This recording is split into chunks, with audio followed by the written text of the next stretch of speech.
welcome back to another fantastic week here at NACE Starleague. It's Counter-Strike, which means today is Friday. My name is Vincent. I'm joined by Cole or Exner.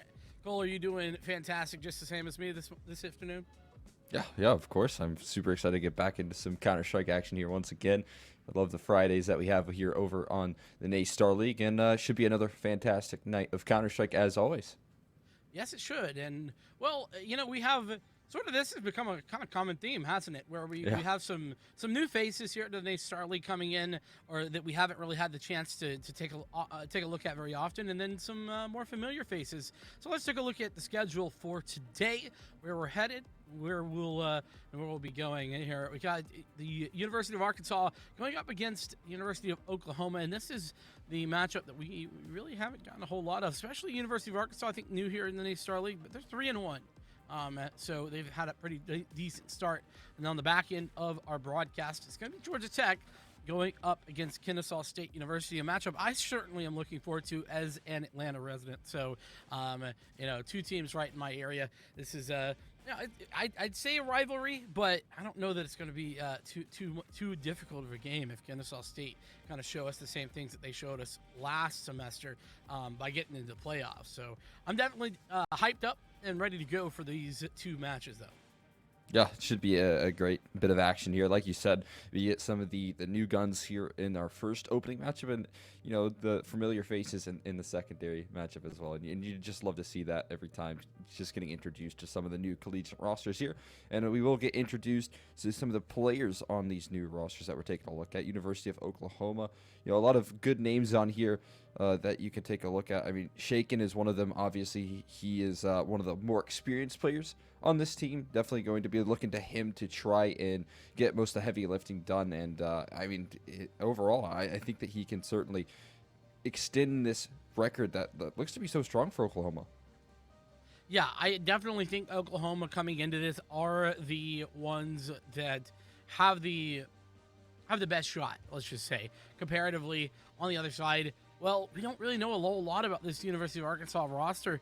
You and I did our best searching around, couldn't find any information. And that usually means one of two things. Either number one, it's going to be a one-sided matchup, or number two, you and I are going to be incredibly surprised all game long. And I don't mind either way, to be honest. I think it's always fun when we get pleasantly surprised by a team. But the reality is here, Barndon, David, Cassani, Gentry, and Yasmar, we just don't have that much information. What we do know is that they're sitting at 3-1. And I don't know, did you get a chance to look at who they've played just yet? Yeah, so their victories, they do have a bye in that record, I believe. So that is technically like 2-1 in the matches that they've played, and their victories have been 2-0 over SFA Lumberjacks, and their one loss is to the SMU Mustangs. So I mean, some pretty good victories in there. 2-0 victories in the mix, and then just 1-2-0 loss to Southern Methodist University. So I mean, at the end of the day, they have a pretty convincing track record. It's just like you said, we still need to wait and see what exactly this team is going to be bringing to the table, because we don't really have that information in the background as we've looked for. Again, like you said, we could be pleasantly surprised, but on the other end of things, we kind of do have some known sources on University of Oklahoma that can show us some real steel here.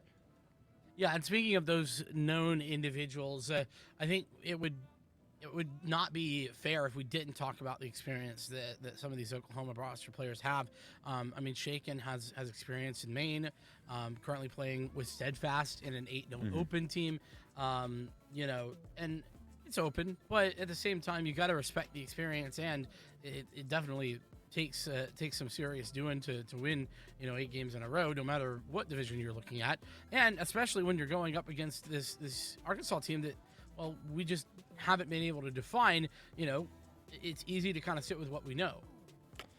Yeah, right. I mean, that's exactly it. 8-0 is pretty impressive, all things considered. It's not very easy to win some of those open matches consistently. There's a lot of tough opponents that can dive in, and as that opening kind of a league, it definitely kind of shows that there's experience to be had. And on top of that 4-0 record that University of Oklahoma is bringing in, they've had some more competitive matchups. Some more 3 mappers that we've seen out of them They have gone the distance. They've taken down the Redbirds, though, and that's a known quantity that we know has been a very good team. And then if we want to even look further into that, they've taken down Southern Methodist University 2-1, and if we just kind of by law of translation, just kind of switch that over to a 2-0 victory that they had over University of Arkansas.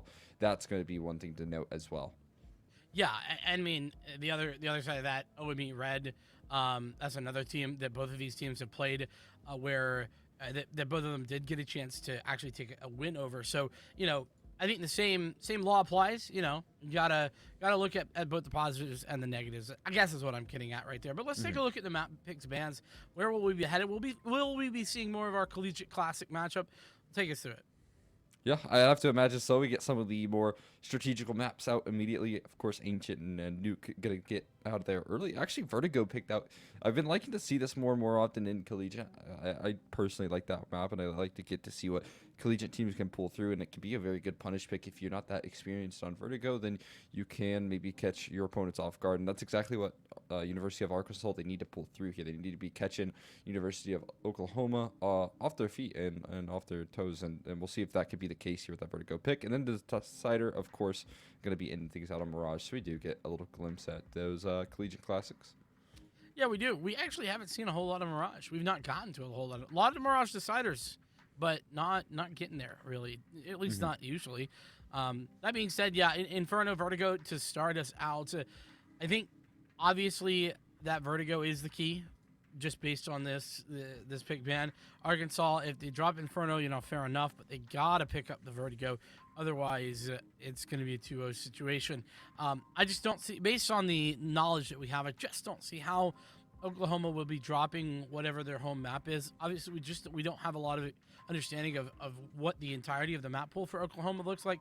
But again, experience matters a lot in these collegiate matches, far more so than I think individual, map positive win rate versus negative win rate. That kind of thing, even over the course of the season, because you can often be playing a very disparate level of opponent when you're playing against other collegiate teams. And we're going to have to see if that is the case here, if we're going to see some of that disparate level of opposition wise, or if it's going to be an Arkansas team that steps up to the plate, that shows that they are ready to compete at a high level and that they are going to continue their winning ways. 3-1, that's nothing to turn your nose up at, Cole. Right. Yeah, I mean, it's still a very solid record, and I will say that just looking through some of the maps that historically we've seen Shaken and Steadfast play on their team over in Open, it does seem like they're relatively comfortable on Inferno. Obviously, that's their pick, and then on top of that, they do have some Vertigos in the mix, and those are all best of ones, so you have to imagine that, if they're not banning Vertigo immediately, that they have some sort of comfortability on those maps. So I guess this could be a good sign overall in the grand scheme of things. I think it was always going to be for University of Oklahoma, but at the end of the day, we just have to wait and see. I'm sure that experience that Shay can bring to the roster is going to offer up a lot of value, though, in this map pool individually. Yeah, I'm glad you brought that up because you're absolutely right. Shaken and Steadfast, the two with the big experience, and if they're not banning it out, absolutely that their team in Open is going to have some experience on that. And the fact that they've even gone to it, and I assume won maybe a couple of those maps too, considering they're 8-0. I think that you can't undersell that. I think back to you think back to any of the really strong rosters, and maybe even just for a small moment looking forward to that KSU game we'll have next. These duos of very strong individuals that can help teach the rest of their team some of the key smokes, key lineups, key parts of the map to watch out for.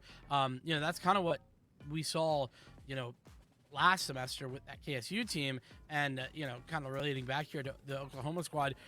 Whilst we don't know that much about Pat or Neil, we do know that they have really strong parts around them, and it's a team game. It's not an individual game, and that's why it can be so impactful. Because we aren't ready to go into the game just yet. We will be taking a break real fast, so we'll see you here in just a little bit when we get ready to go.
We have made it back, and we're underway with the pistol round here. Arkansas going up against Oklahoma here. First map, and it's Gentry up on top. Flower Box gonna find a single frag there. It does well, but it's trades. Going back the other way, and Plant gonna go down as well shortly. Raising Plant spot there. Oh, but what a reaction right there from Gandalf, able to find one, and they actually find a couple of recovered frags here. Maybe they can make something of this retake. A collapse in towards backhole, but no success for the two remaining T's. They need to find some kills soon, and now left in no man's land. He's able to find the first. Needs 3 more, though, rather 2. Bomb's being stuck, but it's a full 10-second defuse. No worries there. Gandalf will be able to finish the job. And there you go. A quick recovered round there from University of Arkansas in what seemed like a really dire straight situation. Yeah, and already we got a couple players that we weren't necessarily expecting. So I think our expectations of this game probably pretty close to out the window. Just to be completely honest, right? We'll have to see kind of how these two Gandalf, Foxy, Pablo, how they actually perform. But we gotta kind of shift our focus, I think, at this point. Right. I have to agree with you. I mean, at the very least, though, we do have some of the big names on University of Oklahoma. Speaking of big names, we got big plays. Up Banana, 1-for-1 trades found so far, and it does leave Gentry very worse for wear on this B-side defense. He does tuck in towards New Box, but now he's isolated from his teammates in sight. He has to get at least 1 kill here, and he just commits to the fight. Won't go down because of it. And again, another post-plant situation here for Oklahoma University. You look to bounce things back. Where's the smoke landing? It's a cool one. I haven't seen that one before. Front sight? Yeah. I mean, hey, that's not bad, actually. That does really give the CTs a way back into this side. I mean, it can be dangerous, to be fair, especially if somebody's like first oranges. But, yeah. Like, just run boost. Are you kidding me? You know, it didn't work, but man, it was a good idea. I cannot believe my eyes. All right. Yeah, that front sight smoke was absolutely sick, though. I mean, think about, they get the banana smoke down, and I think it wouldn't have been as effective if they didn't have that. Maybe it could have helped out in that banana fight, but the fact that they're able to jump up on top of that first oranges box and find those players that were covering that coffin's position is really impactful. And so, you know, already we weren't sure what exactly to expect from this University of Arkansas roster, but if they're bringing out utility like that, man, there's some seriously good signs. Yeah, and especially the fact that while it's not standard, it's very creative, and that means they're thinking about these things a whole lot. And like you say, it definitely bodes very well for the rest of this series. And, well, now we get to see what this Oklahoma roster can do with weapons in their hand. Have a couple of them, but those utility bits are starting to wear thin. And we're going to, with just about a minute left on the clock, we're probably going to see a pretty early execution, and that's what's happening. Here's the push on to B. Up on top here, second oranges, and good for the frag there. Barden has 2. And looking to follow up, but nobody is home.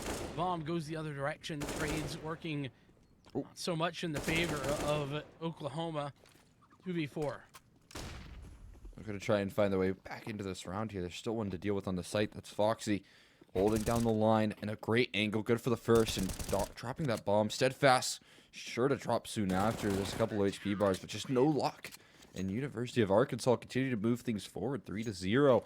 Looking very solid on that defense. I mean, abusing the fact that there's a lacking of flashes on that B play on that second oranges position, and then collapsing in upon that bracket setup. They are locking things down quite nicely over on the CT side. Yeah, and what a great way to win the first gun round. I mean, ultimately, you call that a bonus if we're really being completely honest. And now it's pistols once again here for the University of Oklahoma. They're going to have to try and fight their way back into this game. But Arkansas, I'd say this is best case scenario for the start of your opponent's map pick as well. Yeah, what I'm liking right now is that they're abusing some of the loose play styles from Oklahoma very effectively. And another opening pick here, so they should be able to shut down the Deagles. Maintaining that car control right now with the top of car smoke rolling on and off. And very forward in their positioning here. Gentry playing off the gap in that smoke, and will collect another out of dodge, safe and sound, and they're just going to fall off in that 5v3. That's perfect. That's exactly what you want to see. Don't need to overaggress. Don't need to try to, get the ace right there or anything stupid. Just play what you're given. Don't overextend. Don't give opportunities over to your opponents for no reason.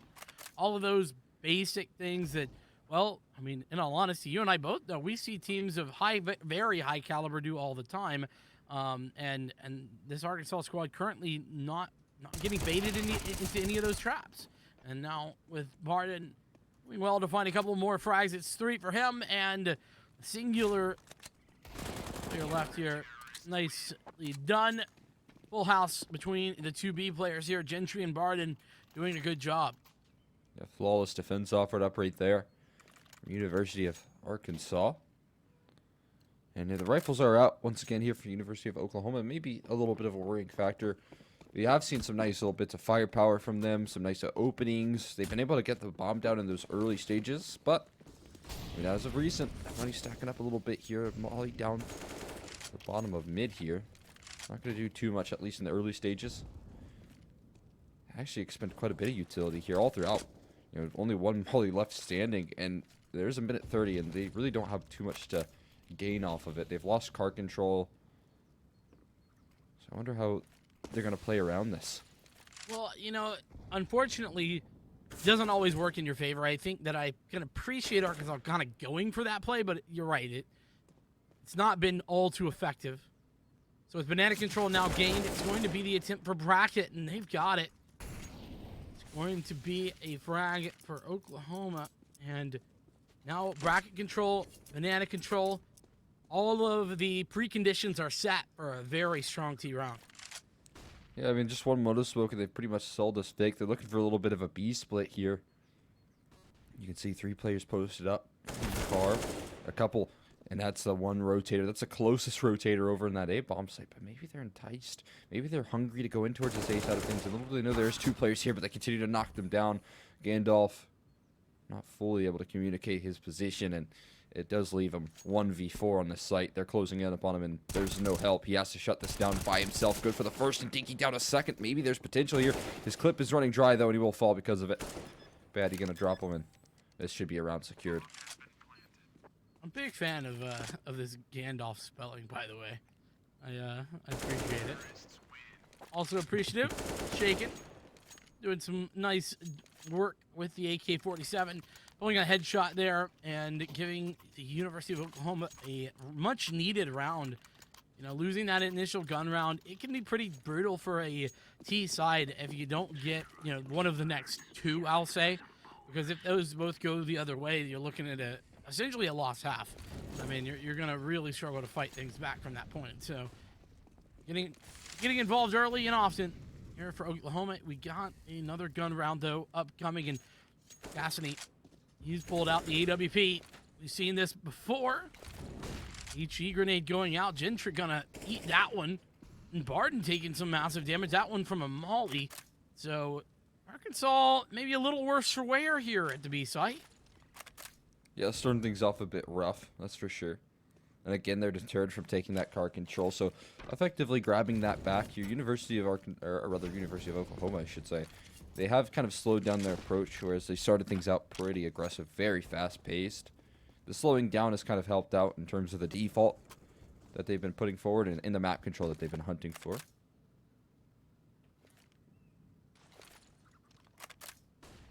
Slowly and steadily, just trying to keep this control that you were just talking about. They very much have invested a ton of utility into, and there's the opener, Steadfast. In towards A. There's still one player here underneath, and he's got the frag there. Jim's up. Good for it. A little bit of damage into his teammates right there, but no big deal. Now we'll see how hungry they are to go for this retake. The A-bomb say it could be a tricky beast to master, and I think they've already called this one off. I like this from University of Arkansas. It's Pat lagging. I can't tell. Yeah, I can't tell either. It was just aggressive clearing of angles or lag, one of the two. Sometimes they can go hand in hand. You're right, they can. 100 ping wide swing. Yeah, it's surprisingly effective, I think is the right term. Pretty much. Beating up there. Shaking his hunting. Ooh, a bit scary. But he's able to walk away alive. No problems. University of Oklahoma. They give up a couple of saved rifles here. I don't think the pressure's too much on them, though. You can see 2 MP9s in play in the mix there, and Gandalf and Foxy. Not looking too good on the economy. But Gandalf has 3,200. yeah, that's what I don't really know. I was with you. He has a little bit in reserves. And it's not like, you know, they can get a buy in the next if they lose this. Everyone else is completely broke. Yeah, they're Omega Burke if they lose. I'm not on board, but hey, maybe Gandalf's just an MP9er. And well, there you go. Yeah, I mean, he to be fair, I mean, I hope everyone's an MP9er when no one's looking at them. But, you know, still, frags are frags, and he's got one. Gentry has one other. It's I don't really know what Jim's idea there was. He was solo, like all alone, and just lurking in the spawn. It's just I guess I have some questions about the validity of that play, but it's punished, and I guess Oklahoma gonna have to learn from that mistake as they push here on to A. Excuse me, this is B. Varden again in the corner, just kind of hanging out, able to create one player left alive and shaken. Looking for the frag, but he can't find it. Colt, what? This is such a weird round. It's a good way to put it. Yeah, it was all over the place. A lot of individual fights taken right there. I think they were a bit disjointed. The game plan, they felt like there wasn't a lot of, you know, the slow defaulting that we've seen University of Oklahoma kind of succeed in. It was more so, you know, just dive in towards apartments as soon as possible. And in that chaos, they kind of were enabling a 2-for-1 trade there that really set that round spiraling. And that's a lovely little pick with the AWP coming through there. A free 4v5 there with limited cost. They like to hold down the car side of things. Well, HE not really on target. It's a good idea from Jimza, though. Of course, here's Oklahoma down by 1, considering that AWP kill. And again, I'm left with questions, Cole. You know, we see this normal banana take, maybe a little bit on the later side from what we've been used to. There's also a lurk over there on the other side of this thing. And so Steadfast, are they going to commit, or I don't know. It just seems like if you're down a man, you want to commit fully. Definitely need a little more firepower, but maybe they can make do with what they have here at the moment. Flashbang revealing the position in confidence on a wide swing coming through. Gentry falls, and now it is up to just 1.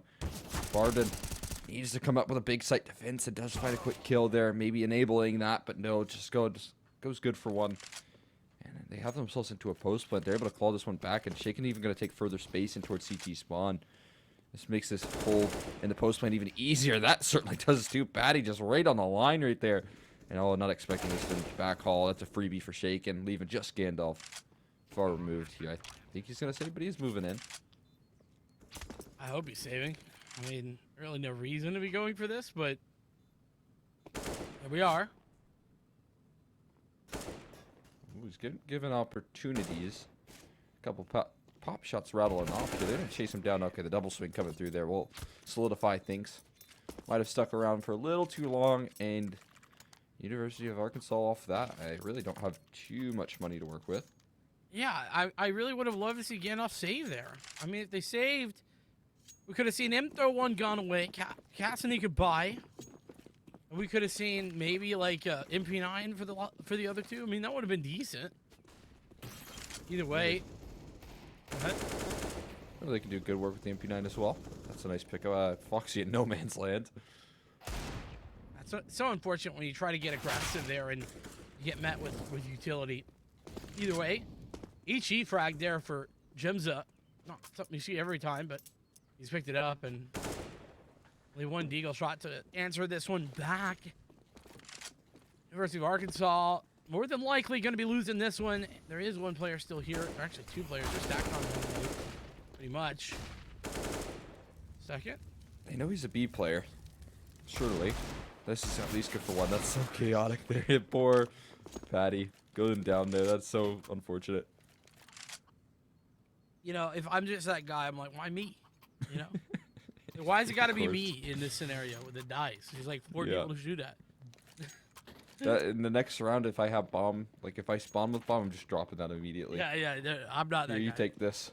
I'm not that guy, pal. Don't want it. No, thank you. 5-4. Oh, Nate stack. Making a third. The damage not being done. The shot with the pistol a little better than the nades. Fortunately, Barden's the only one who's found any sort of success. Gandalf looking for a modicum of that success for his own. But yeah, well, that got a little scary. Whoever was in front ran out of bullets there, but don't worry, he had help.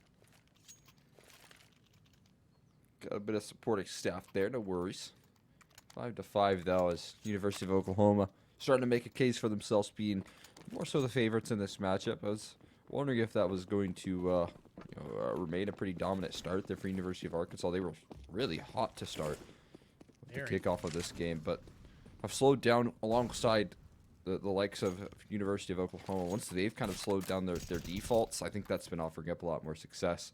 They're able to capitalize on some of the mistakes, and I really don't think that in the grand scheme of things we're seeing enough map control taken. Maybe they don't need it. They could just pop some shots through the smoke and another one filled in from Gandalf. I mean, that's just... I don't want to call it pure luck, but it certainly feels like it's mostly luck. Yeah, he lined up the timing a little bit, but still. Seeing the push, Shaken doing, getting tagged down a little bit by an HE grenade, while the other 2 players for Oklahoma were at A. He kind of took a little bit of a peek in towards that A site and have decided elsewhere. Shaken a bit ahead of himself. No real reason to be overextending at that point. You want to wait for your team, I would have thought, but now I think this begs the question, save time for Oklahoma. Yeah, I mean, potentially here they do have a bit in reserves, quite a bit.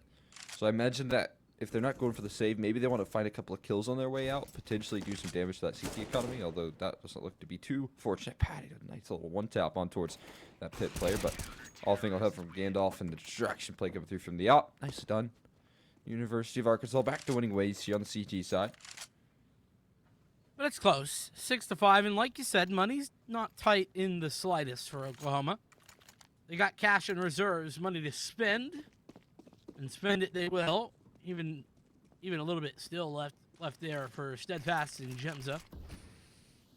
But here's Cassidy, been the architect of these opening frags the last couple rounds. This time, Gemza going to make sure there's a flashbang there, but, well, to be fair, hasn't been very effective the last little bit. No, what a great timing on that boost. Barton gonna find the frag. They're shaken down and out. That's a big opening, especially to create, considering the fact the smoke was in the way. Ooh, pressured off there. Unfortunate. Dink unable to find the kill. Foxy staying alive here. Another pick from him. Oh, and an adjustment. Able to finish the job that Foxy started earlier. That's another lockdown A defense right there. Shutting things down. 2 kills. Leaving them only one option here. I mean, B is definitely the best option, right? It's kind of a 2v2 if they're able to isolate some of these fights. Oh, and going out a little too wide.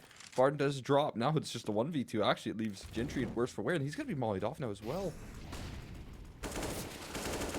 Things not working out initially there for the Oklahoma push, but now they have the site.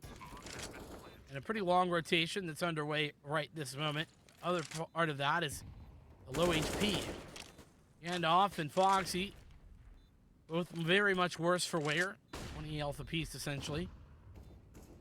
Smoke grenade.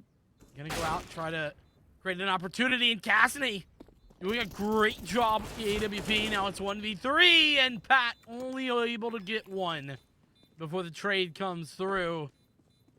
Great usage of utility. Great job just playing the trades as well for the Arkansas side. 7-5, the scoreline as well, Cole.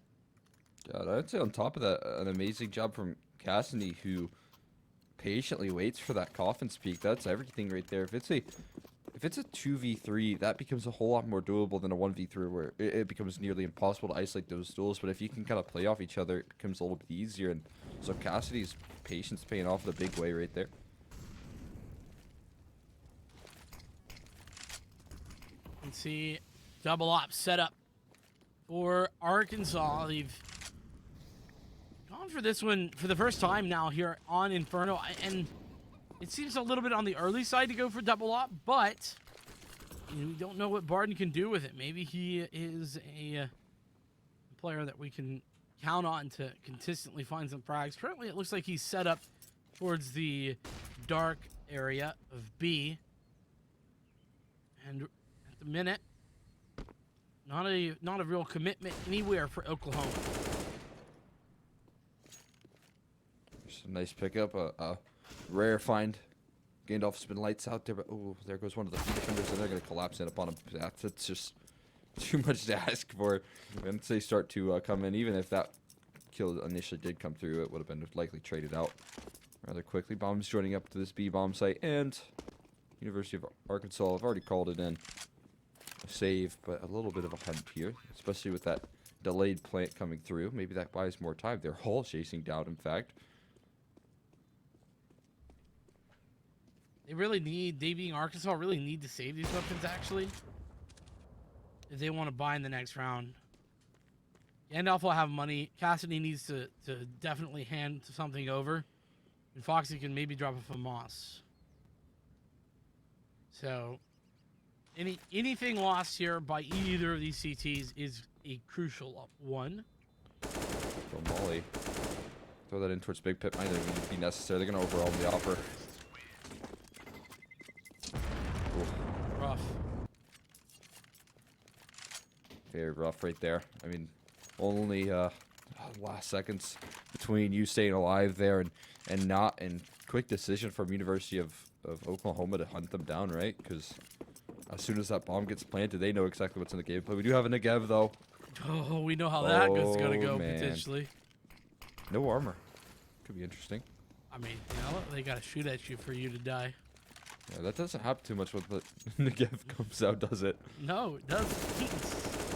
Oh, they line up. That's a brutal timing right there. Poor Gandalf and Foxy, they both pushed, they both line up, and they both fall down. So Cassidy might be able to put a spanner in the works, but does get a kill and falls back.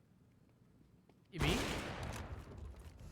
I could have sworn Steadfast was moving. I don't know how that hit. Steadfast was moving, and I think Barton like TP'd around the corner there with a little bit of internet or something. I don't know, but either way, Steadfast continues to tear through them with ease. Double up on the T side of Inferno, and that's working out. All right, there you go, 7-7. It was an eco round. That's what I'm gonna say, Cole. Very true. It was just an eco round, and look at Cassidy. Man, don't need no armor. Who needs that? Just need an op. I mean, talking opening frags, I don't think anybody has been more effective. Certainly not more effective with the op. That's the case. But this double op T side continues.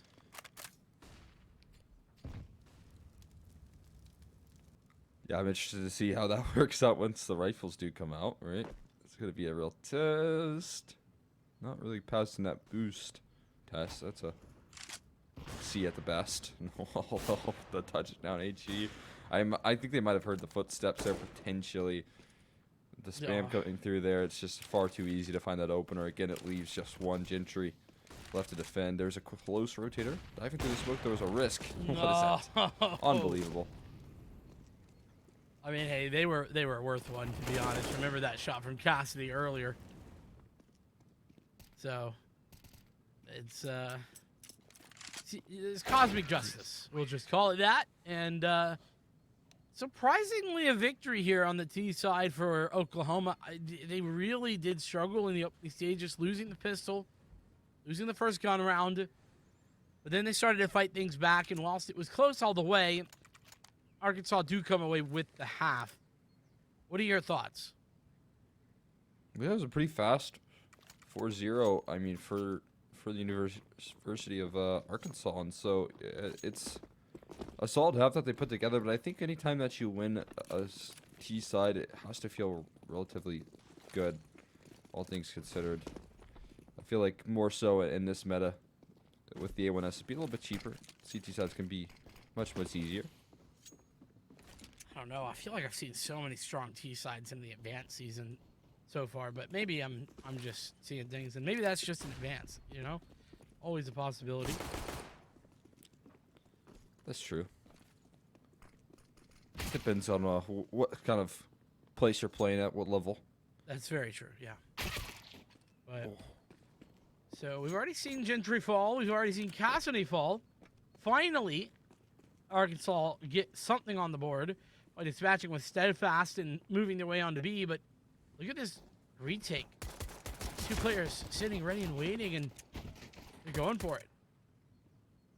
Also dropped here. That's gonna buy a little bit of time. Maybe doesn't even need support though. He just continues to tear through the heads. That is a phenomenal round right there from Shaken. And that's the experience that he can offer up. Denying a bomb plant there is a lot for University of Oklahoma, and that'll allow them to potentially get off to that hot start in a similar fashion to what University of Arkansas did, where they were able to string off 4 rounds pretty quickly in a row. Although not happy to concede that, they really want to press the issue of force by coming forward. Steadfast. I hate it. I hate it. I just don't love it. Like, Mac 10 pull by second round is just, it's so weird to me. But I could be proven wrong right here, right now. Already a couple of frags off the back of it. And again, I don't think it's the strength of this buy. It's that we just should have seen more utility being used. Oof, yeah, I mean, they got a CT smoke. That A1S Gentry finds a kill with 17 HP, and oh my god, puts Patty down to 1 HP as well. This is such a phenomenal round from him. I mean, he's already done his job and then some. Now the rest just need to find a way to close things out. Scout playing close range, no armor on him. He'll drop pretty quickly. Both players in towards pool. That gives up a position of 1, but he won't expect 2. And they swing out for the fences. That's a big answer back from University of Arkansas, and kind of a head scratcher there. They just go for those banana peaks. I think they probably thought they were up against the Glocks, and they get a big victory off the back of that one. I understand the concept and the thought process, Cole, but you can't let that happen. You cannot get too far ahead of yourselves, like we just saw from Oklahoma, because what it's done, of course, it's turned a big win into a fat loss. And oh, okay, Neil, doing some nice work. He's getting spammed to the wall, of course, but he is going to survive with 10 HP remaining. So a nice way to manufacture themselves an opening here. Oklahoma in position to maybe do the same to their opposition that they just got done to them. Definitely need to here. It was a chance for them to really spiral off a little bit of momentum, and they've let that slip through the cracks just a little bit. I like this control that they're taking in the 4v5. They're not really too hesitant. The Eagles rolling on off a headshot angle is perfect on low HP, but eventually will give up his life. And now diving in towards mini pit. No luck. Cassidy finds a double opener, and this is just a complete collapse. The A bomb site comes falling in an instant, and there's really nothing you can do to recover it. These Deagles just have to save. Yeah, save the armor, save the HE and the flash in addition there for Jimza. That's for sure. But actually, I'm saying that, but Oklahoma, they are very much right here, right, ready to walk back into this for the retake. I don't love it. You know, but I guess Doginate in. I guess no risk, no reward though, right? You're right. They absolutely could. So I think Jim's is being tested. Oh, he does pass it though. 2 kills in, and yeah, that's a lot of damage on the way out. Will he be able to gather an AK? Yeah. Okay. Mission accomplished. I mean, it's a little bit results orientated. I'm only saying that because it worked out, right? They find 3 kills. A 3-for-1 trade on the tail end is well worth it on top of picking up yourself a rifle. But either way, I mean, in the grand scheme of things, relatively silver lining there for what is a bit of clouds and the CT side start for University of Oklahoma. Yeah, I mean, results oriented, sure, but it definitely is one of those things where if it works out, fair. If it doesn't, well, you got to take the consequences, right? And that's sort of a CS mindset in and of itself. But what can Jimza do with that weapon that has been saved over? He is the sole defender, I think, here at A. And that's certainly not going to make it easy. Unfortunately, he's done nothing. Just a little bit of damage there to Foxy is all he can find. Not anything much. And here's where you can really start to chase things down. You only have USPs, so again, you might as well look to inflict as much damage as possible. Everyone flanking in. All these footsteps being heard, and Barden could have himself a field day. Could be a little bit of a risk here. He's hanging around, but gets that kill and dives on out. He's looking to join up in a more safe position. Now it's going to be the same question, of course, and the same attempt, right? Couple of exit frags, keep the money relatively similar. Don't get too far ahead of yourself. And I mean, to be fair, you look at the economy of Arkansas, they aren't perfect. They are definitely struggling just a little bit. But all of these players, all 5 in fact, rotating out towards CT, that's some great movement from them to deny any sort of potential to go and die. Yeah, fantastic work right there. All exiting as a unit, not allowing for the same kind of mistake to come through as he did 2 rounds prior, where they kind of dropped a couple rifles on the talent. University of Oklahoma feeling a bit of heat here. Certainly if they don't close out this rifle round, that'll add a little bit more pressure to them. And they're going to try and send 3 banana. Pushing down. There's no bottom of mid-smoke, but they might not need it. Only an op to deal with it once that shot misses. They are in safe standing. They continue their endeavors, but look at this. They make a fast movement in towards A. The only defender falls, and that is going to be the site claimed. Now they get themselves into post plants potentially as well. And this is such a good position to be in. This A site has been a consistent thorn in the side of Oklahoma for the last 3 now rounds. But a 3v3 retake, definitely a possibility. And now they really have to kind of go for this one. Or at least it feels that way. A good crossfire setup. We talk about this ad nauseum, don't we, Cole? The setup of player on site and a player over in pit. But here we go. Shaken, applying that pressure, trying to deny the pit entry. Cassidy gonna go down, but Foxy, he's got 4 now on the round. No, 3, excuse me. He's looking for number 4, and he's got it. The quad kill. Everyone falls, but the money's perfectly fine for Arkansas. Oklahoma left wanting. Man, what a round right there from Foxy, saving the day. If he goes down and that pit player fell shortly after he won his fight, that would have been a safe defuse for University of Oklahoma. But him standing tall is everything for that T side to continue their success. Again, that A side, like you had said, a thorn in the side of University of Oklahoma. They really need to figure out a way to lock things down. I mean, they tried to take that fast B control, but the quick reaction comes through from University of Arkansas. I mean, if they want to take banana, sure, you can have it. We'll just move in towards A, knowing that you're a man weak on that site. Yeah, I love it. I'm really glad that you brought that back up because I really like that quick decision making. I like that we've been seeing some determination, and you seeing what I saw right there. Really a problem here, and in fact, a big problem if you're Oklahoma. Lurk smoke going out as well by Foxy, and, well, it is just against pistols, but making it look easy at times. Oh my goodness, Foxy doing a whole lot of work in this round and the last few. 2v4, again, Steadfast, and some good deagle shots. I will say, Steadfast has consistently put down some nice headshots with the deagle, hasn't he? Yeah, it's a nice little plus to be had there for sure. Looking to drop some more rifles again, keeping things contained, but Cassidy not having any of it. One more headshot in, yes. Absolutely for Steadfast, but not much longer for this world. And University of Arkansas, I mean, they lose a pistol, sure, but man, have they looked good since then. Exactly. And it wasn't even too, like, when you say lose the pistol, I think that implies that they lost the pistol in the next 1 or 2 rounds.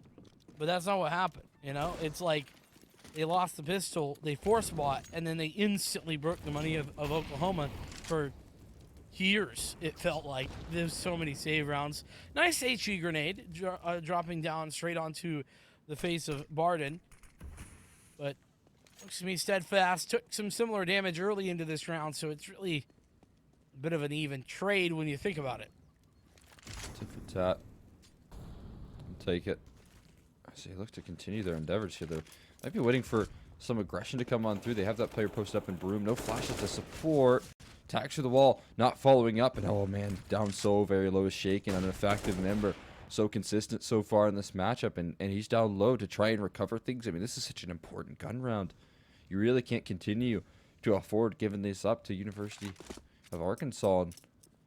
And now they look to adjust this adaptation coming through. It's a quick movement back towards this A-bomb site. Throw those arch side, or rather porch side smokes, I should say. And they might look to wrap around in towards B. They still have a lurk in Barden.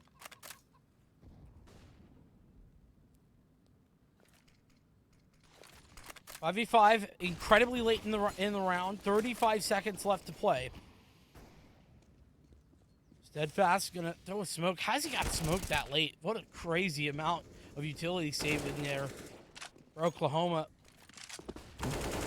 Oh, that's a nice find by Foxy, but time call. It's a big deal right this moment, and they're running into at least one more CT on the right-hand side here. Got to check it. It's shaken, and he's doing well. Doubling down, but he can't find the secondary shot. Barden gonna deny the rotation, but yeah, you're right. It's gonna be close. No, the plant had 2 seconds to spare, and it's a 2v2. But look, it rotates. They're so quick coming back in. Steadfast, Pat. Steadfast has the frag, and Pat on the follow-up. What a big round for Oklahoma. So close, but the retake successful. That was extremely intense right there for both sides. Again, like I'd said, such a massive round for the side of Oklahoma to pick things up right there. Needed that one for sure, and the fact that they're able to walk away with it is massive. I mean, not only does it give them a chance to keep up these gun rounds in the mix, but it stops a little bit of that momentum. There's certainly some pressure on that economy, surprisingly enough. I mean, Gandalf will be able to drop over an AK there, so all is well. It ends well here for Arkansas, but there's that results-based thinking. There we go. Down mid. Oh, what an adjustment from Jim. Nice find right there. Nice flick, too, no doubt. And that molly. Imagine if Barden had actually followed that molly up with a spray. Oh, my goodness. What a great shot that would have been. He could have found 2 kills, but unfortunately wasn't anticipating those 2 players and doesn't go for the additional spray. Also didn't want to give him his own position away. I do understand. But an instant 5v4. This is the sort of thing that Oklahoma really do need. They don't need to be giving away free frags, and they need to be finding frags of their own to get right back in this game. Remember, it's still a 2-round deficit for Oklahoma.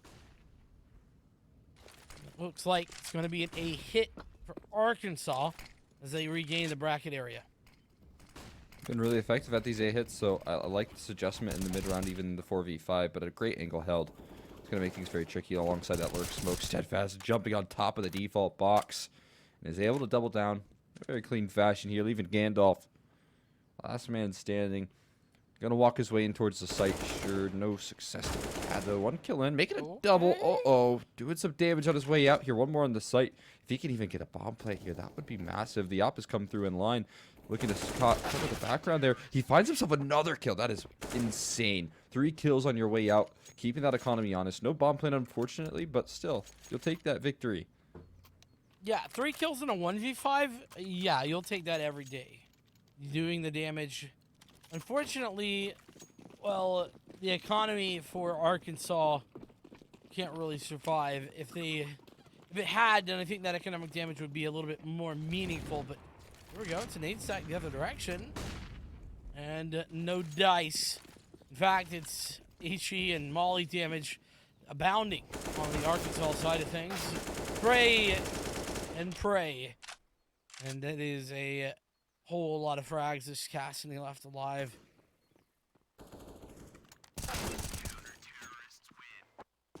Very clean. That was much cleaner than the last as well. I mean, at least 4 staying alive there, but swiftly handling that anti-eco there. And an investment will come out here once again over in the University of Arkansas camp. I believe there's a timeout in the mix. I wonder if that's called out from Arkansas, who are looking to find their footing here once again on that T side, because now we're looking at a tied scoreline. And this is where once you kind of find your footing, and I think they've kind of filled a little bit of the gaps in that A bomb site, right? They've been holding it down a little bit better. They've been showing some more effectiveness in the crossfire. So now I think Arkansas are trying to figure out exactly how they want to counter that, and that timeout I think is really well put together there. Great time to do it. I also think that a lot of that had to do with, you know, they found a good couple openings on a gun round or two, and then they played against Eco for like three of those A hit rounds. So, you know, holding down the A site's hard at the best of times. It's even worse when you have no utility and a deagle, you know, at best. So, lots of I think lots of sides to that sort of story.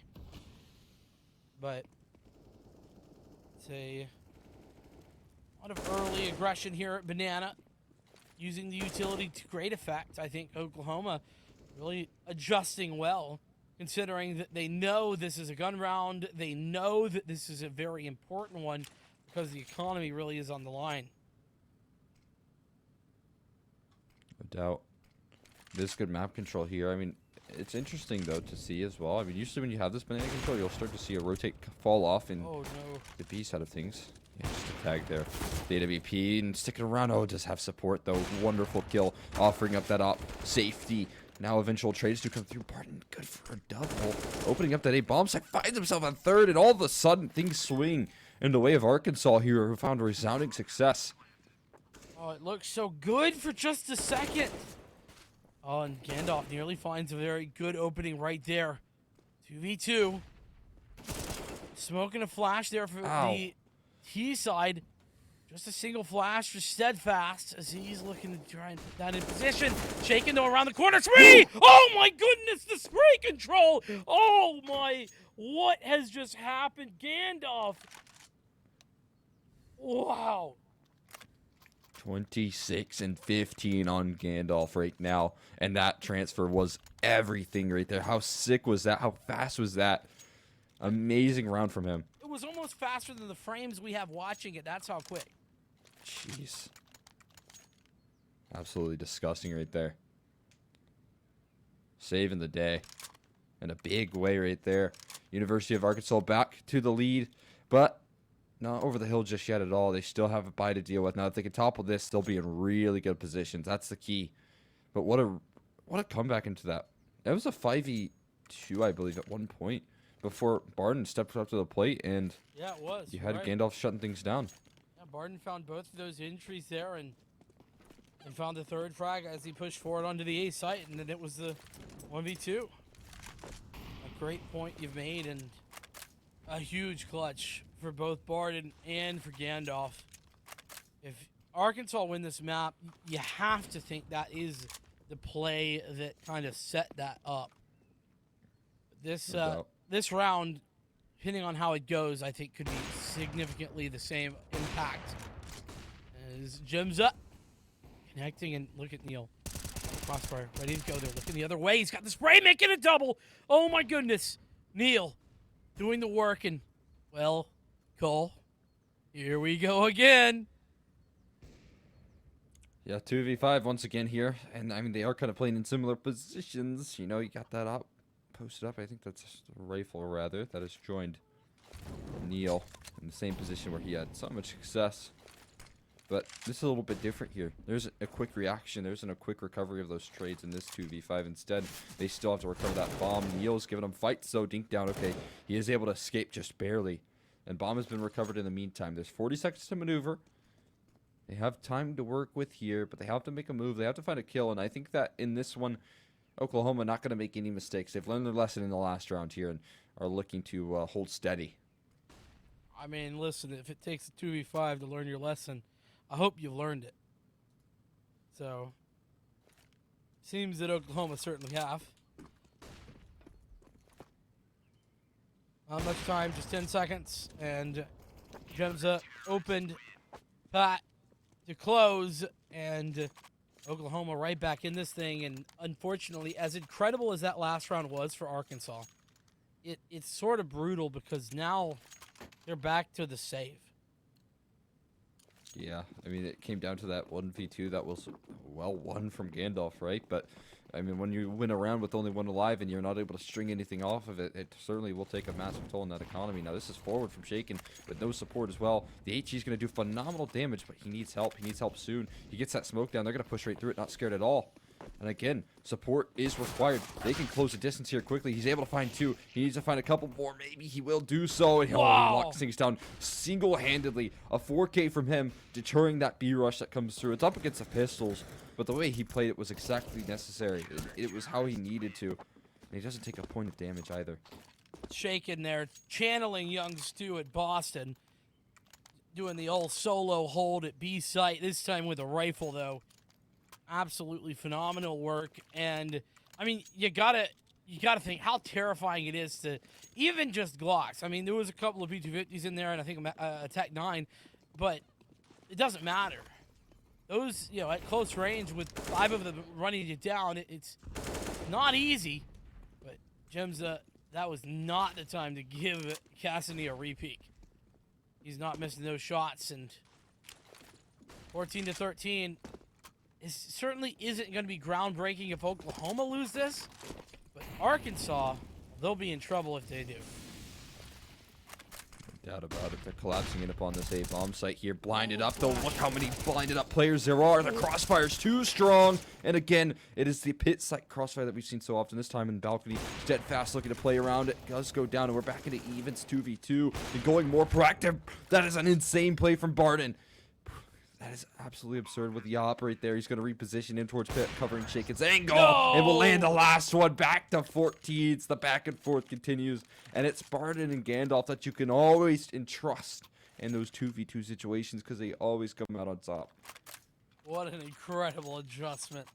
Like I said, the world ain't over yet, not for Oklahoma. They have money to buy in, and they are looking at a very solid buy at that.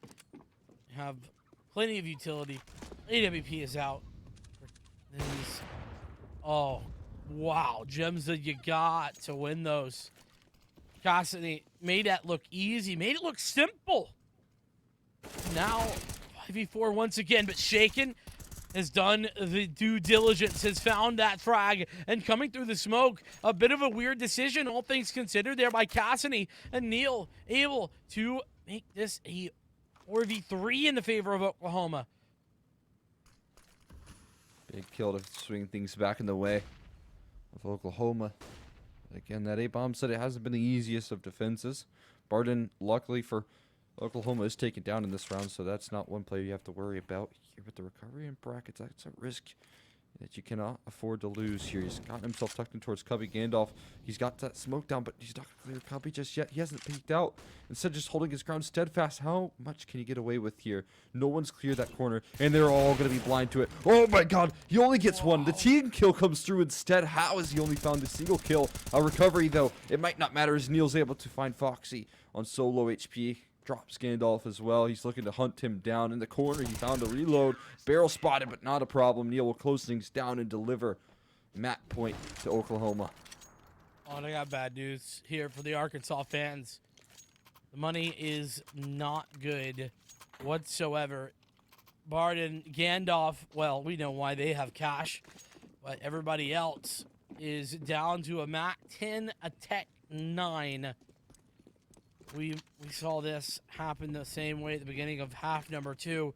It was 5 Mac 10s that found the win. Now it's got to be 2 Mac 10s, 2 8Ks in the Tech to work with here, playing for map 1 of this series.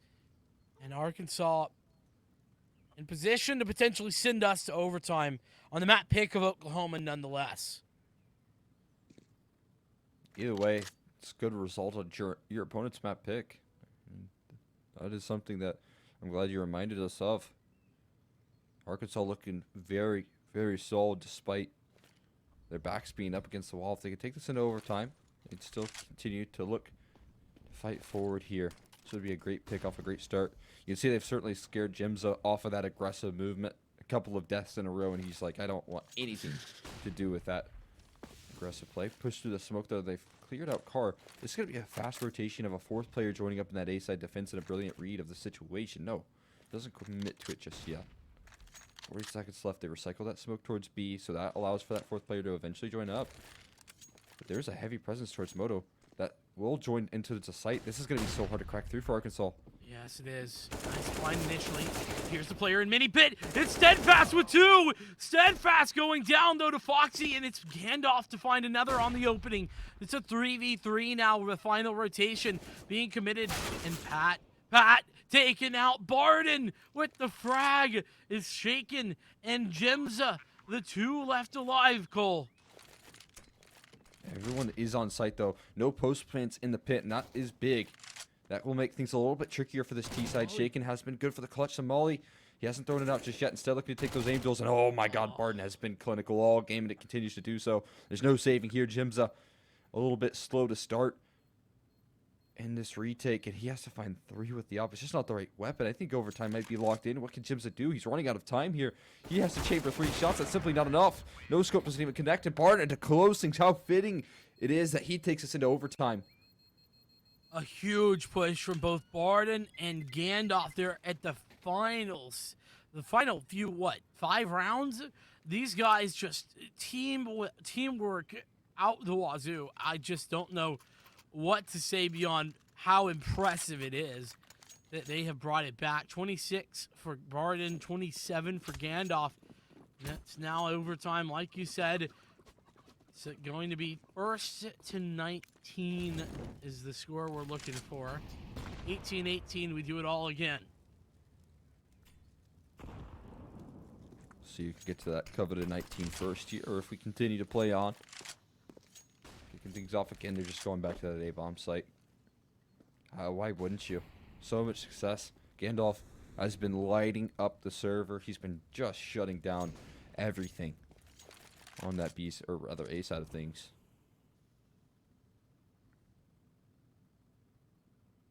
Look at this setup right now over at the A side. It's so heavy, the presence on the left side here, essentially, of the map, where nobody's really playing for Arch.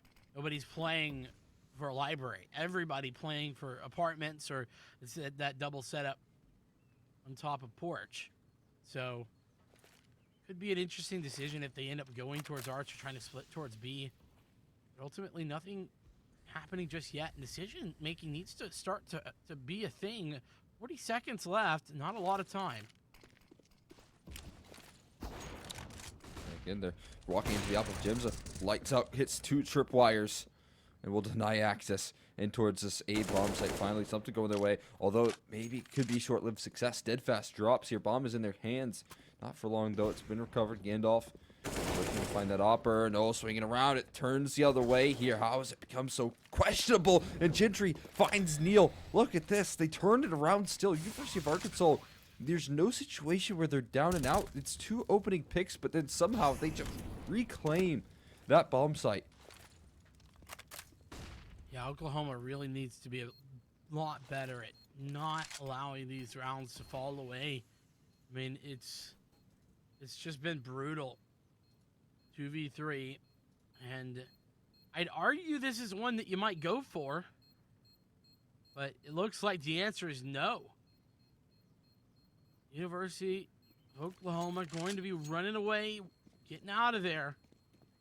And I can understand this call, but it feels like they were right there, Cole. They were ready to go in, and then they just didn't.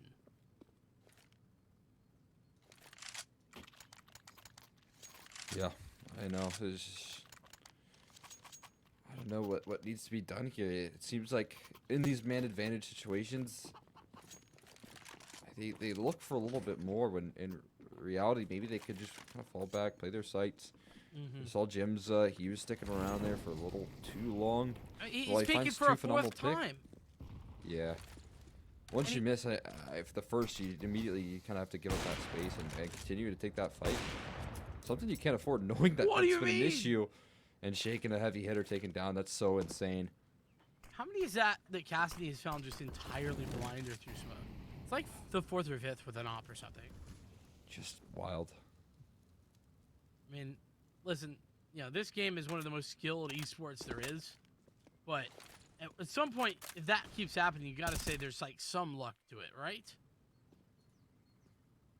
I mean, you can't really argue against it. They've been looking effective, but certainly fortunate in some of these takes. Even a little bit of fortunate in the postments that they've been put into. Say that. Still, it's been some nice shooting from Gandalf. That's certainly helped out, and Barden. But here you go. And execute back into the bomb site. Why fix what is it broken? They still have to deal with Neil. It's good for a kill at the very least and staying alive for a little while longer. That Molly's going to force him wide. He gets in towards mini pit though, able to deal with a second again. They have this man advantage, but can they capitalize? Jim's going to chime in for another, and Neil able to drop that player. 3K in the round for him.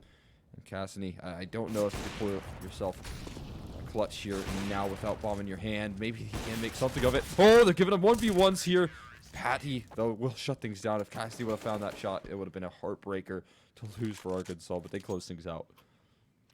Absolutely would have been brutal, but you're right. 16-16, and everybody's economy going to be okay for the rest of overtime. If you lose 3 rounds in a row, it can be tough, especially if you're trying to get an op out on the CT side. But the round aside, we should be good to buy for the rest. That said, Arkansas, what are they up to? In like some early bracket attempts already. Banana control pretty much just handed over for free. Something Oklahoma have been doing pretty often. And it's a tough call to make. I mean, they haven't really been moving too much in towards that B bomb site. It's been a lot of simple A takes. So you're trying to collapse in upon those A players, and so you would expect them to maybe take some more liberties in that direction, but not been the case so far. Instead, just kind of playing the passive game here. Well, they might finally be tested. Bomb's heading that way with some pace here. CT smoke lined up. Might just explode in, but Patty still has a smoke that he's just now utilized. So it makes things a little bit easier. Oh, hold that thought. He gets spammed straight through it. Now the collapse in upon it. They do find that pick over towards A, so that's a little bit of an alleviator. They still have to deal with Shaken, who's been so good on the multi-kills. It's clinical. Like a turret from New Box. He finds himself a third. And that's the experience. That's the anchor that you can rely on. Gentry, you can make a cool play here potentially, but makes his presence known. He will fall short in Oklahoma. They actually end up winning that half. A great claw back from Arkansas, especially after losing that first round of OT. But you're right, Shaken. I mean, man's leading the scoreboard for his team at 29 now, and actually the server as well. 28 for Gandalf, 27 for Barden. But you gotta give credit. I mean, that ace against the eco. Now a triple kill on a crucial gun round in overtime. Well, again, might be one of those moments we think back to and think, yeah, that was game defining, map defining at the very least. 17-16, Oklahoma are trying to close this one down. They just need two rounds. Again, 19, the magic number. Ooh, HE. A bit of damage there to Barden. Nicely placed. Oh, another one gonna fly on in there. That's no fun. Doesn't do too much chip damage. Though Barden's still standing at around half HP. So walking away from that, the minor victors there, if you consider the amount of damage done to Jimza. But either way, you do eventually concede that control in the mid round. This T side, I mean, it does take you a little bit of a while to jog your memory, but this was where most of the success was found from Oklahoma. There was a lot of that success rolling on off early on from Arkansas, but, you know, later on down the line, there was like a big string of rounds found from Oklahoma that allowed for them to win at 8-7. You're absolutely right. It has been a long time, and it is important to remember that. Lots of trading of utility here, but look, the doldrums are dry. No more. And Barden, AWP in hand. A nice trade though by Steadfast. That's a very nice frag to find there. Cassidy going down. And as I say that, and off on the site. Double kill for him. Oh, nearly on the adjustment there for Steadfast, and it was a close opportunity, but still, Arkansas coming away with it. We're tied again. Back and forth continues. This insanely competitive opening map here. Turns out to be potentially even longer as they look to continue to play on here. Whoever wins it will secure double overtime here, so a lot on the line. There's so much utility thrown out, running through the flames. The op in sandbags, good for the kill. Doubles down as well when it was needed the most. He finds himself a 3K in the round and completely shuts down that B rush right there, leaving just Jimza with the op. And even, if they're able to close this one out here over on the Arkansas camp, look at the money on that T side. It is lacking. They might actually be struggling here. Cole, I always talk about it, but it's the small things. Imagine if there was just a molly right there for sandbags, right? I think there was multiple mollies available. Yeah. But no, I couldn't agree more. Just a molly, and listen, some people might say I'm splitting hairs there, and to be fair, that is somewhat accurate, but it's such a small thing, and it's such a simple thing that when it's missing, it's so obvious as well. So I'm sure Oklahoma know that. They're kicking themselves. It's just gotta be brutal thinking about it. Oh, what if we just mollied sandbags? Yeah, an op and sandbags, it has to be one of the easiest spots to trade as well. Yeah. I think that Steadfast finding that one kill was, or rather, Gentry finding that one kill really denied that trade potential. Oh, yeah. But no doubt. It's just one nade. Yeah, one molly would have saved them in a big way. Bomb plant? Not quite. That would have been big, but denied. And Gemza on 2K. Certainly no op for him. I'm not even sure if he'll get an AK here. I think he'll simply have to work with the MAC 10. And right now, Arkansas, they're getting close to closing. And I'm sure Oklahoma will be kicking themselves by that B rush call that just flew by the wayside within an instant. Yeah. That definitely seems a bit foolish in retrospect, but it always is in retrospect, isn't it? You know where you messed up. There we go. Nice nade. God. Unfortunately, nades aren't going to be fragged, at least not initially. Barden the one to do that. The double off on the TT side. So expensive, such a big risk, but it's working so well. What an unbelievable shot there. And Barden, he's hungry to close. He finds the double opener. And Arkansas, they might move their way on to this 19th round. The one they're so hungry for. Love this. This is, what we were kind of missing here. A little bit of the passivity in the hold after you find those double openers. In the 5v3s, they boost up here. And Gentry, unless he gets hard cleared, should be good on this B execute for at least one, right? And that is everything. That would make things so much easier. CT smoke comes in and they are going to commit to B. Yeah, Gentry, you're right. Should be finding one. And here's Barden. He's good for another. He's got the third, but he's going to be put to bed there. Jim's get him out. And Gentry does it all himself. He said he's going to get one. He got two, and he got plenty to pull them over the edge. Arkansas coming in for a huge win on their opponent's map. Oklahoma picked Inferno. Vertigo is where we'll be headed next. But I cannot oversell the fact that Arkansas pick up the opponent's map pick being so huge, especially considering that this team was the one we're really not too sure. We don't really know a whole lot about them. They showed up, and they showed up in a big way. Yeah, I couldn't agree more there. Gandalf was absolutely lights out. The opping that came through towards the end there from Barden was incredible as well. I mean, it was so lights out from Arkansas when the pressure was on, and we both were kind of talking about, the potential experience gap that did not show whatsoever. University of Arkansas remained composed. They were able to take it into overtime when their backs were against the wall. When Oklahoma was looking good to close things out, they pulled out a big round out of the hat. And on top of that, they were making Oklahoma look like the less experienced roster with some of those 5v2s, 5v3s that they were able to pull out as well. So fantastic job on the T side from them to recover that. Yeah, I don't know what the final frag count was from Steadfast, but I will say my wow factor was missing from him for the Oklahoma side at the very least. We were kind of really relying on both Shaken and Steadfast to kind of be those experienced, calm heads, and for those heads to prevail. I just don't feel like I was getting that vibe from Steadfast. Obviously, it's hard to know what's happening when we're not in the comms. I understand that, but it just, to me, we saw some of those moments from Shaken that really proved that experience, less so from Steadfast in this first map.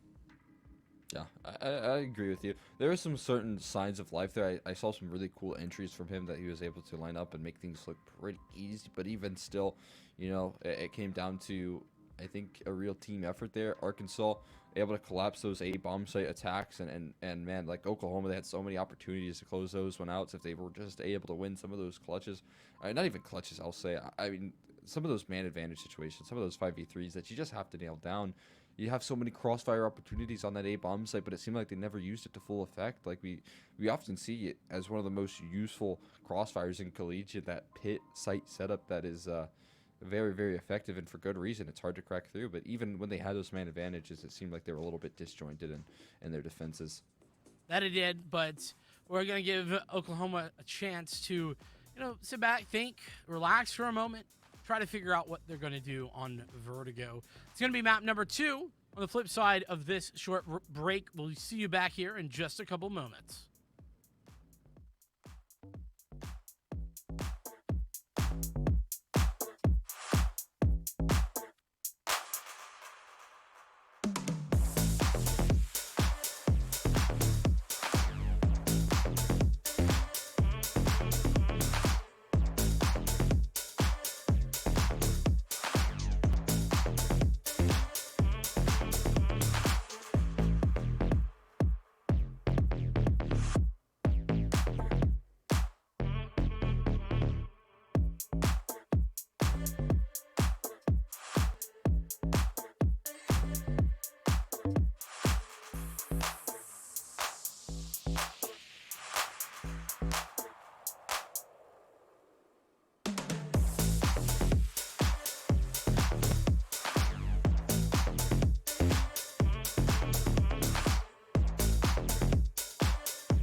Hello and welcome back. We're just about ready to get into map 2, but before we do, I want to thank one of our amazing sponsors over at Corsair. They are a leading global developer and manufacturer of high-performance gear and technology for gamers, content creators, and PC enthusiasts, from award-winning PC components and peripherals to premium streaming equipment and smart ambient lighting. Corsair delivers a full ecosystem of products that work together to enable everyone from casual gamers to committed professionals to perform at their very best. And, well, I'll be honest, I have like 5 Corsair parts in my PC right this second. So I can personally say I do use those Corsair parts in my PC all the time. And, well, we're getting right into things here. Arkansas winning out on their opponent's map pick, and they head into their own. Cole, this is a potential for a 2-0. Yeah, I mean, with how good Arkansas looked on their T side as well, I couldn't imagine that it will be any different on Vertigo. Now, we do have a bit of comfort on this map for Oklahoma, so it's not the end of the world if they don't pick that one up. They can certainly play this one to full effect. They have done so, at least in some of the heavy hitters here of Steadfast and the likes of Shaken. Picking off through the smoke. That's a lovely way to get things off here. Neil able to work around an opening kill, but getting tagged down right back there. Steadfast is the guy with the kit and the smoke. You make sure that you want to stay alive there in that department. Smoke going down low early, and that's not on top of the bomb, which I thought they were going to utilize that. What is going on here? Steadfast looking to manufacture way back in. Neil has some shots, and what a secondary follow-up. A tap, tap, tap for Steadfast as it's everyone to fall for Arkansas. Oklahoma coming away with that one in what I want to say looked easy. I mean, you're right, there was some questions, but hey, if you hit the shots, who cares? I mean, solid play right there. I'm more talking about on Arkansas's camp where they're just battling out through the smoke. They were all over the place. Their bomb plant will facilitate a investment in this round. Again, these MAC-10s have kind of worked out for them previously, so maybe they can do so again. They even have more utility with the bomb plant that has came forward. They're looking to deal with this aggression. Oh my god, that is brazen from Jimza. How are you going to get out of here? There's a push towards B. Maybe that can help out, but already 2 openings. Sure, you'll find that kill. That's nice for Patty, but now that reveals your flanking position relatively quickly, and it's being watched. So the point I was going to make is that the range is a little different here on Vertigo. But that point seems not to be a matter of any importance in this round based on these results. So as we continue with our results-oriented thinking, Shaken now needs to 1v2 in order to win. 2 MAC-10s, what he's fighting against. He does have a way to set up 2 1v1s. He hasn't tracked the angle, and it is going to be a nice trade for Gandalf to bring Arkansas back. Oklahoma really needs to work on these anti... I mean, it's kind of unfair to call that an anti-eco, but it is an anti-eco technically. Yeah, I mean, the anti-force by there. I have to agree. And some of those mistakes right there. Jimza diving down the ladder at the start of the round, that I don't think is something you can really afford to do ever. Typically, you know, you get punished for that. Pat, are you trying to do the same thing? And I don't know. It looks a little bit iffy to say the least there. And so much damage being done. So they're looking to clean up their anti-force by in the mix. They should be able to do so. That's a lovely shot from Steadfast, though. I was working wonders. I tell you what, every single deal around Steadfast, he's good for one. You know? There's something to say, for sure. I mean, I understand that's not like groundbreaking, but I will add, having a guy you can rely on to consistently get a kill in an eco round is a big deal. Yeah, trying to keep that economy nice and lean. The issue is only 1 kill isn't going to quite do that goal attempted. You know, you got to have more than one of those guys. Right. And of course, no disrespect there to Oklahoma. It's just that, well, we've been seeing Steadfast kind of play that role. Funny business, guys. Come on now. Oh. Away from that edge. That bomb isn't as scary as you think. Yeah. I mean, listen, that's a long way down. Bomb or getting knocked off of this place. I don't know which I would choose, and I don't want to be choosing in the first place. Very true. Shaken able to hold on to this deagle. That's a crazy fast shot from Cassidy, rather. Very nice opener. Yeah, I want to say Cassidy's been kind of my... I mean, it's hard to say my standout player because everyone's kind of had a moment. I mean, literally everyone here for Arkansas, considering that I didn't have very many rotations, but Cassidy in particular has been very clean. All right. That was a Zeus, by the way, being attempted. This old skin. You don't see that very often anymore, do you? Which one's that? The water element? No. No, it's fire elemental. Fire elemental, that's the one. Yeah. From the Vanguard case. You even know the case. You're so good. Yeah. Oh, and this actually might be around 1. Holy. Jimza doing some damage there.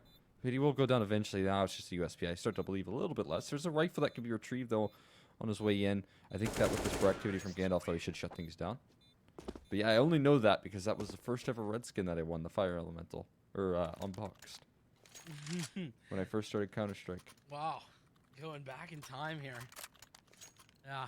I hate to say I've never unboxed a red anything or a knife for that matter. So I'm just sad.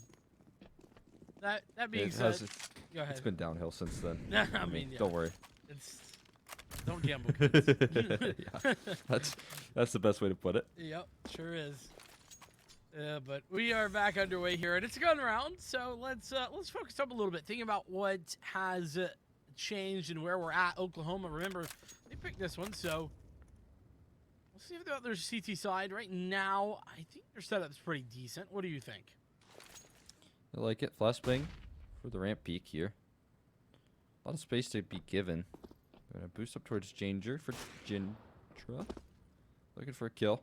Gentry, rather. They're hanging around here pretty steady at the moment.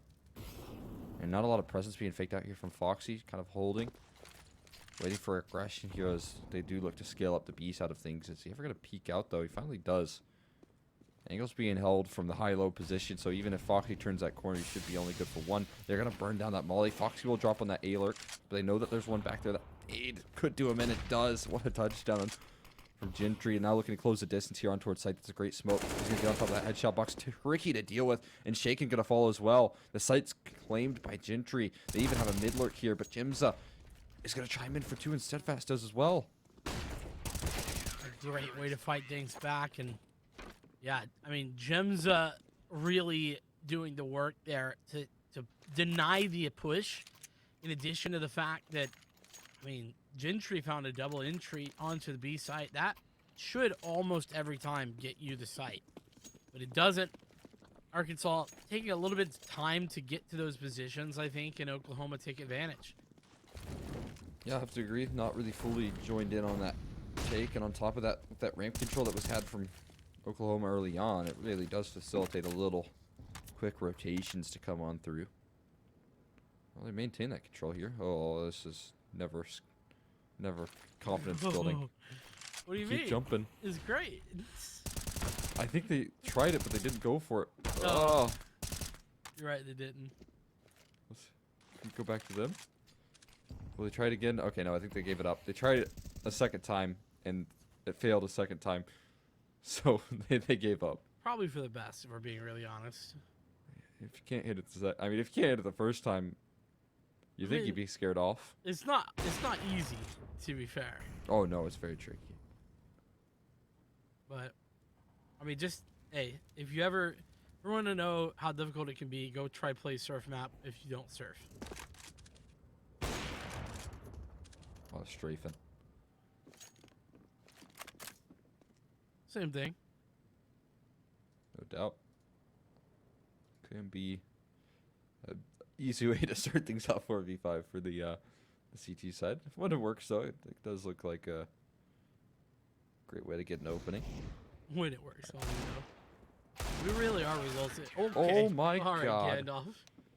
This guy he's always full of surprises. I love it. You can never let your guard down when Gandalf's still alive. Yeah, that was just disgusting. What on earth was that? What a way to close things down. Tie game, though, 3-3. Back to the bye after that eco for Arkansas. No op to work with. Jims has got it. I don't quite know what that went through, but Cassidy only going to be hit with a tag, not a frag. Jims are probably wondering how the hell he missed that.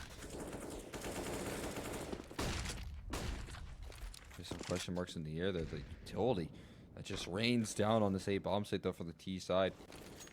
I do like that they are actually taking this ramp control though early on. We haven't really seen that come through from Arkansas on these gun rounds. They've struggled a little bit to do so, so it's a good adjustment being thrown out here in the mix. All that utility though. Yeah. We're running a little bit on the lower side. They missed the smoke. They have the extra smoke, but I guess if you win the fight, it's fine, right? I think that was in the game plan there. They were hoping that they'd give him that fight. No, in no man's land. There's Neo. There's no escape. Both angles being closed in upon. They continue to recycle those smokes down, and a safe plant should come through. Volley to force him off the line here. And a 5v3 looking to recover here is Oklahoma. They even have alert. Gentry has walked up the A side of things and is found on the flank. Oh my god. Shimza. Where's communication? Should have probably told Jim's all about that, but no. Barden gonna close it down. What a clean round. Flawless in fashion. And Arkansas, well, right back to winning ways. It was, you know, one or two rounds in eco, and then instantly turned. Shaken gonna be lacking a weapon, but everybody else has something to work with. Utility certainly is lacking though, and well, blind at the back. Jim's up, can't do a darn thing. Spray control, gas in the a little bit questionable, but don't worry, Gandalf doesn't need to see in order to frag. He's got Neil through the boxes. It's always with some of these lurking players that can always just offer up some nice closings. We do have 5-7 left. Shaken in his boots at the moment, that's for sure. So he looks to hold on. There's a FAMAS. I think that's recoverable, potentially, over in middle. But he's very alert to this mid lurk, and you can't blame him. I mean, they've had it. It's been a thorn in their side, yeah. It's been, what, like the last 3 rounds, too. 3-5 ultimately going to be the score line after this one. Or how long it's going to take to investigate Shaken. How many frags Shaken can find. You know, damage would be great. Just from a CT perspective, but also having the ability to... Stop, Foxy. Foxy... Don't you do that. You know, Foxy's just playing a dangerous game. He's the kind of guy that... I don't know what it's called, but you know the thing that back in, like... middle school people would do with the pencil between their fingers. Yes. I bet he was the guy who did that. About. Yeah. He just likes to play on the edge, figuratively and literally. Has not gotten punished for it just yet. Waiting for when he does. We're both gonna laugh heartily. Yes, very much so. Until then, though, we're gonna cheer. And now, we're cheering at that ridiculous spray. They see him. What? How are they not moving off that? Guys, you gotta move. You'll be getting shot. Come on, Cassidy. This time his spray control's on point. Jimza, 1 health, is still found 2 frags. He's upgraded to an AK too. There's 2 rifles that can be recovered. That's quite nice, but yeah, I'm just so in shock. Why not move? I don't know. I mean, they were just tanking. There's shots right there. Soaking them up. Well, maybe the thought process was, if we don't move, they can't see us.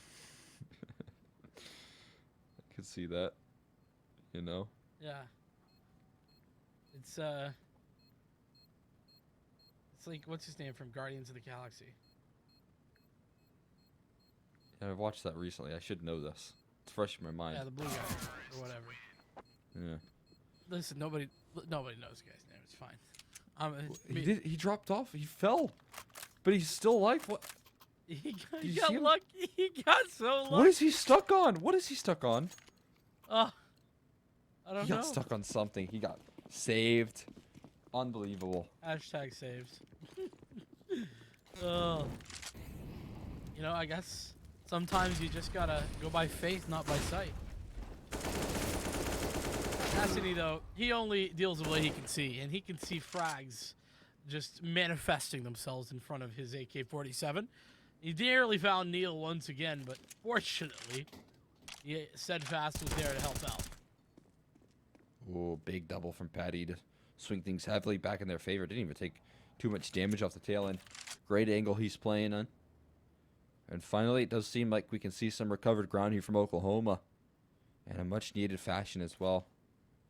But again, there is a low HP bar in the mix. Molly won't do anything. Won't force anyone off, but at least it will alleviate some of that pressure here as they execute in towards this A-bomb site. Have to deal with two players. Steadfast in a prime position. His teammate's gone down in the meantime. And oh, Steadfast staying alive. That's big. Didn't want to go down 1-for-1 right there. Could have really allowed for an effective post point. But now Gandalf, he has to figure out a way into the site. And he has to do so in a timely manner or else Patty will be fast on this flank. If there's anyone to clutch up, it is Gandalf. That's a good point. But Steadfast is really playing a... Normally, I'd say a dangerous game, but there's no way that Gandalf can anticipate. Okay.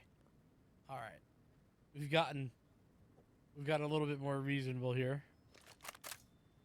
And Pat, I mean, you mentioned on the flank, but has been very, very patient on said flank.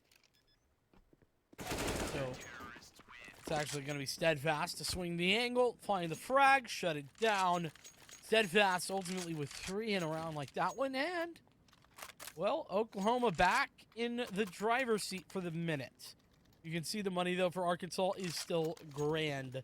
You're going to buy back and have all the util in the world. Got plenty of money to go around here, but a big round to find out again. With that fast side all play, you could have seen things go wrong.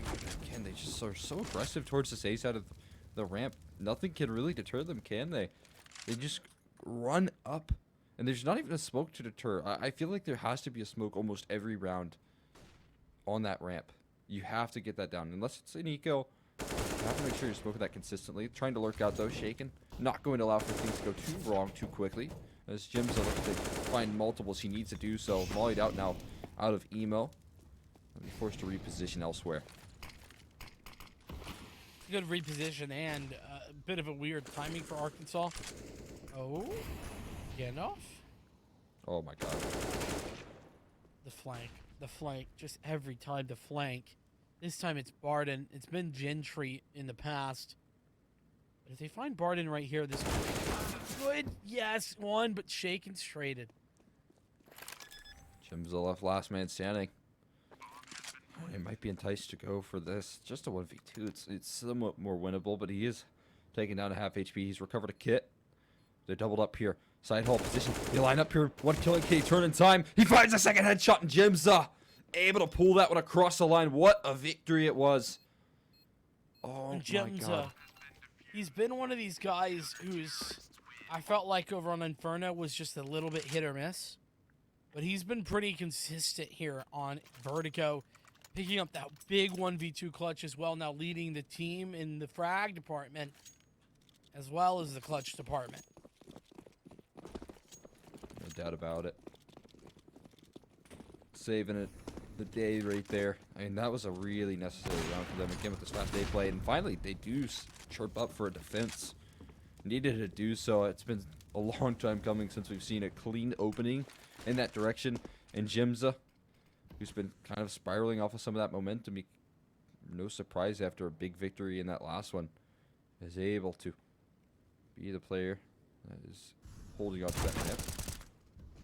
Well, great off angle. Yeah, I was about to say, I don't think I've ever actually seen anyone sit there. See that being a bit tricky there. I mean, you do have to cover that ladder room that's to the left, so it would require a bit of adjustment. But overall, if they only come in from that direction, it can be a perfect angle to catch your opposition off guard, and that's certainly the case there. Only what we saw happen. And it's a 5v3 as well. Oklahoma fighting to tie this game back up 6-all, but look how spread out these three Arkansas players are.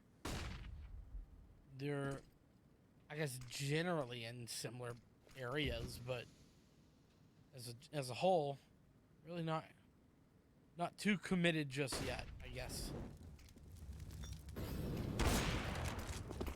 Continues to step up in the defense. Revealing his position is Neil, but no issues there. We'll find the kill.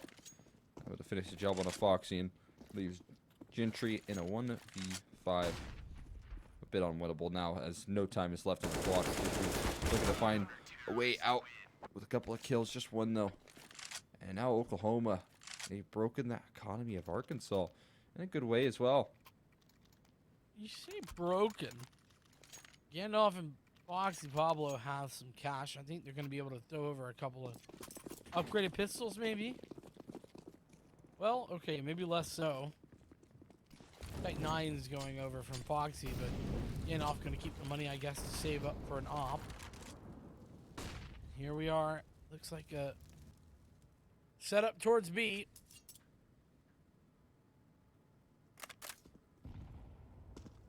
A little bit of nade damage. There's a little bit to all three of these players. Steadfast has some information. Here it comes. Here's the push. Rushing in towards B, trying to throw a full execute out. Patty ready for the defense here, but they're all closing in. Pistols can't quite figure out the best way to deal with these A1Ss behind this smoke. Bomb plant coming through. No luck. Not gonna happen. Not in this world, at least. And shaking to close things down. The full house between the two on the B side of things, and quick dismissal of that one before more investment comes through from Arkansas. Very good round to pick up. To pick up in that fashion, I should clarify, because of the fact that we're seeing some investment. Obviously, the pistols were upgraded and could have been a lot closer, I think, for Oklahoma, but they were able to pull it off with limited casualties.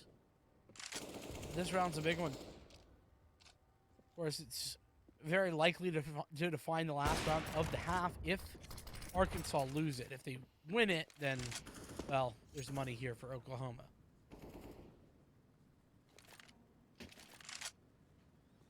Get a bit of a slowdown approach here. A lot of early aggression towards that ramp. A couple of rounds in a row, Oklahoma have punished it. And so now they try and hit the brakes a little bit at the moment. Neil, he's not looking to slow things down, though.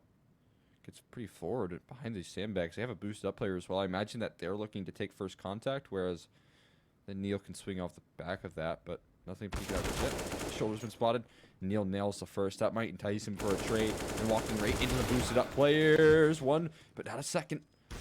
There is a couple of kills delivered, but answers are back. They find a spam through the wall there. Only one A defender left, and they might be able to punch in these numbers here. With Neil on the site, ready to go, and fragging out. Gassany falling. Another 1v2. This time it's Gandalf. Excuse me, 1v3. Missed out on Neil. He's low HP, baiting me out. Big plant. Over the top. He's going to be able to find that one. Nearly the second. As Patty goes low, it's an 8th round for Oklahoma. A guarantee of the half, and even better for Oklahoma. The money is there, but not perfect for Arkansas. You're going to see a little bit of limitation, especially there for Cassidy and for Gentry. No doubt. At least they have a little bit of investment for this last round. So putting up a pretty decent T side here, but a great CT side delivered and a nice start. Steadfast finding himself a third with the help of Amali, of course. There, 3 kills in, and now there's his third of his own to gather up. It's a complete denial of that fast A play right there. They've really adjusted nicely to what's been thrown at them later on down the line. Behind the 6th half, the close things out will be found. Oklahoma hungry to take things into a third and keep up their flawless streak in the season. They need a reverse sweep to do so. Certainly would, but this is the start, right? A good CT half on the likes of Vertigo, which, I mean, I know this map is technically CT-sided, Cole, but it really does feel like you can always find a T-half if you need one. I don't know if you feel the same way, but it definitely is one of those maps that can go either way. So we're gonna see if Arkansas can put their CD side to work.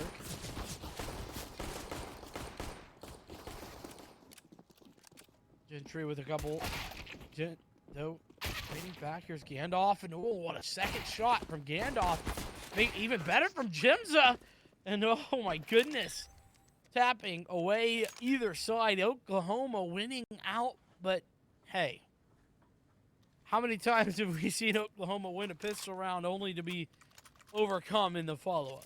Yeah, you don't want to jump the gun in these scenarios with the history, although it is only pistol upgrades, no armor to back this one up. So maybe a little less opportunity in this one. Waiting for the pushes here as well. Good for 2. That's probably mission accomplished with the pressure that was put on his shoulders. You don't want to give up anything else here. And you just have. That is a lovely tap from Cassidy. Patty in the back line, though, shouldn't be expected. Is but only a few USB to deal with, and he does so swiftly.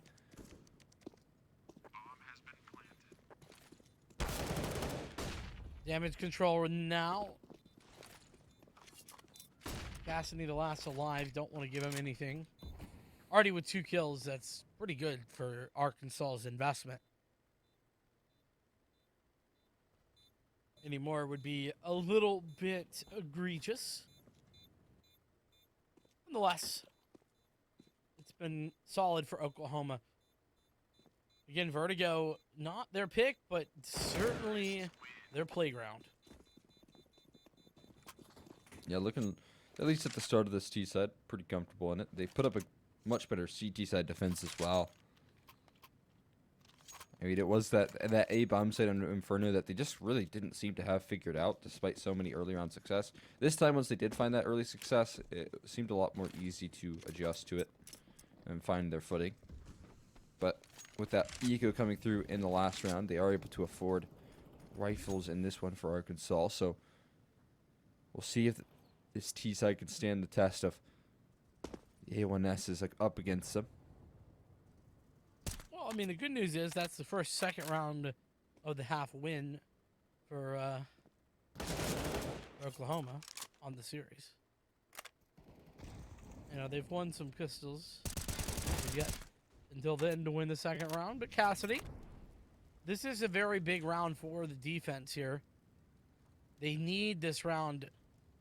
They can't let it get out of control. They can't let this scoreline get too far gone. But a tall task awaits. As now rotations coming through. Looks like it might be a B hit. With the rest of the team kind of faking towards A. Doesn't seem to have fully sold them just yet. The bomb is heading in that direction.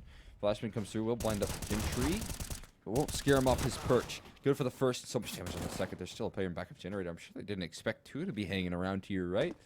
That is really hard to expect considering they were spent so many resources faking things out. Patty will catch an overextending T. Rather CT, I should say. Might even catch his flank. Gordon? Nope. He'll be the better of that one. And with 18 seconds left onto the clock. Steadfast.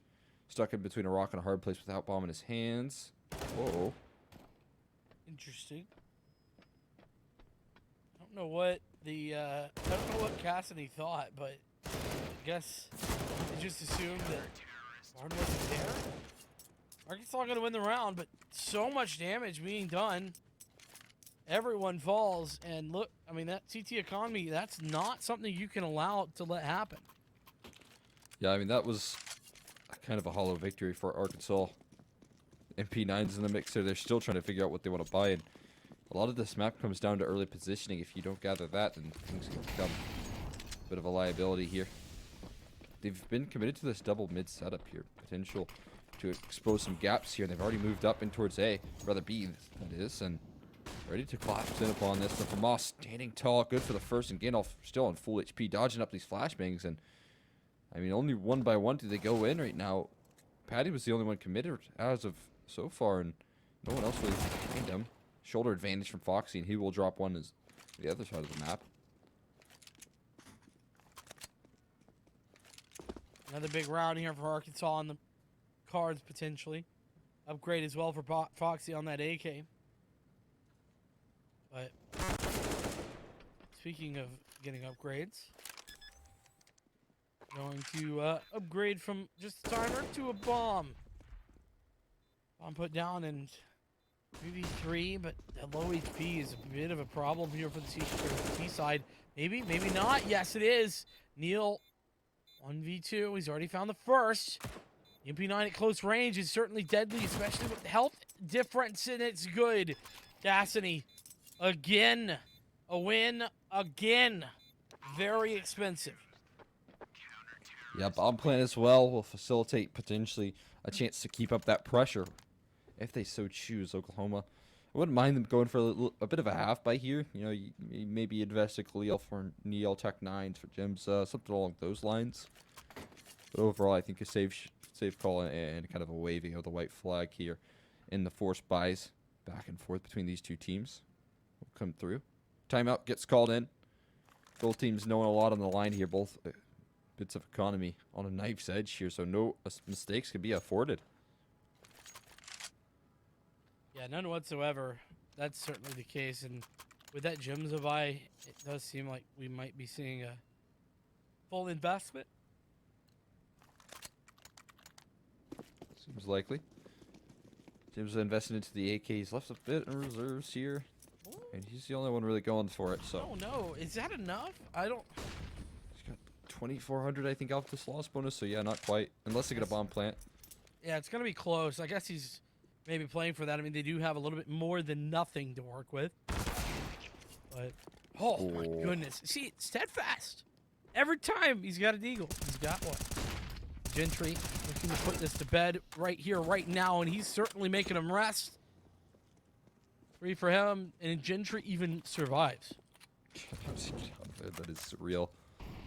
Able to walk away, still standing, and recovers that lost ground that Steadfast was looking to pick up.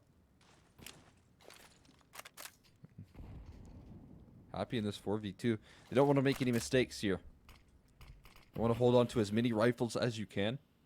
And Jibsa and Neil can do a lot of damage here. I know that they have no utility and not a lot to work with in this 4v2, but still there's potential to drop a few guns on your way out, maybe even collect a bomb plant that we talked about being kind of a necessity. That bomb plant would be fantastic here. For sure. That's that. Called order. What? Jimza, he might be sitting at 6'5". He's going to have to figure something out against Foxy. Foxy, nice shot. Trade, of course, for Neil, and Neil has to recover the bomb, so he can't get the plant. So, you got to take the good with the bad, though, I guess, if you're Oklahoma. You did a lot of damage once again, and you were close to that bomb plant. But you can see Jimza, I think with the gunfight wins he actually had enough, and that's how he's pulled off a rifle. Yeah, a couple kills towards the tail end here. He has absolutely no utility.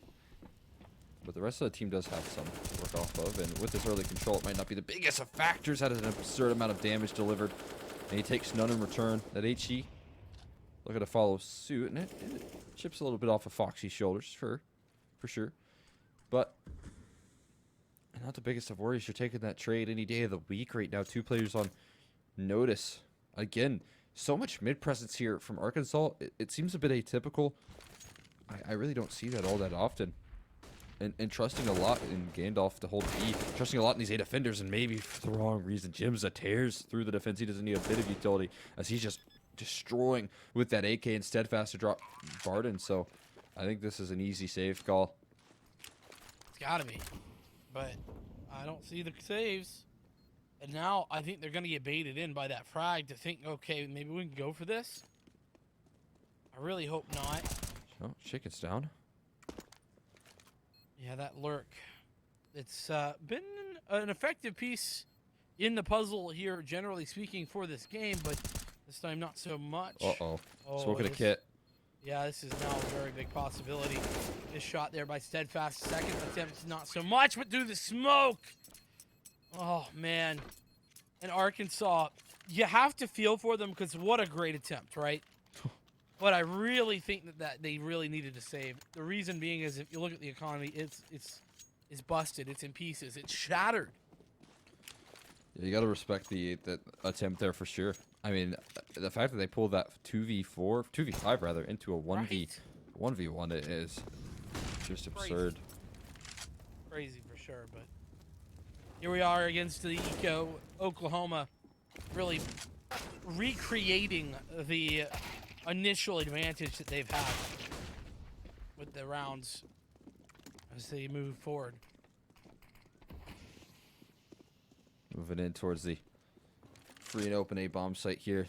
The name of the game here for Arkansas is to try and chip some damage off of these Oklahoma players. Doesn't seem to be too likely with Shaken covering the back lanes here, not allowing for any funny business to take place. Drop a few pistols here. Last one is Gandalf. And he stays alive for a little while longer. He has a fight to be put up, but that's it. He'll go down. And there's 13 for Oklahoma, moving closer and closer to trying to take that third map. Arkansas, they really need to put up a steady defense here. They certainly do if they want to close it in 2. Remember, Mirage will be our third if we need it. This is another save round. Really? Did Arkansas force my last round and I missed it? I thought they were full saving. Well, they were really in double safe territory, so I think that last round it probably should have been the force buy, but they kind of half purchased. They didn't really invest armor into it, so I don't think if they even if they full ecoed with only USPs, they probably still would have been worse for wear. That's unfortunate, and well, you know, double saves, no matter what form they take, are just horrible. No doubt, really tricky to deal with. I mean, this is 14, likely. There's still damage to be done here. Boosted up players, they all fall down though. As Shimza again with these massive openers. He's been stepping up. 31 kills to his name. And one more to turn the corner. We'll find aces in the cards here. Can he find this last kill? Gentry looking to deny it. Oh, but caught off guard, and it is an ace. Up against the pistol, sure, but looking lovely to do so. Arkansas putting all their cards in one basket here, as they are playing for essentially a flawless position from here. Even then, I mean, look, they've double locked, so their utility is pretty terrible. I would have liked to see them thinking a bit more about the utility in a round like this, considering how utility heavy a map like Vertigo is. But if the ops go massive, then you don't really care, you don't really mind. Oklahoma, on the other hand, going to eke their way closer to a third. And that's one way to start yourself out. Oklahoma opening pick through the smoke. Now they're looking to recover this ground. They just can't seem to find it. Fight's not being won. And yeah, I'm right there with you. I was about to say 5v3 here. You haven't even done too much chip damage. They're heading out, and giving up map point here for Oklahoma to try and take things into a third. It'd be a big victory for them if they could do so. What a turnaround. And let me have a conversation for a second with you about Jimza, because I don't know what his ending frags were over on the first map, Inferno, but I do know that he missed some very crucial AWP kills. Got picked early in a lot of rounds, and just generally was struggling a little bit to get started. Well, he's not only showed up, but he's fragging out, and that has been the biggest difference maker for me for this Oklahoma team. I mean, you can't take away that they've played a good Vertigo. They have had a lot of good setups. Of course, winning out on your T side is absolutely fantastic, no matter how you look at it. But I mean, their CT side was just very nice. Mm-hmm. Yeah, that's the best way to put it. Jimza has been delivering so much in the second half. I mean, first half as well. But with the opening kills that he's been able to find, it's made finding any sort of ground here in the long term for Arkansas incredibly difficult. This movement up towards ramp, they've got themselves into a sandbag, so it's effective positioning taken here. Barden, no smoke for him. That's an easy pickup. Need to get that left side smoke down, and you get the right one in, sure, but it might be a little too late here. But maybe not. Patty just taking the fight, winning it out. They have that mid lurk as well. That's been an effective presence, and somehow Jim's able to adjust in time. He's flanking quickly as well. And Boxy's got to be aware. Turns around in time. He's safe for now, at least, as two more look to head in towards A. Things looking to work in the favor of Oklahoma, but it's a 3v3. And there's actually a great deal of utility here for Gandalf.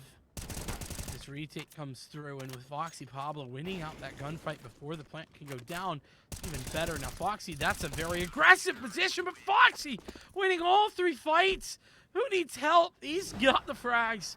A quad kill for Foxy. And that's 10 rounds for Arkansas. But they need 5 more to send us to a second overtime period in this series. And did he throw a fake flashbang with the decoy? Yes, he did. It worked out so well. It actually turned some attention away. That was absolutely sick.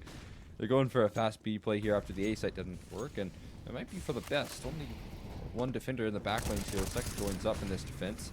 Barden really needs to do a whole lot here. He's stuck away from the flame, so he can't really retreat. He's stuck inside this defense here. Flashbang coming through off the wall, bounces, and now they look to find their space here. Gandalf on the back lanes, he will drop as well, and the advantage swings back in the favor of Oklahoma, who only need 2 kills to take us into a third. Cassidy and Foxy, though. Foxy just got 4K last round. Flashbang over the top, and Cassidy, we know how good he can be. Foxy with the frag, he's got the shot, he's looking for the follow-up, and he has it! Oh my goodness, Cassidy! With the help around the corner, Arkansas stay alive.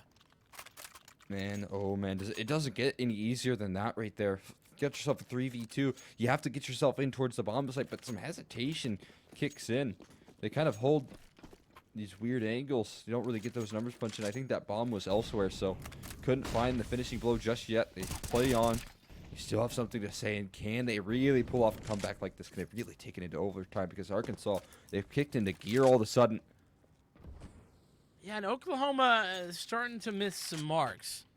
Right there, Jimza entirely not checking the corner. You have to check those corners. I understand he might have thought he had a timing, but it still is not acceptable. Especially not late in a game like this one. Gentry spotting one more out. He's going to be falling back as well. Just realized Jim's is at 34 right this moment. And Neil cleaning up on towards Gandalf gives the 4v4 right back to Oklahoma. Good recoil control there from Neil. Not tricky to deal with that headshot box player. It does so with ease. Takes care of him swiftly. And equalizes into the 4v4. At least this A-bomb set a bit dry in terms of the numbers here. It is Foxy, though, of all people, and as of late has been keeping them alive in this one. The Op is playing Overwatch as well right behind him, so relatively good standing here still with the left and right strokes. This is what we've kind of needed to see for a long time. Getting those simple nades down will allow for safe plants to come forward. The nades continue to rain on towards Emo, so it's more damage on a Foxy. He's down to half HP. And they get a safe plant, but look at this. Barton's so fast on his flank. No way they're knowing. Yeah, they couldn't anticipate, but Steadfast, what a great way to answer back. He's quickly gathered the AK. Neil on the site, making re-entry tougher and tougher.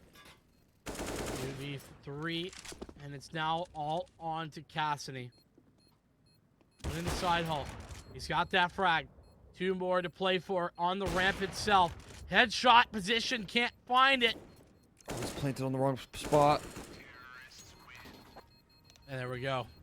Oklahoma on their way to map 3 in this series after a really rough Inferno. They make it work on their opponent's pick, Vertigo.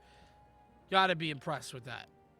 Yeah, and it looked a little more comfortable. This was kind of the Oklahoma that we were expecting to see in terms of the experience shining, but certainly not the player in the individual sense. Jimza. I mean, what was that performance? He had an insane showcase right there. Yeah, I mean, I think ended around 35 kills, if I'm not mistaken. Mm-hmm. Yeah. And in regulation too, and not in max rounds. I mean, you and I both know that's an anomaly for any player, no matter who you are, and that's an incredible game, no matter what. It's just so impressive to see, and against a team that we clearly have seen based on that last game that is ready to bring it to the likes of Oklahoma. Yeah, I mean, no doubt that's absolutely true. If they want to try and take things into this third map and close out this and continue their flawless season, they might need another performance out of Jimza in that fashion. But before we head into that third map, I do have a question for you and you all in chat. Are you tired of your gaming chair? Are you looking for a new one? If that is the case, you can really set your sights over to the Mavix M4 chair. It's great, and it comes with 4 different colors if you're looking for that dynamic variable lumbar support as well, alongside the cooling Mavix mesh that I love during these broadcasts. Absolutely fantastic. You can even have a nap in these chairs. If you are looking to gather one of those, you can enter in the giveaway over at the Mavix Moments. If you type in chat, you can see it right below the screen there. ! Mavix Moment in chat. You can get your chance at entering into the giveaway there. All you have to do is get your daily entries in. You can find that utilizing that little code in the chat there. Make sure you get in on that for the Mavix M4 chair that you could potentially win there. With all that being said, though, we will be throwing it into a short break. We'll be heading into map number 3 shortly after.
tale of two maps, and both of those maps going the opposite way of the teams that picked them.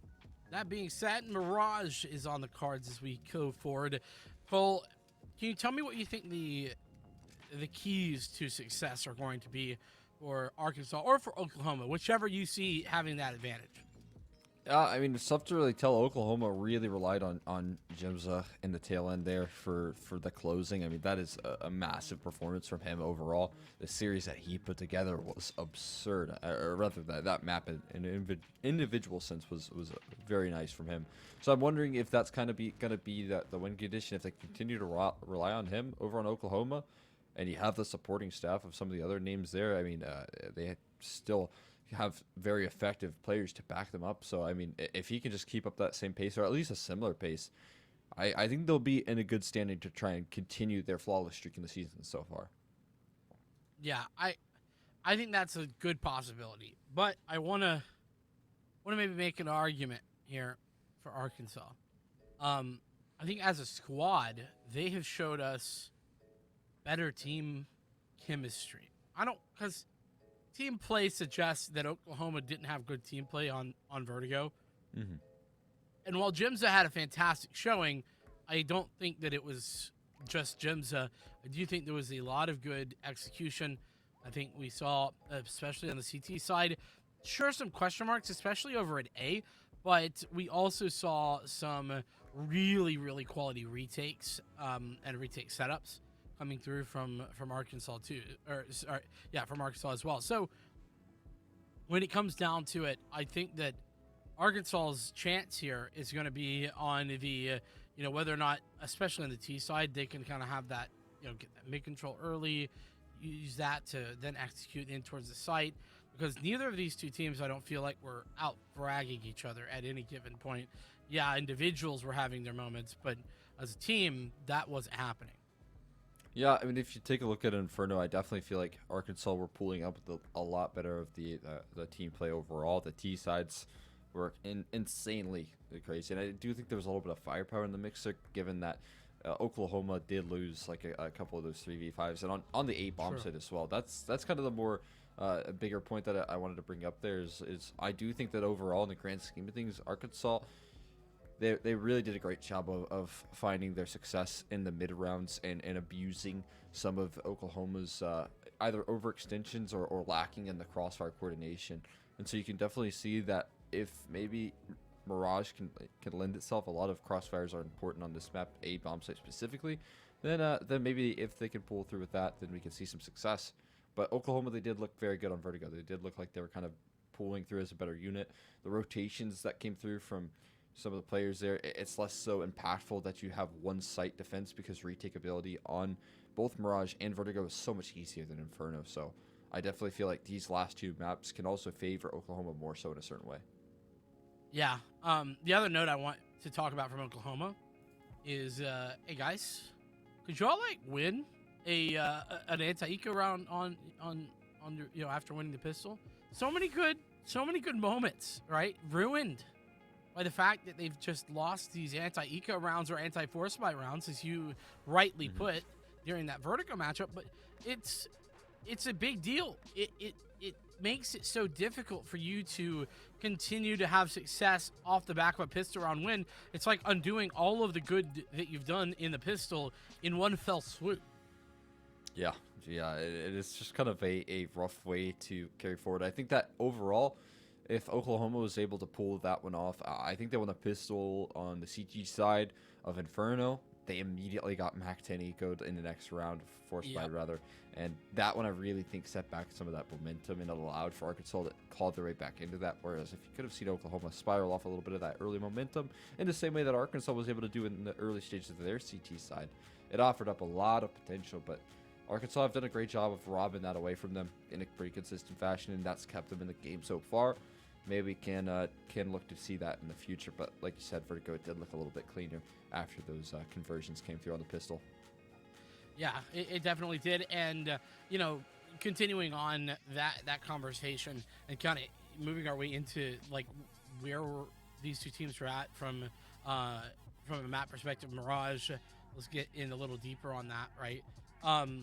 obviously a very even map, and I think going from the likes of a Vertigo that I think is, I'll say, reasonably CT sided, you know, and then of course we know Inferno. That's definitely a CT sided map, but it can be hard if you don't get started well. Going into a map like Mirage, it's far more even. I think, though, generally speaking, Oklahoma gonna have a little bit more leeway in that there's probably more gun rounds, you know, available to them, regardless of whether they start CT or T side. And I mean, I think we're knifing for side here because it's the third map in the series as well. So if Oklahoma could get a good start, whether that's on the T or the CT, I give them a lot better chance to get away with things. But looks like we're getting underway here. Apologies for the delay. Arkansas on the CT side here, so we'll scratch off what I was just talking about. And, well, especially considering that 2 frags have gone towards Arkansas already. See Oklahoma try as they might to find some success, actually committing to this mid presence. A little bit of an interesting decision considering the A push, but it's working out wonderfully. 3v2 now, and maybe just a 2v2. I haven't really figured out how they want to plant the bomb just yet. That's a barrel spotted. Gandalf will say goodbye, and that's bomb dropped now. So making an excellent recovery of things here over in the Arkansas camp. Just have one more to deal with in Jim. So he's been given the raid boss here. He's got the P250. He's got the armor. He's the man who lit up the server over on Vertigo. And a 1v2 to start things off for him would be phenomenal. It would certainly allow for maybe a potential starting off hot on Mirage. Needs 2 to go, though, and it's been heard. Jim's, of course. Oh, but Gentry ready and waiting. Gentry's pistols have been fantastic this game, I think, over the course of the entirety of this series. He just consistently is finding those one taps. I don't know if you've noticed the same, but nonetheless, we are in position for Arkansas to have one of these patented early leads, and this time they got the pistol as well. Yeah, don't need to worry about getting a force buy in when you just win the pistol there. That's a nice start. A different one for Arkansas, as a lot of those pistol rounds have gone in the way of Oklahoma over the grand scheme of things. A little pause in the action here. Should be getting back into it, though, shortly. But not a bomb plant. I'd imagine this is going to be a full eco from University of Oklahoma. We've seen a lot of interesting force buys in these second rounds where you're able to pull out Mac 10s and such. And maybe that could be a good way to catch them off guard, but I think they're just going to stick to the pistol. Oh, no. As I say that, Jimsa fully invested into the Deagle. Is he alone? Yeah. I don't know about that one, especially because they could have gotten the plant, and they just decided not to plant. Oklahoma. I don't know. But, again, back to our conversation about results-oriented thinking. If it works, then I instantly just be quiet and pretend like it was the greatest idea ever. Right, of course.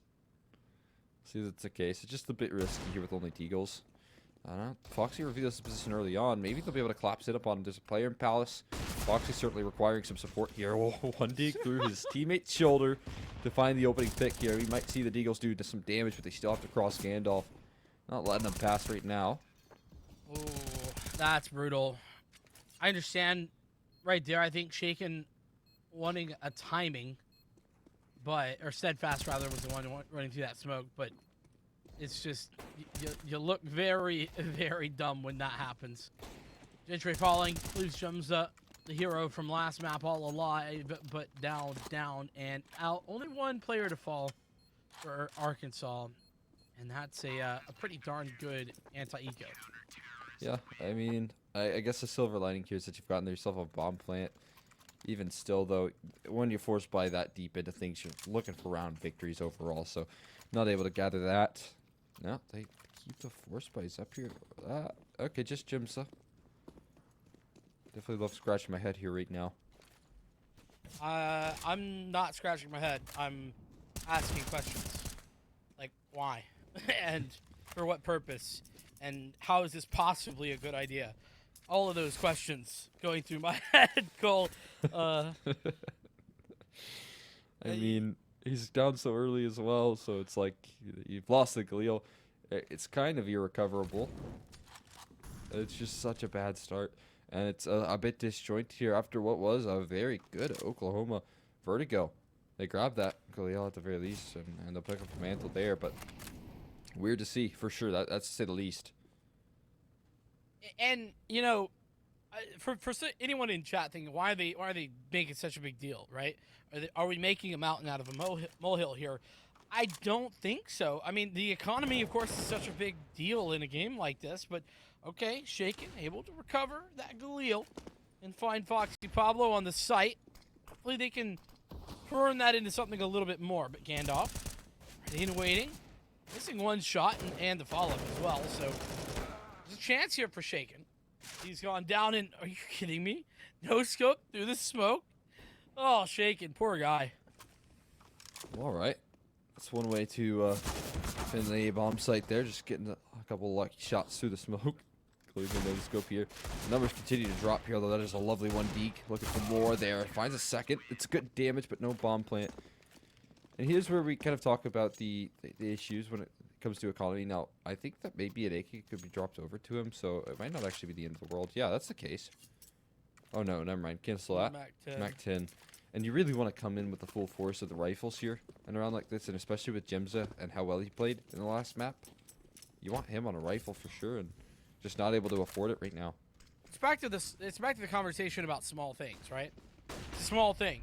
It's not that big a deal, maybe, but there's gems that are already out, so now it's only AKs, 4v4, and Arkansas now working to attempt to continue their winning ways. If they, the other bad news about that force buy situation is that if Oklahoma lose this round, then Arkansas's well on their way to a good CTF. Shaken is pulling it back, looking to frag out Flashbang as well to help Shaken cross over. Nobody's there anyway, so it's somewhat irrelevant. Yeah, you have safe passage towards the bomb site. Now can they pull off another retake? The retake's up and looking rather nice, but the HE rains down onto Gandalf. Murder hole access is covered as well from Shaken. Timing might not favor him. I mean, there's just no way you really commit to that. Oh, he finds one kill in. They know that one's in the ladder room, at the very least. Pretty far removed from the bomb site. Needs to find this kill first, and they've joined up together. This is a really good reposition. Cassidy. Oh, he's got a smoke. Does he have a kit? Yes, he does. It's on it. Okay. Oh. Nicely done.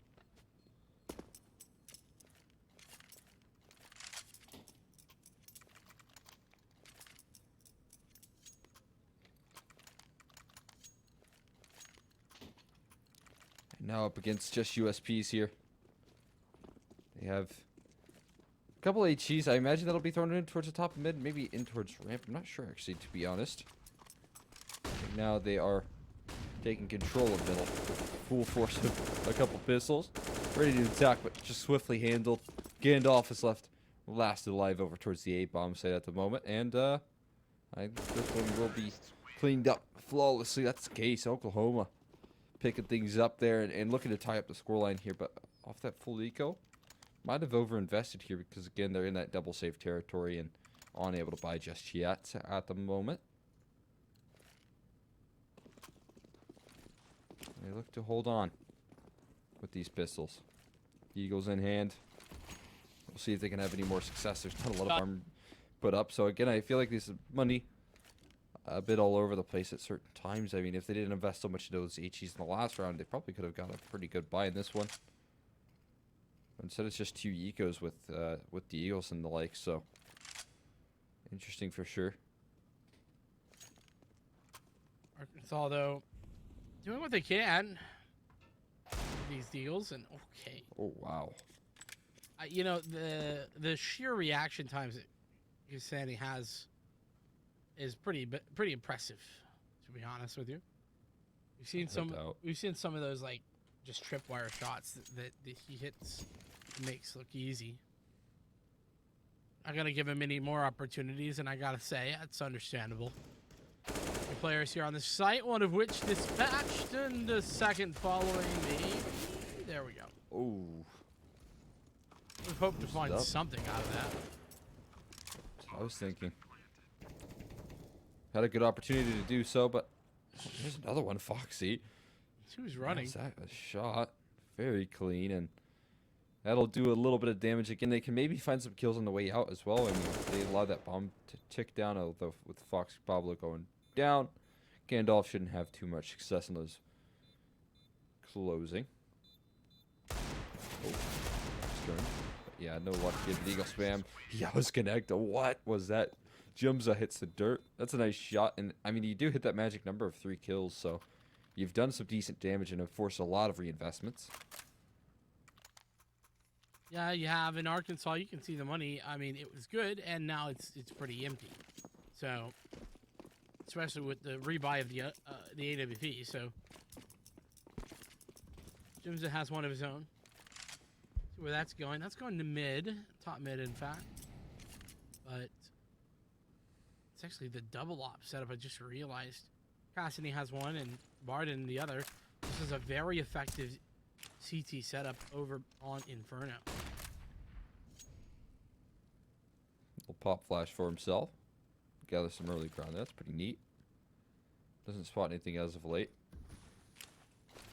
I'm a big fan of that flash, to be honest. Right now, he utilized that smoke towards get right. He's looking to isolate that duel onto the site player right there. Certainly causing a lot of attention to be drawn in towards that B bomb site, but really not being fully sold and still committing to that. How often do you just see that sort of aggression fully committed? And it does work out, at least for one. Able to nail the headshot, and so there is 2 to answer back, and back into good situations, good standings for this T side of Oklahoma as they collapse in upon A. There's only one in CT to deal with Foxy Pablo. Yeah, and your point there was how often does that sort of swing from Barden work out? Well, the answer is not very often, and he goes for the second peak too. Just a little bit ambitious, I would say. I would love to see them, Barden just fall back, understand, hey, I got away with one there. It was a nicely played moment, and then take the win. Unfortunately, he goes for more, he gets punished, and so do Arkansas. 4-3, Oklahoma answering the call instantaneously. So the double op setup not working so well as Max loss bonus gets engaged here for Arkansas. Yeah, I mean, it is kind of the risk that can be played. A lot of money goes into that double op, and as soon as you make the mistake, as soon as you make that overcommitment, it can come collapsing. That is what we've just seen right there. A little bit of overplaying of the hand. Have to figure out a way to recover here. They have to do so soon. So Oklahoma 4 now strung together. These rifle rounds have looked handedly in their way. They have Oklahoma doing work, but what are they going to be working against? Looks like 4 Deagles, 1 5.7. It's interesting we don't see more 5.7s, to be honest with you. I feel like it's a very underrated weapon. I'm right there with you. I'm officially on the 5.7 train myself. With the Deagle kind of becoming less of a factor. Absolutely love the 5.7 in its place. And it has been good for some multi-frags as well as Gimza. Back on his AWP. They haven't really talked about that as well. I mean, yeah, he has a whole new opportunity with that gun, right? I mean, this is Mirage now. Vertigo definitely an Opera's Paradise as well, but Mirage the same case here. And he is kind of top of the charts right now, alongside Steadfast and Neil. Funny you say that about Vertigo. I agree with you, but Jim's not really using the op. He was AKing. That's true. Pretty much the whole time, with the exception of a couple of those CT rounds. And even then, it was somewhat limited on the success. But this time, is going to be Patty put to bed, lead to rest early by Cassidy. And that's exactly what Arkansas really needed to find opening frags. Steadfast. Again, a double up investment. Again, already taken out. But now Gandalf back around to the side. Setting this up for Arkansas 2v3. It's recoverable. Still, I mean, it does kind of rely on Shaken to do a lot of the heavy lifting. Kneels down low. See what Shaken can gather. He still has a smoke to his name. Gonna get a pop flash in the mix there. But no, doesn't commit to it. He's just looking to buy time. That smoke for jungle will allow for safe passage in towards site. They could potentially plant here as well. And Neil will get those numbers punched in safely. They have to make a reactive move here. They have to figure out a way back into the site. Yeah, taking a fight right there is not exactly what you'd hope to see. Another one comes in. Blinded up is Gentry, but doesn't matter. He still connects. And finally, Arkansas able to close out another round. What an incredible blind kill there, too, from Gentry. I mean, just picks up the timing. You're right, Arkansas back to the winning ways for the moment. Now, granted, I think they were forced to rebuy at least one of your AWPs. Or no, they've just kept the one. Haven't gone back for the double op. Don't think they could afford it. No, definitely not. But it's plenty of money for Oklahoma. In fact, they still have plenty of money to Oklahoma, and they already are taking a big win. Is that just a double nade? I don't know, but either way, it's a frag. A follow-up for Jimza before Cassidy can trade. I think he got spammed down while he was walking through the connector, and then the nade that chased him for the kill was what finished the job here. B's completely clear. Not known to the T side just yet, but with this smoke and with this presence trying to be sold from Shaken, they might continue to commit this. Jimza has this rotate cut off as well, so I'm not going to be expecting this whatsoever. I actually did have an idea, but Gentry falling. That is the closest player to the B-bomb site. The rest of the roster going to be left a little bit lost in this situation. I mean, can you even recover this? 4v2. You have a lurk to deal with as well. I think they're holding on to their weapons. I hope so. I think that's really the right decision. Oh, missed shot. Okay, out of bullets. Jim's up. Honestly, that's worth it. Yes, very much so. Could have been cleaner, right? But true. At the end of the day, you finished the job.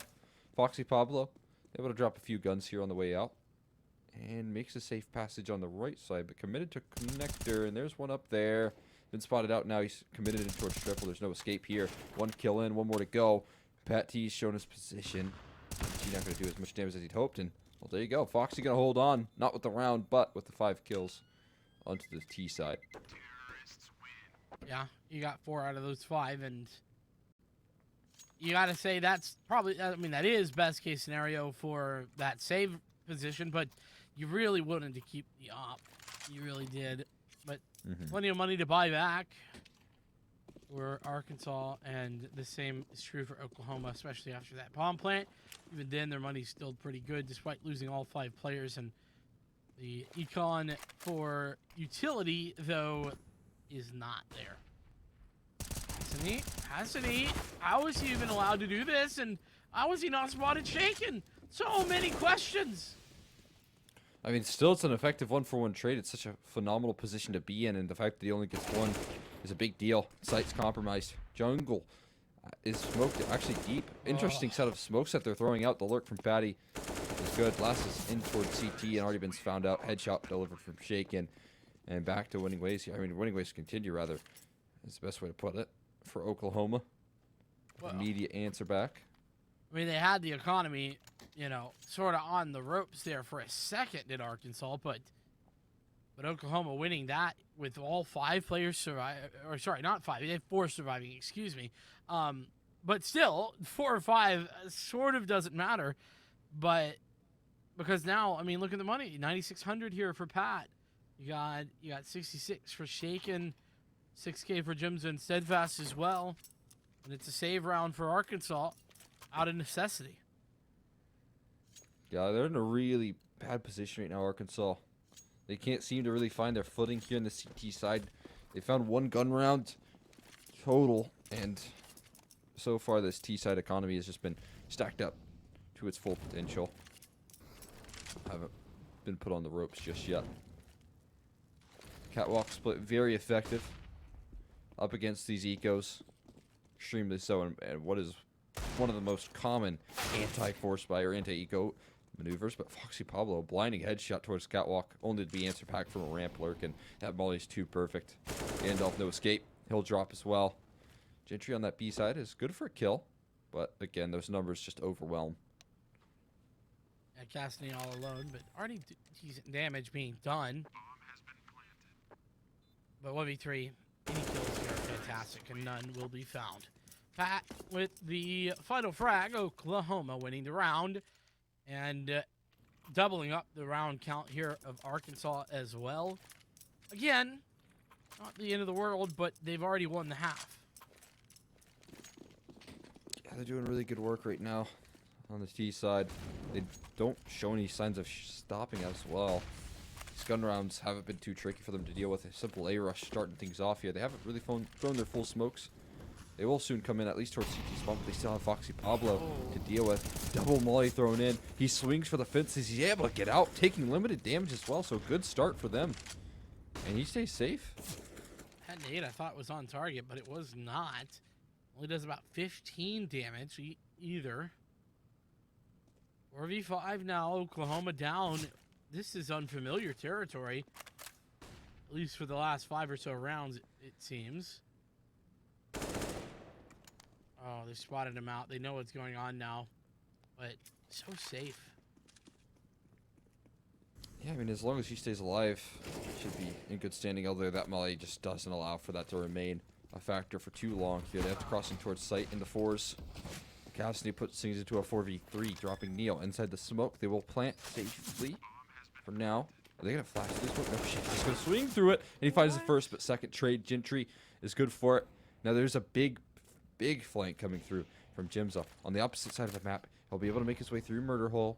All that needs to be done is to be time bot maneuvering in through Palace now. How much can Jimza find on this flank here? He's going to activate now. Bomb hasn't been tapped just yet, but he's swinging for the fences. Spots out another head and distracts just enough. Patty goes from Palace and finally does strike. University of Oklahoma pull that round of the hat with a phenomenal flank. And Jimza, that win condition that we both talked about, stepping up alongside Shaken in this match. Yeah, what a huge play from Jimza. That flank is hard to get max value out of. It's a very difficult position. And with that jump bind, I think that should go into window. Very nice. Yeah, it's good to see that. And now top mid smoke as well. I'm going right back into the window as well. What is it? Yeah. Doubling down. Oh, you're right. He wasn't on top of the the trash can. It does kind of nullify the effectiveness of Cassidy right now. Wait, what was his third smoke? What? Triple it down, right? And they throw it towards the top of connector as well. There's barely been any time. This is supposed to be 15 seconds each, guys. It's all 5 smokes. 4 of which go into mid window. I mean, at least they're committed and they know what they want. Right. They want mid control. But they also need B control right now, and Gentry denies it. There is no smoke, so it might be Gentry setting up a brilliant little crossfire support coming through from Market Window, although it is limited in success. Spam comes through from Steadfast onto the head of Gentry, back to equals. There's a lurk from Shaken as well. He's footsteps will connect onto one, and that makes things so much more tricky. Stuck in between a rock and a hard place. There's no escape from this Market position. How is he going to work his way out of this one?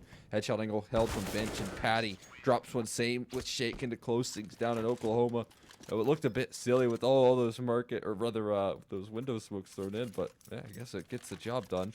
The best part is I almost never comment on mid smokes because it's just, it happens every round. It's very standard, very defaulty. And the one round I paid attention, we saw 4 out of 5 go in that position. I just can't believe it.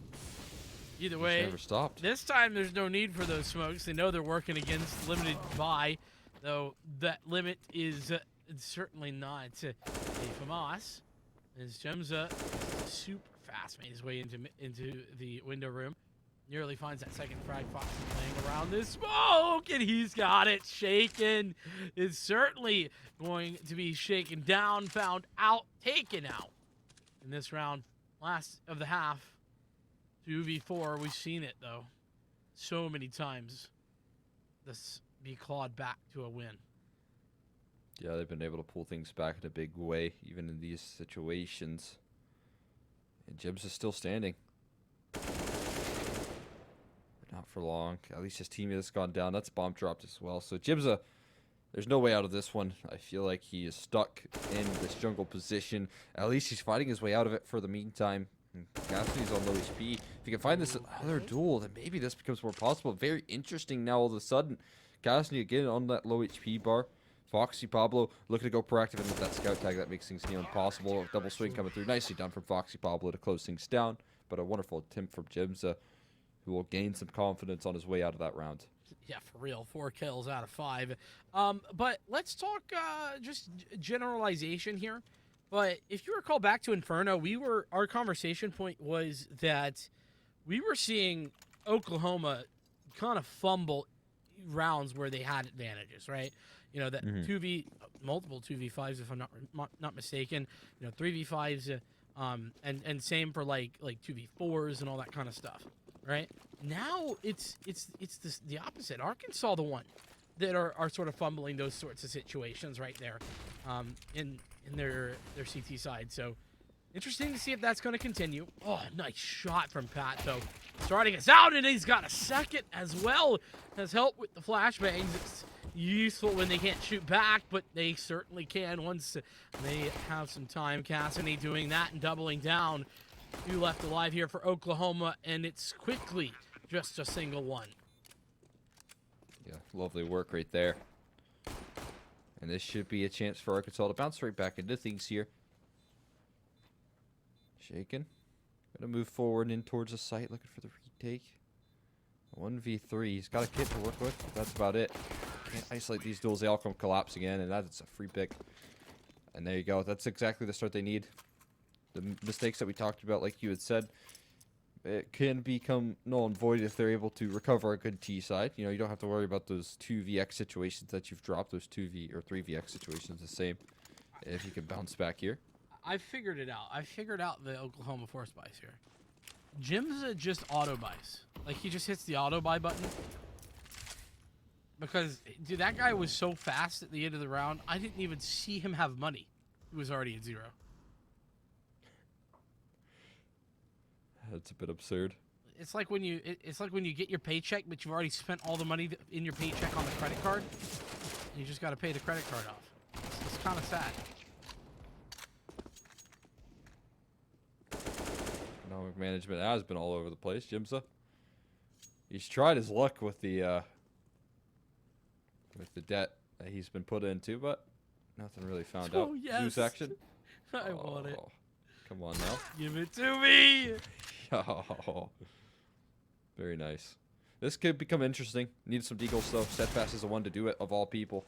He's been pretty good with these deagles, but missing his first opportunity. Might not get a second. As the flank will come through. Gentry with 1. Oh, playing behind the flower pot. Hasn't been spotted out. Sneaky.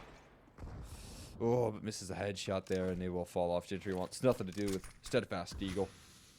And needs to hold on to this B site, as that is where the bomb is heading as well. Is fast movement up catwalk, though? Timing right there, too. Both players just kind of swinging, not quite meeting each other. Now they will. Gandalf also not going to be interested. You know, I really like how much respect they're giving this Steadfast Eagle, because it deserves it. Yeah, you really, this late in the stages of the match, you can afford 0 mistakes in terms of trying to claw things back. So, trying to avoid Steadfast Eagle at all costs is certainly a good priority to have. Yeah, I mean, at this point, I think everybody's probably been on the opposing side of it too, and felt its wrath. So, no doubt, putting some respect on that, very much the case, and very much a good idea. Less good the idea is, Jimza, he's already got a deagle again. Oh my goodness. This time though, it's more understandable. It is a save, no armor to back that up. Okay. Later. Oh man, what a shot right there. That deagle not working out for Jimza, is it? Not quite. Not the intended plan of this round, that's for sure.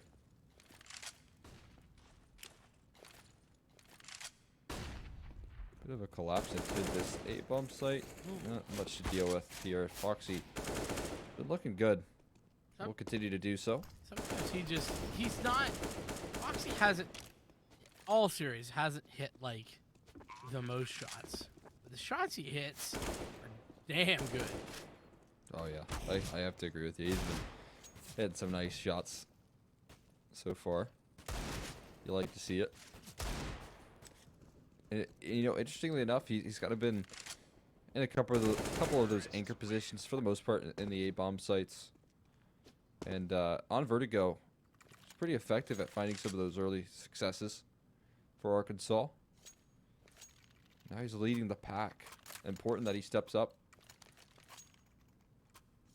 Certainly as important as we move into a gun round for Oklahoma. They lost the pistol. They lost the following two.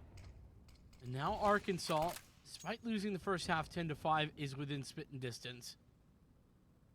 This 8-10 score line now. They're setting themselves up to be a straight-up A execute. There's no one anywhere else on the map. This is a very aggressive decision, and there's a reason they're doing it early, because they can't afford to lose any map control. Here we go. Execution rolling on off here. Need this first gun round. It'd be a great way to kick off a comeback. But a boost is nice. Jimza has been spotted out. Can't be dealt with either. And Gentry down early. Big 4v5 to pick things up. They might reassemble that later down the line. CT smoke never coming through, so maybe they'll just swing in. And Jimza just deleting them from the server. Will eventually be traded by Foxy's nice showing for the head. But a lot to deal with here. A lot left to find. And those smokes have faded away. Swing out there by Shaken right to the cranium of Cassidy. And Shaken doubling down, finding a secondary frag as well. Eventually, Neil is going to fall. He was low HP anyway over in jungle. 1v3. We've seen it before, but Gandalf, he's the one to do it. Nicely traded by Steadfast. And I gotta tell you, Cole, I'm a huge fan of Oklahoma playing such a weird position and just getting the one kill, falling back, and waiting to retake. That's such an intelligent way to essentially guarantee yourself an advantageous retake position and nearly guarantee a round. Yeah, I mean, it's almost certainly good to catch him off guard right there. And in opening gun rounds, of all things, to pull off some gimmicks, I think is incredibly important. That's the word for it, gimmick. I love that, yeah. They want to start things off with some success there. That's exactly what happens.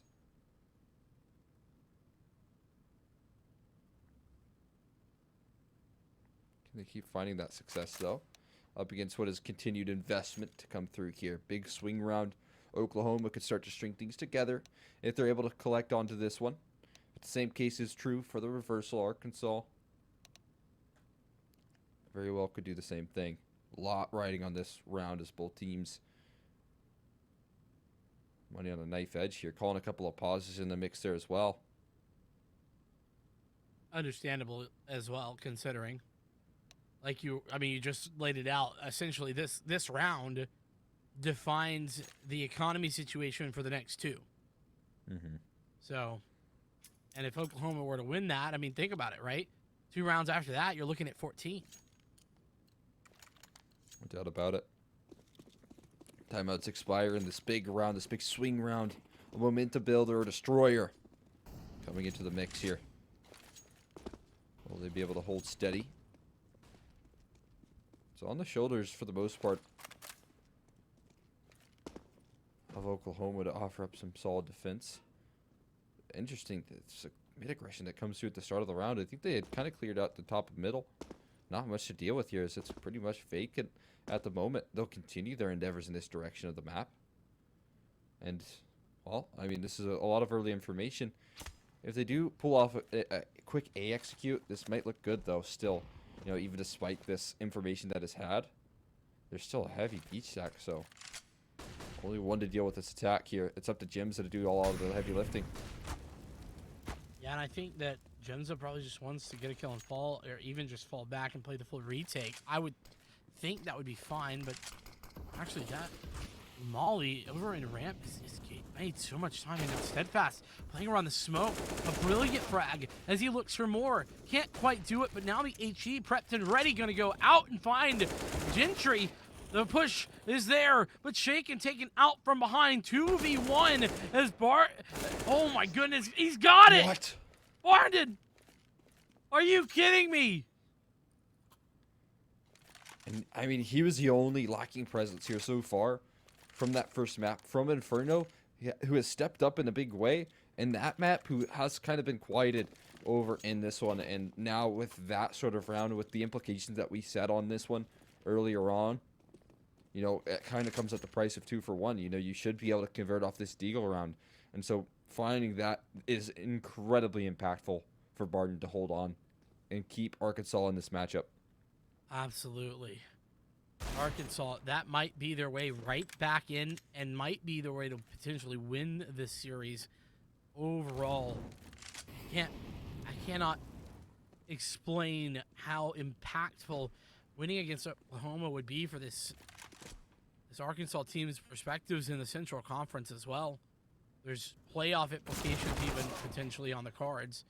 As Foxy, again, shots he hits, they are pretty darn nice. Kind of on the run, able to find the shot and connect the frag. They're just collapsing it up on these pistols. Only Steadfast left with the Deagle. Spotted out now. HE will do him. Oh, no, not quite. Somehow, that had the weirdest bounce to it. But no worries. We'll be bested by the Glock instead. And investments will come out rather quickly for Oklahoma. It's not the end of the world, but... No, it's certainly not. And Arkansas, you know, whilst they've done well to find these rounds, Oklahoma have done a bit of damage every round, and it's kept the economy reasonable, right? Now, sure, Arkansas is certainly not going to be on the save with one loss, but, you know, a couple rounds lost in a row, and they'll definitely be on the cards. You know, in a situation where you've lost this many rounds, or you've won this many rounds in a row as Arkansas have, oftentimes you're looking at like a 10K plus sort of bankroll. So with Neil finding that opening frag as well, and the clutch meister himself, Barndon down, it's looking better and better. And if you've dismantled that clutch factor early, which is the big factor there, you know, in the late round, you would really like him to stay alive and be up, but another one falls to the aggression and underpass. They can't seem to find that trade. And so 2 kills in early on for Oklahoma, looking to resurge. Flashbangs are brilliant. So good to blind him up. Foxy Pablo, he's been hitting clean shots all day, but not anymore. Not when he's blinded. Gandalf does have something to say, but only good for 1. And Cassidy, there's no escape from this palace position. He has his knife out currently, and no luck. No luck whatsoever. A big round to win, mostly for Oklahoma. Arkansas, they're not too worried. Like I said, money's still there for the most of them. So look at Foxy Pablo's cash. He's, after buying a Galil, already down to just 400, so only a couple of flashes to work with. Everybody else, though, getting most of their weapons out pretty easily. Now, this is the time, though. This is the moment. This is, once again, that big round on the gun buy. We get another one of these swing rounds in the mix that can offer almost what is a deciding factor in the coming rounds. Potential for a tie on the score lines for Arkansas if they can collect, but they have to do it with a couple Galils in the mix, utilizing a lot of that utility at the moment for this mid control, and they can gather it. They will do it successfully.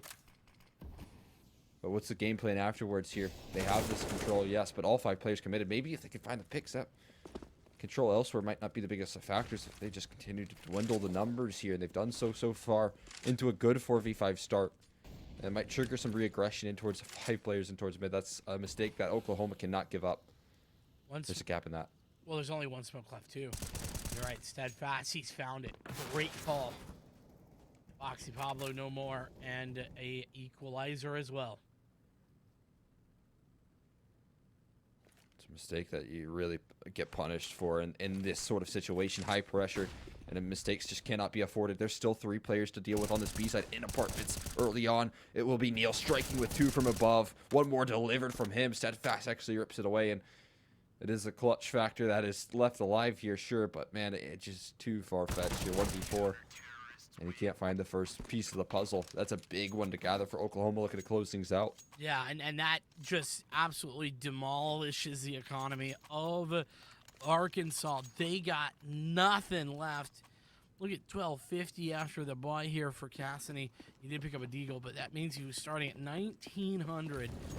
Never want to be seeing that amount of money on your screen. That means you are absolutely broke. But ultra aggressive here as well towards the A ramp. Jim's up. He's being pushed. He's got one frag. He's looking for a little bit more. Flash over the top, but that's not going to be effective. Jim's up, continuing to push forward, and they're giving him 1v1. Stop giving him 1v1s. Jim's with 4. Making this a flawless one. One more to go to do so. Oh, he wants the ace. He hunted down his ace. Can't blame him. Go get that for yourself. Fair enough. Although the escape from Gentry. You know what he's saying. He's saying run away Yeah. as fast as you can, but no. Not escaping Jim's who jumps on top of the railing, able to find the last. Very clean right there. And that's a fast access point to 14 right there. And he, again, like we talked about it, you know, if Jibs is going to be leading the charge there and you have Shaken as that secondary star, it's just looking a little bit too difficult for Arkansas to deal with. And that's the case once again here after a Vertigo map that went their way. 100%. Don't forget Steadfast as well, who's been very consistent. But No doubt about it. a lot of early utility, I think, being thrown out there. You can see Gems are dry already. Foxy has had some trouble there in middle, but oh, what a double down there. Neil getting that frag, as Steadfast does as well. It's a big man advantage. Push coming out. Neil on the site. Neil with 2. Gentry all alone, and he's dispatched. Shaken says, see you later. 15 for Oklahoma. Man, you're getting very close to closing this out, and doesn't get much easier up against a buy like this. You can see immediately Cassidy investing into a scout, a couple of Galeals, in fact 4 of those, not a single AK in the mix there. It's painful for sure. Would love to see something a little bit more in a round as important as this one. Obviously playing for overtime at this minute. Oklahoma, though, with a massive lead, 5 rounds. And this is so much info. That mid push is, okay, less deadly now. To a 4v4, make it a quick 3v3 as the trades continue to go back and forth. Oh, HE's perfect, right on the money to stop Gentry, to at least slow him down for now. Day bomb site a little bit worse for wear. I don't know how that nade didn't do more. It really did land in his face. It looked like it was, yeah, I'm with you. Shaken might be isolated to none, but no, he finds the clothesline of the Foxy. And above the smoke will Steadfire strike. One left standing is Cassidy. Last man, and Shaken to find the finishing blow to close things out, and it is the reverse sweep. It is Oklahoma continuing their flawless season with Arkansas dropping, but putting up an excellent fight on the last 2 maps. Just couldn't find the same success that they did on Inferno. No, they could not. Yeah, and I mean, listen, props to Oklahoma. They made it work. They did everything that they needed to do on Mirage especially. I got to give them so much credit for that Mirage win that they just had. They played a perfect T-side, 10-5, the scoreline. They, you know, again, I really feel like Oklahoma consistently shot themselves in the foot with their economic situation. But either way, you know, that being true or false doesn't really matter because they were able to, when you have a good enough T-side like that or a good enough first half, you're able to make mistakes like that. And then once the guns came out, the mistakes faded. There was no more. Yeah, they looked pretty lights out on the rifle rounds overall for Oklahoma, especially in those last 2 maps. Maybe less so on Inferno, but again, I think that it came down to a simple fact of easier rotations overall in those last 2 maps. Once things go wrong on the CT side for Inferno, it becomes hard to recover. Once things go wrong on a Vertigo, the retakes become a whole lot more easier. You can find mistakes, you can molly off sites, you can buy time. The same case is similar for Mirage, so the retake ability is so much more likely. So you definitely see that you can rely on Oklahoma to try and recover some of that lost space once it does go wrong. And overall, Jimza stepping up in those last 2 maps was a big win condition as well. Yeah, I think that's absolutely the case, right? Jimza, we already kind of talked about it, but I'll reiterate here just in case, because remember, Jimza's Inferno, we saw a couple of missed op shots, a couple of big wins from Cassidy as well. I don't want to just put that down to Jimza whiffing, because it really wasn't. It was him just getting out aimed and or outreacted. We talked about how Cassidy consistently had crazy reaction time in order to kind of win some of those gun duels. And it doesn't really matter if you're a better aimer necessarily. If you have the lineup like Cassidy did and you have a better reaction time, then you're left with a victory, essentially. So really, really impressive when we see that sort of thing come out. But when Jimza started being a little bit more dynamic, playing better with that rifle, starting out on Vertigo and then into Mirage, it was a whole different story. And you're right, the duo of both the likes of Shaken and then Jimza and then if Steadfast even is there or thereabouts, it's a hard triple threat to overcome. Yeah, and it was just a little bit too much there. We saw Shaken stepping up to the plate, and even despite that, there were some other names there that were just able to consistently lock down. I mean, Neil was one of them. Towards the tail end, he had a couple of big multi-frags that denied access to the B-bomb site to alleviate a lot of that stress and offer up an easy pathway to closing things out for Oklahoma. He was a big factor in the tail end of that one as well. So again, I think it was kind of going to be a Oklahoma victory. I thought that maybe Arkansas could take the series overall after that impressive Inferno showing that they never really looked to be out of it. But at the end of the day, Oklahoma proved that they are the more experienced team, the stronger one in this individual matchup and in this individual best of 3.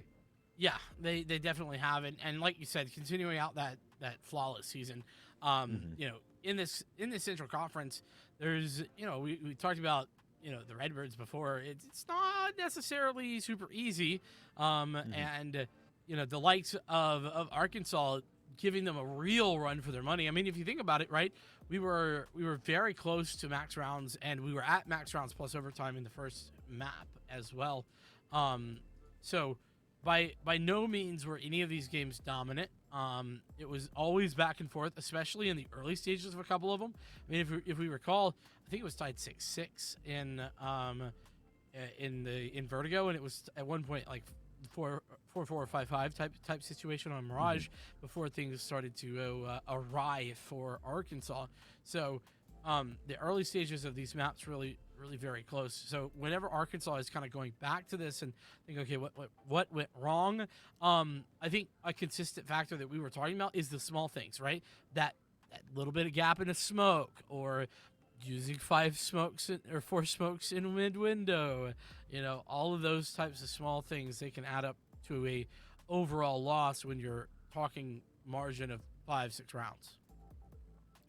Yeah. I mean, that's exactly it. There was some small mistakes being made, and it was a valiant effort overall from Arkansas. I feel like we might not have gotten some of the same individual performances. We might have gotten a little bit of an overperformance overall from Barden, who was dropping insane numbers, winning crazy clutches, and I did kind of expect that level of play from some of the names there over on Arkansas once we did see them step up, and at the end of the day, Oklahoma do ride away with the experience there, and it definitely showed in the server. I mean, we didn't expect, that much out of Arkansas heading into this matchup. I was just kind of thinking it was a potential 2-0 given the experience gap, but Arkansas really made a good name for themselves, and again, like you said, gave Oklahoma a run for their money. That's a guarantee. Yeah, and it's one of those things where we really love to be impressed by these teams, and whenever they have the opportunity to show out and show, hey, we're more than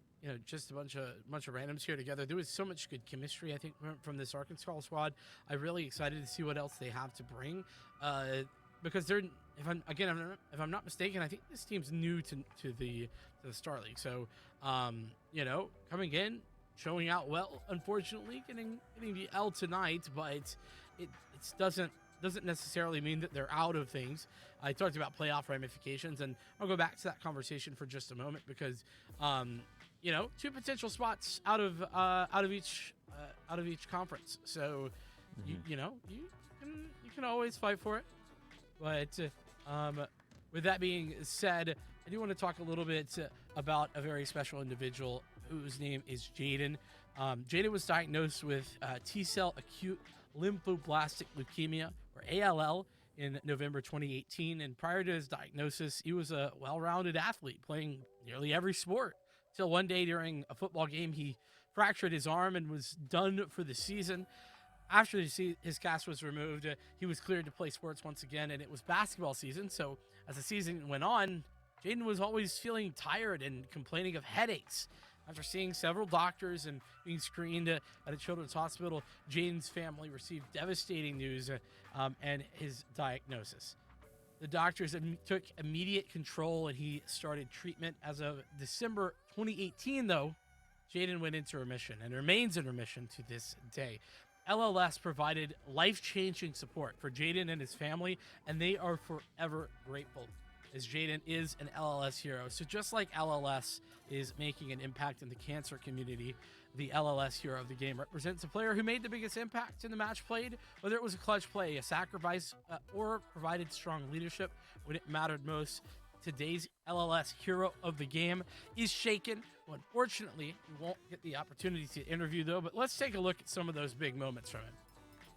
Excited to see this, and I can't really argue with this. The experience that he provides overall is so valuable, and in some of the big rounds, you could have made an argument as well for gyms who stepped up in the maps that they've won. But Shaken, again, there was some intangible factors that he had in terms of the positions that he was playing and the anchor ability that he had as well. Utility. It's so important, and he had such a phenomenal game overall.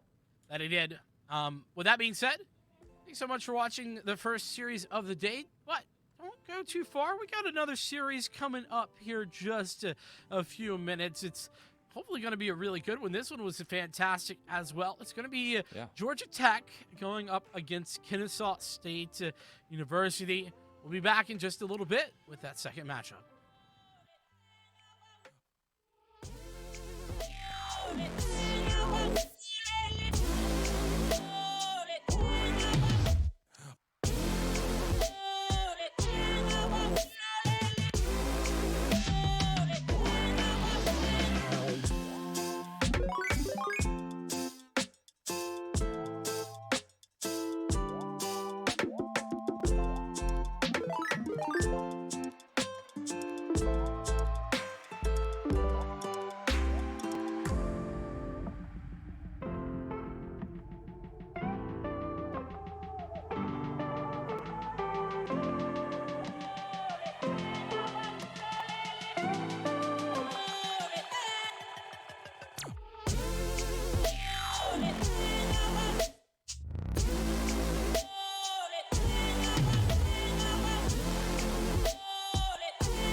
welcome back to the NACE Starleague Friday night broadcast. Counter-Strike. We're one best of three into our two best of threes this evening. And we had a real banger of a match in match number one. Myself, Vincent, alongside Cole. And honestly, Cole, I really enjoyed it. You know what else I enjoy? Dunkin' Donuts. Do you know that not only America runs on Dunkin', but also the NACE Starleague runs on Dunkin'? We're proud to have Dunkin' as our official coffee partner this season for NACE Starleague. Dunkin' wants to change the game on energy and coffee as a natural and sugar-free source of energy for those late-night gaming sessions. Check them out online or visit your local Dunkin' Donuts as well. And we really appreciate them and all their support here at the NACE Starleague. But as we focus in on our second matchup, and I get all of that coffee in me, I am wondering what your thoughts are on the initial Georgia Tech going up against Kennesaw State. Yeah, well, I'm going to talk up this Kennesaw State roster because I always think pretty highly of them. They are absolutely incredible, and I think that for the most part, their improvement has been what really sticks out to me overall. I mean, throughout the season, they've lost a couple of those heavy hitters. You know, I believe that Brett and Slight have both used to play on this team and were a big factor in some of the victories here. They, I believe, took a map, or at least took a map close off of Davenport in the last season when it seemed like they were unstoppable. The one thing I will have to note is that there is a missing player in Gonzo that won't be able to step in today, and that might offer up some chances for Georgia Tech to catch him a little bit wounded. It certainly will. And I also need to clarify one other thing. I'm mostly sure that Rip G Jr. is either Nitsua or JMO, who are the normal players here. Mm-hmm. So we're seeing some new names. I don't think we're seeing new actual players in the server with regard there. But yeah, Gonzo not being here is definitely a factor and is a big one.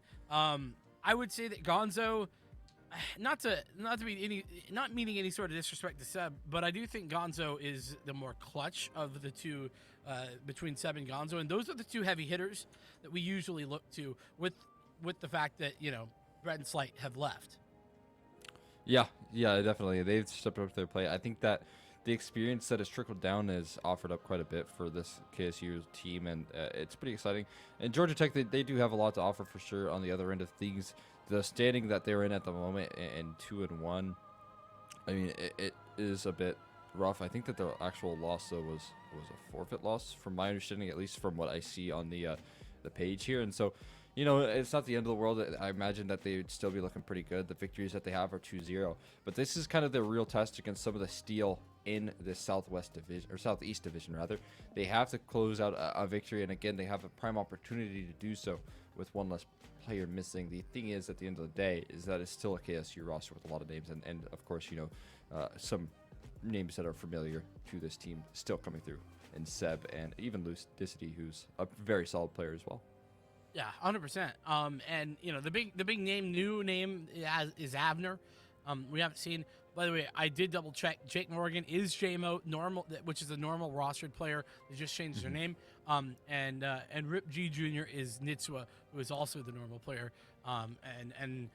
They're also very, very strong. So I think that, considering we're only missing Gonzo, and I say only with a little bit of facetiousness in my voice because it is a big loss, I do think that KSU are the potential favorites here. I didn't realize that loss for Georgia State, though, or Georgia Tech, excuse me, was a forfeit. That was to RMC, and I thought that it was played, but no, I think you're right. Unfortunate that that they had to give that one up. Yeah, I mean, that's kind of my understanding. It looks like there was really a scoreline to it, so I'm just kind of assuming, and it probably would have been a team that they could have handled. Not the best of histories right now for RMC. And when you're talking about playoff contention, this one becomes a whole lot more important. You really need to pick this one up because you can't afford much more losses throughout the season. Only two teams making it forward later down the line, and you know, KSU, I imagine, is going to be one of those here, especially if they pick up this win tonight. Yeah, I have to imagine KSU will be at least in that conversation out of this Southeast Conference. And, you know, beyond that, we do have to take a look, though, at the map picks and bans and where we're going to be headed with this matchup. Kennesaw State, they have a pretty good map pool from last I checked, but we're headed to Mirage first, and that's where Georgia Tech's going to take us. Surprise, surprise, Vertigo. This is a map that I've seen this KSU roster play a couple of times, and actually the core of it, I watched play at LAN not too long ago, and that was Nitsua Gonzo and Seb all playing on this map, and they were actually really strong on Vertigo as well, taking that map off of a incredibly strong team with like 5 premier players as well. So it was definitely an impressive showing. Yeah, that's just the thing about this KSU roster is it's not like, it is one of those teams that doesn't have a extremely strong core around it. They are missing Gonzo, but this is an advanced roster kind of in the mix there with a little bit of the mix of fourth quarter in that sense, and Yeah. it's just so incredibly strong. It's a very underrated team, especially when you consider the fact that there's a lot of strong teams so far in the Starleague. I think KSU is going to be one to join them, and I don't think that there'll be much of a difference here tonight. I think that even despite this missing player, it shouldn't be the end of the world here at all, and we should see Ave step up to the plate, no questions asked, at least to fill in a little bit of the roles. I definitely would agree with you. The only sad thing I'm feeling right now is the fact that I do kind of expect Kennesaw State to 2-0 this. Like you said, I think there's chances considering, the fact that Gonzo's missing. But if they do 2-0, it means we won't see Dust 2. Still yet to cast the Dust 2 map here in Collegiate this year. Or, well, I should say this school year. Both the last semester and this now semester as well. We've yet to get the Dust 2. How is this possible? Yeah, I mean, we're in A. Come on, now we got to get the Dust 2 out. Come on. Definitely, with the changes, I absolutely adore casting it. I think that it has turned up the pace in a certain sense that is really fun to see. It also has limited that kind of coin flip that we often see towards long. With that lower change, a lot more resources are put elsewhere, a lot more CT resources, I should say. You more prioritize a lower tons push potentially, or at least a heavier catwalk presence combined with lower presence. And I definitely think that it has become a whole lot more interesting. It's a small change, but it's very impactful. So, love to see that. And I hope to see, and I'm glad to see that KSU kind of adding that to their pool, considering you can see that they chose to, instead of pick into Inferno, leave Dust 2 as the decider.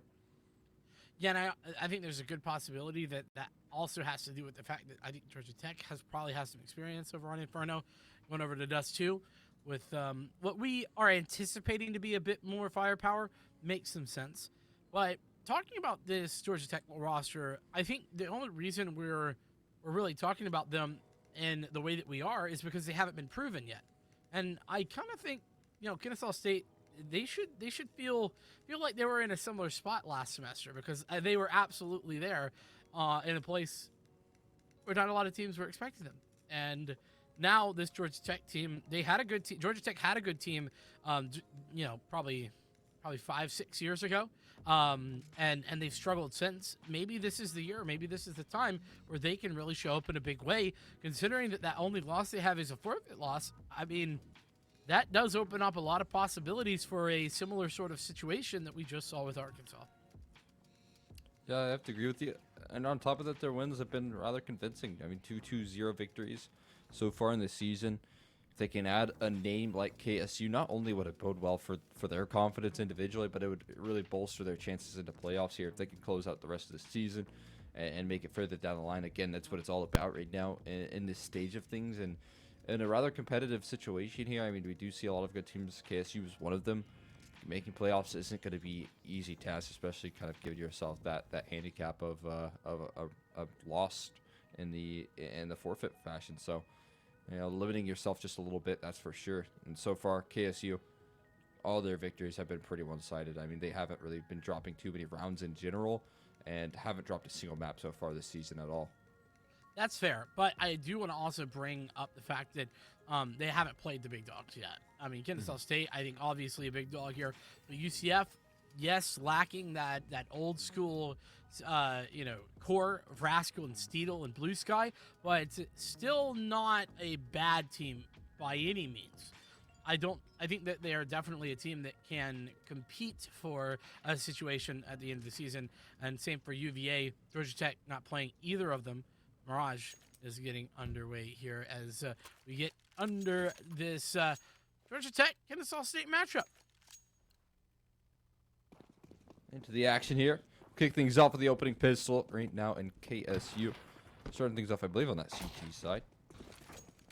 Georgia Tech on the T side here, ready to attack over towards B potentially, but right now, I still have 2 players in T spawn. I think they have smokes lined up. You can see that K and Z has one ready to go, and so does Cena. So they're starting to throw those bits of utility in. One towards catwalk, one towards window. Looking to split in towards A. This could be incredibly effective. It'd be 3 prongs of approach here, and spotting that barrel, that's a free pickup. Yep, Siraj just got that one on lock. Seb now ready and waiting. There's the tap for more, but it's going to be a trade. Lucas in position to try and find his CT player, and he does.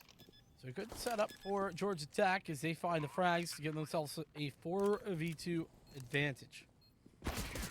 Nice start. Oh, it's so cleanly closed right there. No questions asked for Georgia Tech. Holding things down. And the pistol. Seb the only one able to chirp up for a kill on that.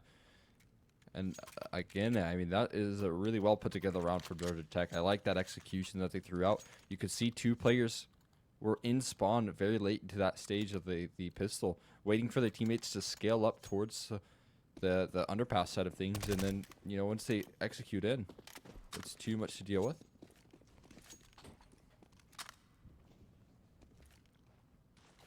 Second round is underway, and nice flash. Oh, okay, less nice. It looked good, but wasn't quite on target. Force buy is in for KSU. We've talked about this already a lot, haven't we? Force buy. We'll see if it's a bit of a different situation, the CT force buy. I always like I say before, like to see a bit of a limited buy in the second round for CT sides because of how bad the economy situation is, but here we are, and it looks like it's grouping up to be a B hit. It's a good position here from Ave inside of the apartment's balcony. It's ready to deal with this execution factor. They need to find a whole lot. So perfect right there, no questions asked. One blinded up into only good for a single kill though, and they've collapsed in effectively upon this bomb site. I think this is going to be a save from the remaining pistols if they're so fortunate to walk away from this. And Georgia Tech again with this execution factor, showing the exact same force from the pistol into the gun round here. Doing a good job of converting, but to be fair, I mean, look at the things they purchased up. They purchased up very aggressively. You know, 3 of these 4 guns are rifles, and the other is an MP5, which, by the way, let's talk MP5 just for a minute. Curious what your thoughts are on this weapon. I've seen some positive outlooks on it as of late. I'm not about it, to be honest with you. All right. Ludici's about frags. He's got 2. That's phenomenal. Might get another one. At least he'll be able to stay alive here. No way you're getting him through the... Oh, okay, Gainsey does find it. Nicely done. Wow. All right. Dropping that last pistol. It was a bit costly, and like you had said before, there was a lot of rifles invested into this one, but I think that with only USPs coming through here for the most part, a deagle here and there for KSU, they should be able to start to build up a bit of bank in this round. Does JMO have... No, he doesn't. He probably does, though. I think he's got a another pair of dualies. That looks like a P250 to me. It does. It does look similar. There's But no... who knows? You never know on these. Yeah. The HUD doesn't have a visual for it. Ludicity has a shot, though, on target, and he has a P250. Now gathering up that rifle. And, yeah, I think that is a P250 now, seeing that Ludicity had one. Ain't going to go down, but still, Ludicity has armor. Yeah, they're moving quickly into flank. Post plant's a bit awkward as well. There's one in E-box, one forced off a balcony here. The Molly's going to do a great job of buying time here, followed up by another Molly from the CG side, taking the fight. There's another kill, and you really don't want to make a round like this costly. Ludicity strikes with the AK, but all he'll find is one. And at the end of the day, Georgia Tech continue to move themselves forward. No harm, no foul. Yeah, that was a lot of reinvestments. I don't know about no harm. I mean, no foul for sure, but Yeah, that reinvestment definitely hefty. And I mean, look, KNZ, yeah, this is a fight for the economy right here, right now. Normally, Georgia Tech, if they were to have won those rifle rounds a little bit better, they'd have a bit more behind. But instead, now they're fighting for their economic lives. Same for KSU though. Seb swinging mid, fragging out as well. KNZ had no chance in hell. Yeah, wildly aggressive right there. Cena looking to recover that lost space, and Seb just using all the bits of utility here. Oh my god, doing such a great job. Look at all the blinded up players here. Ollie? Oh, he lands it actually. I thought that was going to just land in the smoke. He finds one on his way out. What was that? Dude, how does he do so much work? Seb's improvement from last semester to this semester has been ridiculous. I mean, also, by the way, going from main to advanced. So there's definitely like reasons behind it, but I've been so impressed with this guy and his improvement. Oh, I'm with you there. I mean, and that advancement that they were able to get last season, it was nice. They ended themselves in 3rd to 4th place. Yep. So a great season overall, right? But usually when you move up, it's not as easy to kick things off. They've been starting off this season really nicely, 5-3, and at the helm of that has been Gonzo, of course, leading the charge, but Seb close by behind him. Yeah, like I said, that duo for 4th quarter is truly phenomenal, and an upcoming duo nonetheless.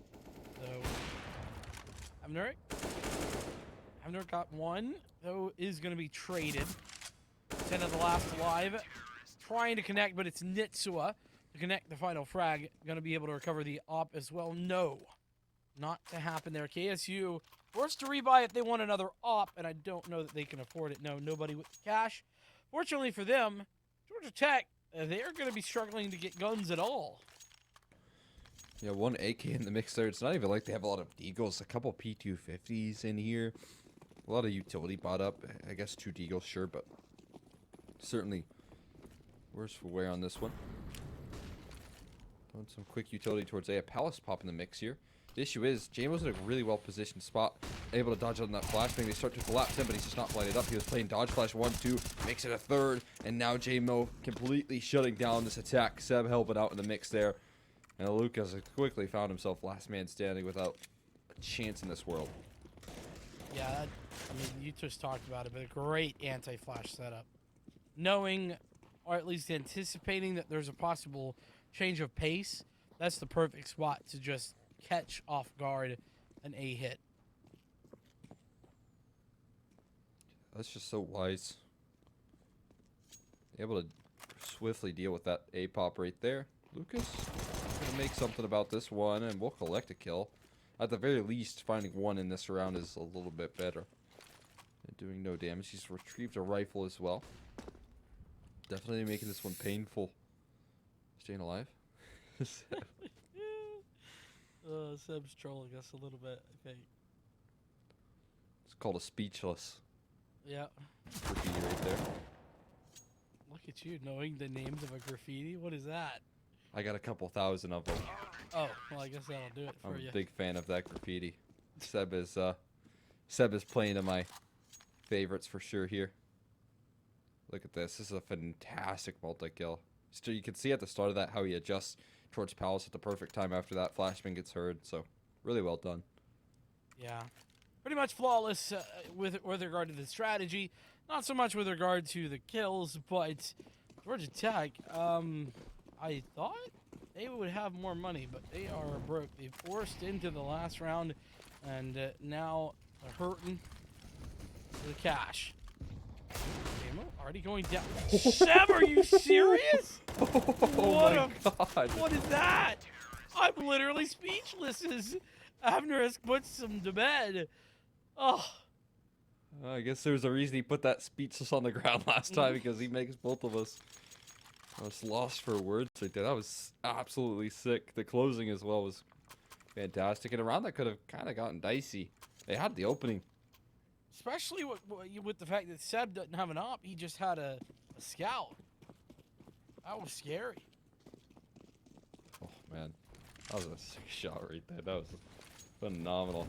Again, talking about Seb's rapid improvement, season to season. He's looking so very good right now at the start. He's still stuck on that scout though. What is that? Are you kidding? We clearly are on the same page, Cole, because that was outrageous. How does he get away with it? There's 2 players in the top of mid. I And know. he's jumping into underpass, hitting jumping deagle shots. I just don't know. At the very least, Cena has a kill in return. Even still, I mean, only Seb right now can get away with shots like those. He is playing on full confidence mode. And another one dropped from JMO. Looking fantastic. At least, though, they could be making something of this one. With a couple of kills in return. Well, here we go again. Seb over the top. But he's not going to be given much. Siraj Diatomic, Diatomic hasn't even gotten really involved in this game just yet. So 2v3. Looks like they're headed to B, so this is actually a good rotation. One player over on Catwalk. One on the rotate. Looks like Seb on the way back in. Who is it here? It's going to be JMO. And they know, and they've hit the shot too. Fantastic. I think he got caught trying to deal with the molly and force off a default plant, but they punch in the numbers for Skywalks. The Deagle, 1D coming through, even does damage onto the second. A chance for the clutch, anticipating a market pressure, but the reality is coming through from Cat JMO. Moving forward, has to check his corners. E-Box not being watched here. Turns his attention towards Palace or apartments rather, but JMO finds it still so very low in HP. 1 HP in fact, and he closes things out. Unbelievable. Oh man, JMO a little lucky that he had the health advantage there. If he didn't, that would have been a really rough loss. Fortunately, the money is actually fantastic for Kennesaw State. Ludicity had like 9,000 here, and here's what has continued to leave us speechless. As Seb, 2 deagle shots, 1 phenomenal, 1 just ridiculously lucky. Yeah, that's the best way to put it. I think some absolutely wild stuff right now, Seb. He just doesn't seem to stop at all. It seems like whatever he's going to do is going to work right in these scenarios. He walks out of market door into 2v2 alone with 38 HP, walks into a 1D and 50 damage onto the second. I mean, he literally can do no wrong. Very true. Scout here for Senna. Push is coming to B. Nice spray control for Nitsua. And Shamo casually collecting Senna there as well. Up on site here. Abdurus. Very good. I'm struggling with that name, and I feel like I'm going to struggle all day long. I'm so sorry, Avner. I like it. It's kind of like Exner, but with an Av instead. And add a Isk. So like not really like it at all. Like 2 out of 3 of it isn't like the other. Yeah. It was worth a shot. You're trying. You're making connections. Sure. You know the alphabet. Oh, and Seb knows mid-control, man. What was that? Inside the flames. He's not scared of anything right now. And it's so punishing, man. What are you supposed to do if you're Georgia Tech trying to deal with this aggression right now and getting punished by every step of the way? Seb just continues to tear through them. I love that flash, too. Just imagine. Relax. Oh. I guess you miss every shot, you don't go for it. This time, yeah, he should be dead. That is a door nail, but instead, it's actually Senna who's getting kneaded out. It's gonna go top con. Remember back in the day when we hadn't figured that out yet, and everybody was trying to figure out a good smoke for top con. There's a little stint there where we're still trying to figure that one. I think we've kind of nailed that one down nicely, though. Nailed you still have people down. like Zywoo blocking those. True. The big brain plays. No doubt about it. With some movement here. Looks to be backing towards the A-bomb site. I just don't really give Georgia Tech much of a chance in this, considering that there's one in Palace. Gonna make things really tricky here. The smoke for CT coming through. And sure, it'll isolate one from the other, but it's all down to JMO full HP. Should be in good standing here to just at least deny that bomb plant. With only 10 seconds left, he's gonna really cause pain. How does he... Well, okay. Alright. Doesn't get the denial, but... Oh, nice timing there. Cena, good for the frag. It's Seb who's gone down. No more op on his back. Avnerist does, and Ludicity. Oh, they spotted him. Doe Eagle in hand. Nope, want to go for the op, and that's good. Avnerist good for a single frag. Ludicity helping out. No doubt. 6 on the board right there for KSU. Once these rifles have come out, it's been flawless. They haven't looked back at all. Double up continues to rain on out as well. Seb reinvesting into that. Yeah, you're right. I just realized it's been 6 rounds in a row.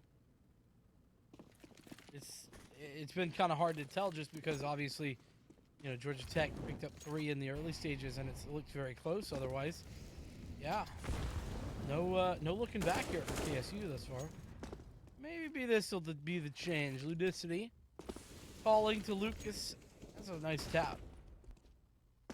Playing around the molly really well. A hard position to be in as he gets naded down. He just doesn't back down from the fight. He'll serve up an opening in a rare fashion that we haven't seen in quite some time overall for Georgia Tech. The conversion is necessary though.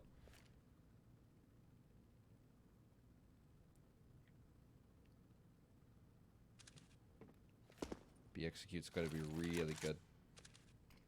Throwing that one in. Nitsua really the only one close by to defend against this. He's tucked in towards bench. He does have help potentially from Avnerisk, who's looking to find an opening here. Can't find it just yet, but Nitsua does find 2. USP's now out. He will go down eventually, but he's done so much to equalize. It might be all for naught though as the numbers continue to drop around, and JMO needs a 1v2 clutch to close things down. Molly's going back and forth. Denial. Okay, got another one. Lucas. Yeah, keep him coming. Yeah, just cycle them bad boys through. But JMO's playing this very patiently. I do think this is very good from JMO. In fact, nice spot. Player sitting over towards the arch. He's going to get spotted. And I think he blinded himself as well. Yeah, I believe so. You know, JMO, it's okay. We've all been there.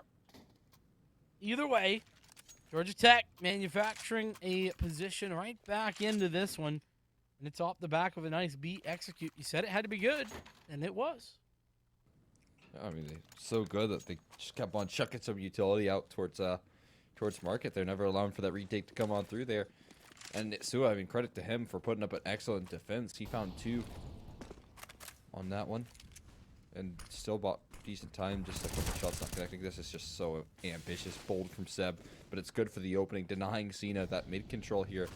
And it's just brazen play, aggression up towards the top of mid. He won't stop either. He throws his smoke, he gets that utility belt down, and it's just so terrifying for Georgia Tech to take this part of the map up against Seb. Yeah, Seb's playing the old one-man army at the moment at mid. And yes, I say that with full recognition that the rest of his team is setting him up with nice flashes, nice utility as well. But from a threat perspective, that's the old school one, by the way. The old school top con smoke we were talking about just a moment ago. But it's super inconsistent, or at least it can be hard to hit. Yeah, sometimes it lands on top of that building. It's no fun when that happens. You're limited here, although, what is this? He's absolutely speedy with it, but we'll go down only good for 1. Nitsua able to trace that one through the smoke. And while JMO drops as well, there's a low HP bar to be dealt with. Actually, in fact, 2 of them. Inside window, looking to deal with some of this aggression. 2 kills chime in, and Ludicity didn't know he's an A anchor. They know he's an A player. They found him out multiple times before, so likelihood of B being clear is there. But they make their way in towards A, and it might be the right read. They've caught Ludicity in transition to B. Is he gonna know? That's the hard part. No, he's not. Okay, now he's figured it out. He's hearing, oh, the kicking's getting weaker, and Georgia Tech have kind of played themselves here in one way because, well, they played the two 1v1s. The smoke on Ludicity as well. And that's going to entirely nullify the molly that KNZ has available. But he just swings entirely dry. Wow. What a read from KNZ, and Ludicity, I think, probably should have had a better idea of where KNZ was playing, but he didn't, and KNZ commits to the gunfight. Yeah, I mean, you're walking into that retake essentially blind. You find that first kill, but it could be in Palace, it could be CT, it could be Ramp, all those different options that you had to clear, and unfortunately, he was spinning all around every which way, just couldn't find the right angle. I think if you wanted to win that, you have to get that smoke on the bomb, tap it, try to take the fight maybe off that back of that, but that was a long-standing ball. I can't blame him for taking damage there. That stayed around for far too long there. Ludicity staying around for some time in the middle, and Will left a nice one deep there. They look to collapse off the flashman that comes from the T side. They're lining up though, and uh-oh, this is some damage, serious damage in fact. There's a flight coming through, but it is Seb in the 1v2 with bomb in hand. In his hands at the moment, he can work around this. Give Seb an AK is dangerous at the best of times. More so on an eco round like this. Molly and Smoke go out. Okay. Oh, but he's got the angle. Lucas wins it. But again, it's so close. One player surviving the round before. Two that round, and that was a USP round. Yeah, and it came down to just a little bit of vision over that smoke. Otherwise, Seb might have had to jump on if he was looking to push through that. That's for sure. But I think it actually worked as a one-way, unfortunately, for Seb. Just a bit of fortune heading his way. And that's a tight scoreline. Georgia Tech able to get 3 in a row. Very good work from them to try and bounce back into things because, again, the gun rounds have been a little bit of a drought as of recent. But they've turned the tides. Now A execute quick. Pull the pin on this one, and they're past these smokes. Sandwich and under Balcus the current position of the remaining CTs. Oh, great find there in Sandwich. Ludicity does trade one, but it's only one. No way Seb's going through that. No way he's committing. Lucas, I feel the same. Lucas, he's winning it out. Ditsu as well with one frag. It's now on to Avnerisk. But he's got a very fast flank, and that's the bomb dropped. Health not really advantageous for either one of these players, but Avnerisk is looking the wrong direction. No dice. And Georgia Tech, keep it clean, keep it in the lead. Wow. A execution right there, and it looked like they could have clawed things back. But no, Georgia Tech continue their winning ways here as of recent. And money is again worse for wear here on the KSU side of things. Struggling just a little bit on the CT side here, giving Georgia Tech a real chance on their map pick. Try and close out. They still have a long way to go here before they do that. T side, KSU can be just as lethal as well. Flashbang for this mid control. It's Seb to deal with here, but he's done some damage with the Deagles before. Quite a bit of times, actually. Well, we can see if he does it one more time. Everyone actually has Deagles, but Ludicity being the exception that appears. But only Nitsu and Seb with the armor to back that up. B hit seeming likely. Considering the cat push at the moment. Push coming forward. But there's Nitsua on the site. Talked about him. And that pushes back the T's. Go a different direction. Ludicity is going to fall as well. Now, things looking very, very strong. JMO down and out. No more for Nitsua. But Avnerisk good for one more. He's got Cena, who maybe got a little bit ahead of themselves. They wanted the A1. Can't blame them getting off that MAC 10, but at the end of the day, just 2 kills and a much cleaner anti-eco there for Georgia Tech than the last one, where it was just USPs and a couple pistol upgrades. But a buy to end things out here. Nitsua on the op. Might get boosted up in towards apartments. He does have a pretty decent mid spawn as well, so that's a potential. I want to see where he's going to head here in the early stages of this round. Looks like he is heading in towards B. It seems like he'll be met with the fast B smokes. Fast get right smoke was held up from KNC, but not committed. Oh, he's looking for it. Nitz was here. He's playing the tripwire angle too. By the look of it. Yep. See? Called it. There we are. And he's holding for another one. This time he's going to miss it. KNC doesn't want to give it away. Seb, meanwhile, good for one as well. I think that was over in middle, if I'm not mistaken. Rotates are coming in. Here we go. Nitsua with another frag. I didn't even see that guy. And he's got 3 on the round. He's done his duty, done his diligence. And Avnerist to finish the job right there. 7-8 half there. Georgia Tech showing a little bit of resurgence with a 5-round string together. Led by Lucas and Diatromic, doing great work there. And now, I mean, it does come down to can they lock down a CT side that's good enough to close out this map, because they really gave themselves a good T side overall. I think you're pretty happy with the winning half. About even, relatively, on this map of Mirage here. I will say, though, without the pistol, we think about the gun rounds. KSU did a pretty darn good job after losing pistol to being this 8-7. We'll see if that pistol can continue to be a good factor, good omen for Georgia Tech. And oh, okay. That nade I felt like was a little bit more on target, but doesn't do the damage I was looking for. Surprising that it didn't do as much. Same with that headshot from Nitsua. And oh my god, he sticks around. K and Z thinking he had the better time on that angle, but not quite. Okay. Cena able to try and find the equalizer, looking to do so to continue things forward. Diatromic actually going to find that instead. Eventually to be bested here as the A-bomb site becomes compromised with an A plant. They're planning on the opposite default. But okay, Seb's just going to delete the rest of the remaining CTs and tie things right back up to 8s. Yeah, Seb, I mean, taking no prisoners here today. He's 8-8, and this is where, yes, you play the cards right. They really can get a good ball rolling here on the T side of Georgia Tech's map pick, too. Gotta keep that in mind here. This has been an even Steven scenario, but Georgia Tech, they don't need even. They need dub. They want to head into Vertigo with an advantage. This is an interesting play. I like it. Top mid early on, yeah. I mean, this should work out for at least some early info. The issue is they're kind of committing more so towards B, and the reality of the situation is that it's an A execute. Retake situation, though. So at least if Lucas is able to do some damage here, won't be the end of the world. Seb dropping the bomb here, thinking he's going to go for some aggressive maneuvers, but holds steady for now. Willing to leave that CT spawn on smoke just to take that long range duels, and I like that idea. Fast flank coming through, though. Something's getting tagged right there. Ludicity has some help.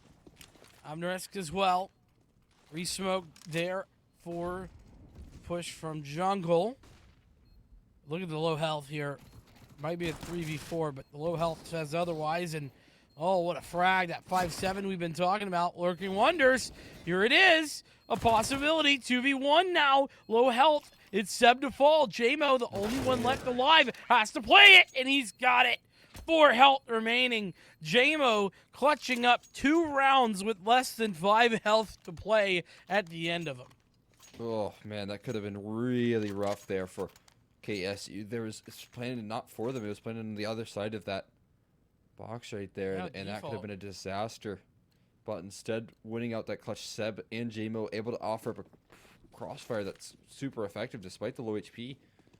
And winning that one, pulling it across the line here and into a very worse for wear eco with 3 USPs, a D-Eagle, and a 5-7 execution in towards B. Quick and easy for KSU, and it should just be 10 on the board here from now on. It is indeed quick and easy. Seb trying to farm some cash.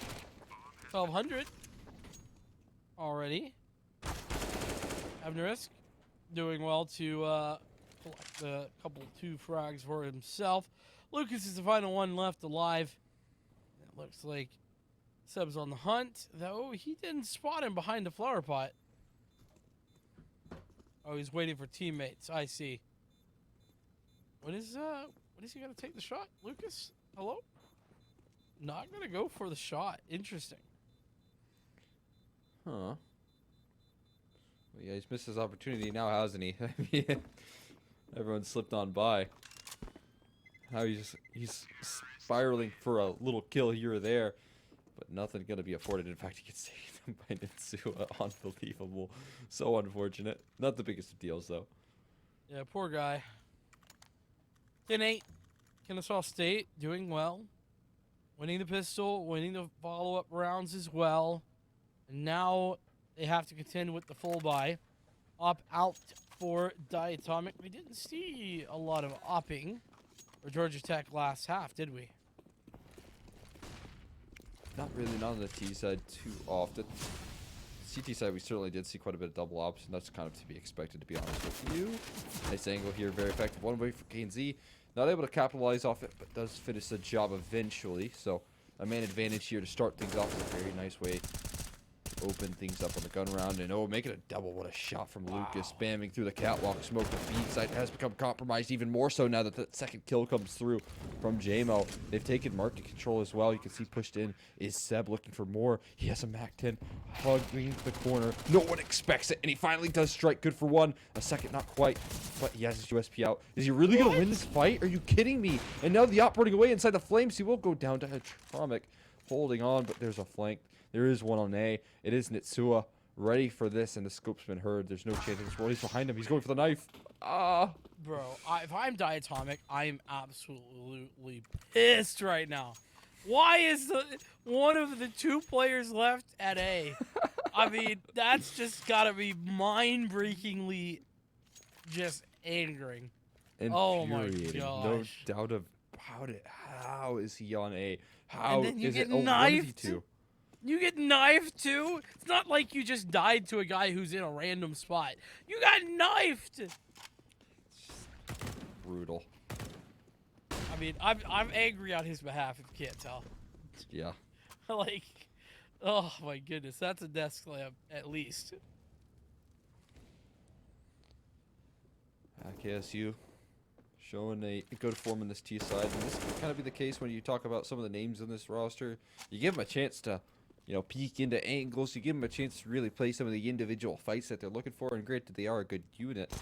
But that X Factor can be shown out. That's a nice pickup, though. Cena chasing down Nitsua with the P250, and actually a double. Lucas has found a kill of his own here, and it's a 3v5. This is workable. A Krieg's been picked up in Diatomic, rather. My apologies.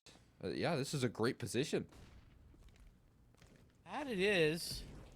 I think we're going to see one of those players go down here. Seb's dueling. Pushes over at A. Never mind. Ooh. Cena, are you kidding me? P250 over AK. Give it to me. Doing work. Now 2v5. What a brutal way potentially to lose this round. I mean, the money, I guess, is there, but still. Oh, and they can't even get the bomb plant there. JMO. Okay. I'm going to be confirming on a KNZ. Of course, they know that there's somebody there, but he's pushing through the smoke. Are you serious? No. Oh, JMO lucky to survive that engagement. He's going to confirm that frag. Maybe this is being brought back. Yes, maybe it is. JMO beats Cena. Cena has it. Massive win. Eco win for Georgia Tech. They are showing that they are not to be trifled with. Georgia Tech, this team, you might not know about them, but, well, KSU, they certainly are going to by the end of the night here. Yeah, they got to learn how not to play those anti-ecos right there. A lot of individual fights taken. I mean, even that Krieg dropping early towards mid. Cena delivering an insane round right there with the 3K to finish the job of the 1v1 clutch that, you know, obviously Georgia Tech, I don't think they would have been too disappointed if they lost it. It was a very good start, and you don't want to lose 5v2s ever, but even still, you would have been happy with the damage. But they do pull it across the finish line, and that grants them a bit of life here. You know, a little bit of cushion to work off of. They're saved in, or rather, investing into an AWP. They could be in good standing. If they're able to string some rounds together, though, that's the big kicker here. Especially on the CT side. Very nice shot from K&Z. Follow up even better. I'm not sure about the necessity of the smoke. I thought it was a molly for a moment. And even better, the follow up there with the HE grenade. So you asked the question, can they string some rounds together? I think we have your answer. Brilliant. Exactly the answer that Georgia Tech need here. That's going to collapse that economy just a little bit. We'll leave them a little bit worse for wear. This could be flawless as well, and that'll just extend even further that attempt at trying to build up a bank here, although Ludicity does have something to say about that, where you just find that opening kill, and there's potential for more here. He's still pretty high on HP. He could drop a few weapons on his way out. Might not be the goal to win this, but if you can find a couple of kills here, that would be nice. Certainly would be ideal. Only 30 seconds to work with, though. He does have the bomb on him. Only one kill to find it, be if you wanted to try to get the plant, but... And that's deep in apartments right now, so a plant would be completely free. Okay, no, it's being covered. Nicely done. I was about to say, I was like, I wonder why exactly they have this catwalk gap in this setup with a 4-on-1, but closed in upon and not allowed to pass. And it's the eco for Kennesaw. Oh, no. Oh, no, they need to run. Georgia Tech just needs to leave the server. Nitsuo has a UMP. They should be terrified. I don't know if you saw the clip, but Nitsuo aced at LAN with this UMP. Okay. And like a 1v3 as well against all guns. It was great. On Vertigo. So it's fair to be scared. I guess the one thing you got going for you is that this is Mirage, so maybe you can hope to avoid a play coming through. Nitsuo still gets to be dealt with, but okay, they are holding down the line here. And, well, he'll need a 1v5. He might be able to get this ace. He started it off nicely. One kill him. He's taking so much damage here on his way out. How much else can he find? He's being flanked as well, so I imagine that this one's going to be done and dusted here shortly.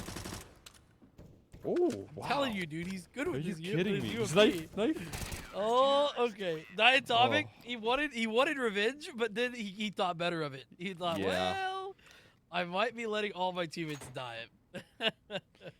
Might as well close this one out. I mean, if your teammate dies there, then you'll lose in 4K. If he stays alive, then you get the knife. Then, or if you get the AK spray, that's fine. It's whatever. So probably prioritizing his teammate's life is the best case scenario there, right? Wise decision making there. Yeah, a good decision. But dude, I mean, this is why I was talking about, talking him up with the UMP. He really is good with that weapon. I don't know what it is, but he's been cracking with it. And well, some people like the MP9, some people like the UMP. Here we are. Yes, though, they've been tied 11-11. And a gun round. This one's very important in Lucas. Lucas has been a really big thorn in the side of KSU. Manufacturing opening frag after opening frag. And it's not just him, it's Diatomic, it's K&Z doing it all. Exactly. Mid control, denied that palace control attempt. They really were hoping for an A split, but that gets shut down. So really, pots and pans left to work with at the moment. Diatomic looking to deal with the remaining two. Having a risk in Ludicity, looking to recover this lost space that has been gained early. There's 45 on the clock at the moment. I don't even know if they really want to attempt this at the current standing. Might be looking to hold on to their weaponry here. There's a flank, so maybe they're just looking for a mistake or two. But they won't give it. After spotting things out, I think Lucas has fallen off, and so no mistakes given. Catwalk bested. Navner risk just left. Last man standing.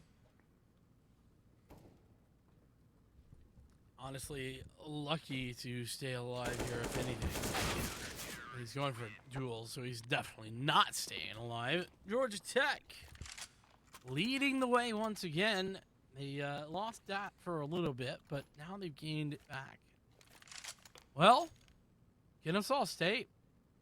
I think we've expected a little bit more from them. And I don't think that's unreasonable, though. There is a UMP. You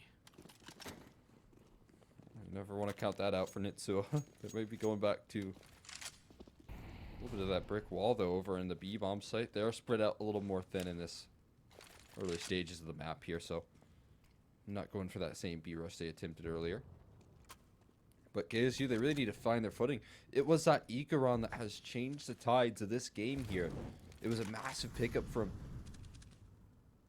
a roster over at Georgia Tech, and they've really not looked back since there's 4 AKs, 3 AKs rather. Some of those getting experienced over in the B apartment side of things. And oh, what a beautiful pickup there. Cena jumping up quick with his movement. Fantastic work from him. Yeah, and Cena was one of the main architects of that eco round win, getting a couple of big frags with the P250, denying the re-entry as well. Atomic, holding an off angle, not the frag for it, and ooh, a nice adjustment on towards Seb. Down and out. Ludicity all alone, and Cena, put on your darn silencer. No one wants that thing without the silencer. He's letting it bark? The A1S bark, that's exactly it. I can't believe we got there. Of course, of course. Might as well stomp loud in apartments, show that you are a force to be reckoned with, because he has not really been deterred. He has been the changing tide again, the heavy hitter in that eco round that has allowed for Georgia Tech to win so much now, and he will finish the job there. He is looking rock solid right now. KD shows it. Maximum loss bonus for Kennesaw State.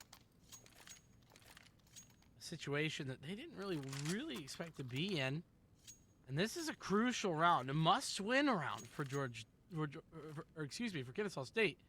They kind of are in this position because, look, I mean, money-wise, Georgia Tech's fine. And if KSU lose this round, then, well, they're potentially going to be playing on Eco for 15.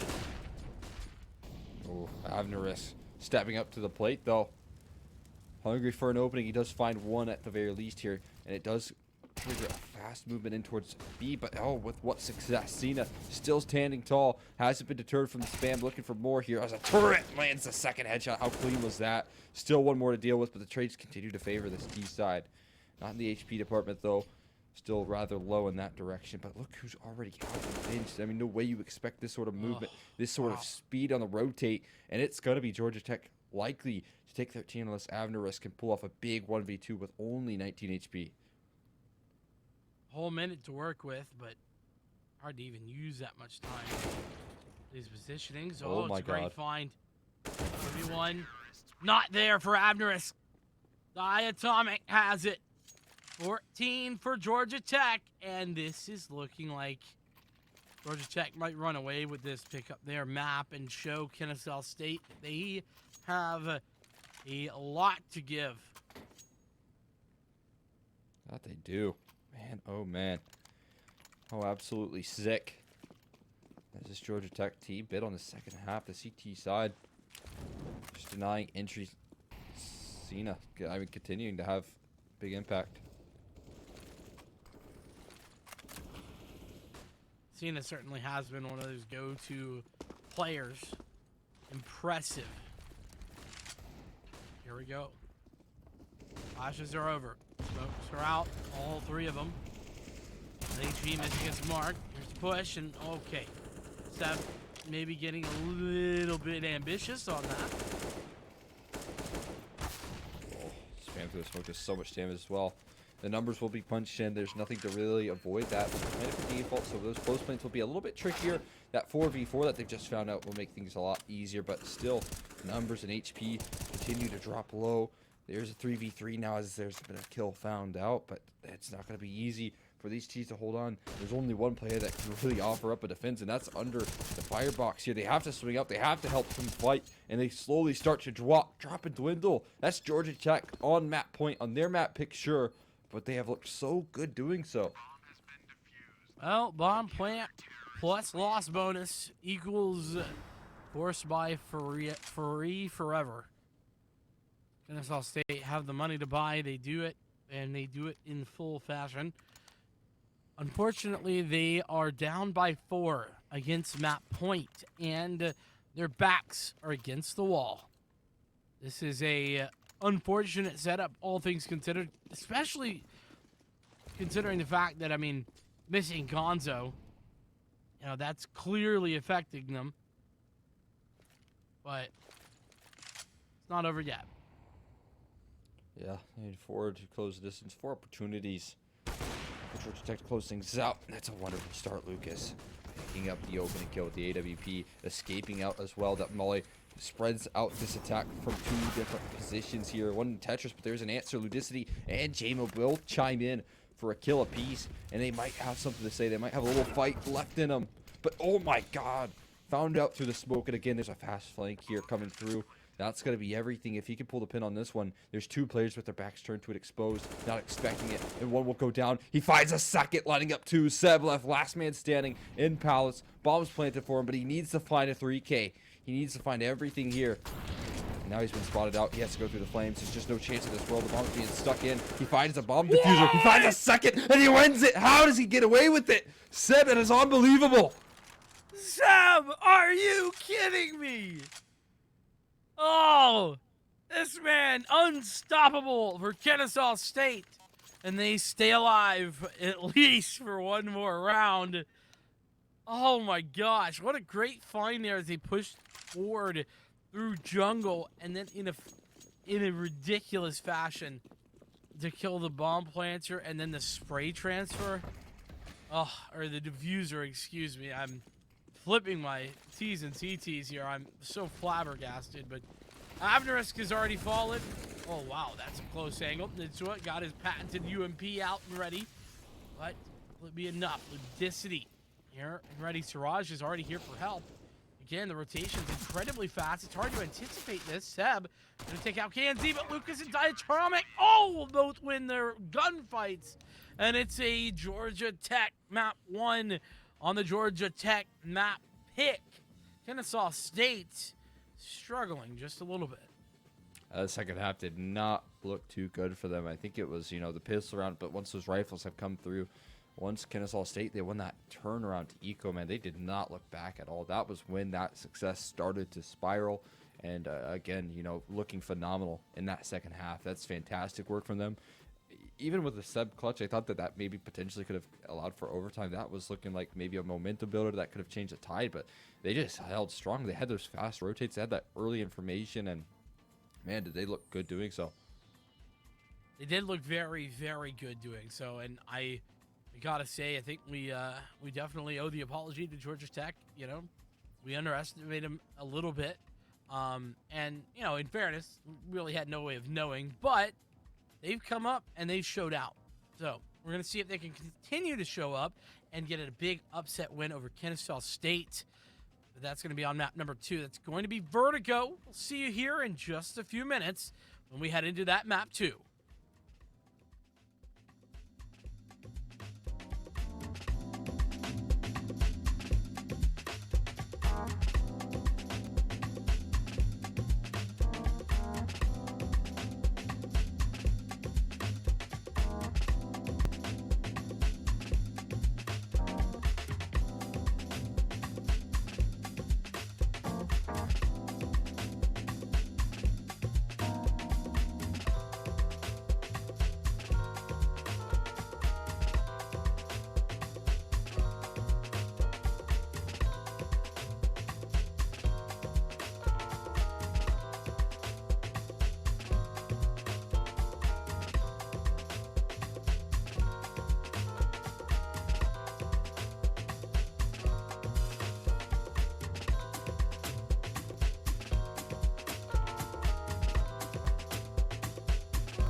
Howdy and welcome back to a Southeastern duel. Georgia Tech, Kennesaw State.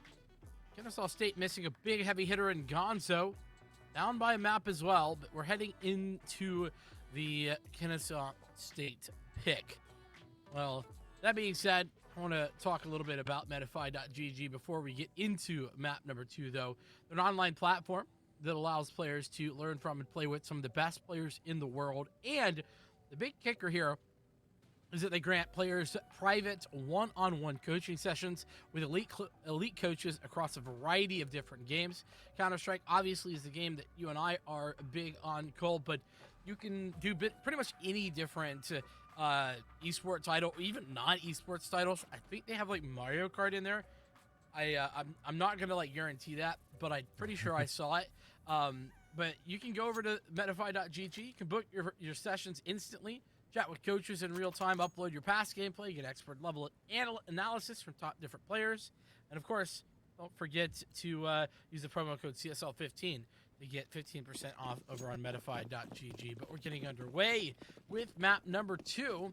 And it's all State's pick. They're going to have to do a little bit better than they did over on Mirage. No doubt feeling a little bit of heat there. And already off to a hot start. KNZ and Lucas chiming in for a double apiece. And oh my god, the complete denial of this A-rush. They cannot find any access. Finally getting their utility down. But man, like what a hollow executed it's going to be with only 2 players to deal with. But maybe they can still make something of it. JMO finding it, covering the flank side as well. Ludici will drop though in the meantime, and it leaves it up to a 1v4. Ace clutch required. And he's found 2 pieces of the puzzle, and he's still pretty healthy on HP as well. He's getting flanked though at the moment from Diatomic. And Diatomic gonna find that frag with ease. Shut it down, and Georgia Tech another pistol round win. I mean, we saw them split the pistol last map, and we saw what it did for keeping Georgia Tech in that first half. So that was ending 8-7, by the way. Georgia Tech on the defense, they're buying in as you would expect. Diatomic keeping with that MP5. Oh yeah. Maybe it's his version of the UMP here. He's doing some good damage with it. Ooh. I saw that coming. But it's just a Glock round. You'll give him the benefit of the doubt there. Maybe they can get a bomb plant. There's potential as they start to collapse in upon this. The MP5 picked up and damage being done. That's becoming rather pricey here overall. Now the bomb's been dropped into the hands of the CTs, so that's going to make this a whole lot more tricky to win, even get those numbers punched in. But if you can find another kill, maybe with that MP5, then that's another $600 in the bank. So we're going to be the one to utilize that, considering he's got 100 health. Push coming in towards B. Wow, what a shutdown. A little bit more farming of the cash, though, for Nitzwa. And, I mean, I agree with you on the more expensive side, but they only had 1 FAMAS. That was the only rifle they had. Everything else was the MP5 or an MP9. So it's not the worst case scenario here for Georgia Tech. No doubt. It is going to come calling, though. Once these rifles do come out, you can see that now they do have to deal with, an MP9 in the mix. So 1 FAMAS, but the rest do have A1Ss, so all is pretty well on the camp of Georgia Tech here as they look to collapse in. And once again upon this A ramp side of things here. And collapse they do. Ready to spam some bullets downrange through the smoke. They quickly fade off of it and assemble up a boost in the meantime. I love this. Again, talk about the gimmicks in the opening gun rounds. Really good that you can pull that one off and maybe try and catch an opening pick off the back of that. Perfect time to pull these off because those first gun rounds can mean a lot in terms of the momentum building. Precisely. A little bit of a flash play here into the A area. A ramp, more specifically, but I think that's found much of anything either. There we go. Avnerisk, the opening. And that's Cena going down. That's one of the heavy hitters. Remember, Cena was a really incredible factor for this Georgia Tech squad last map.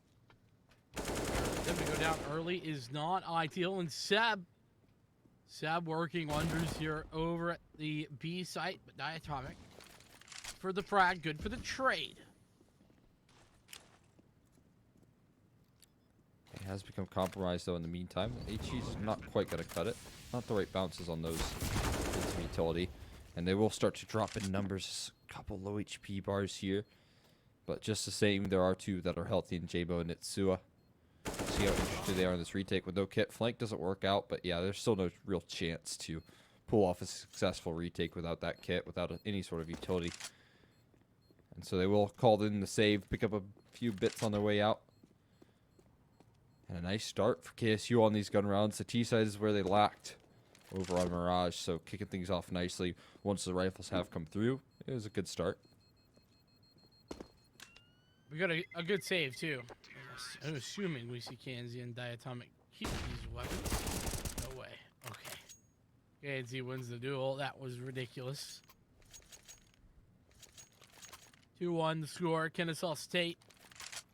Plenty of cash to get Nitsua and JMO their weapons back.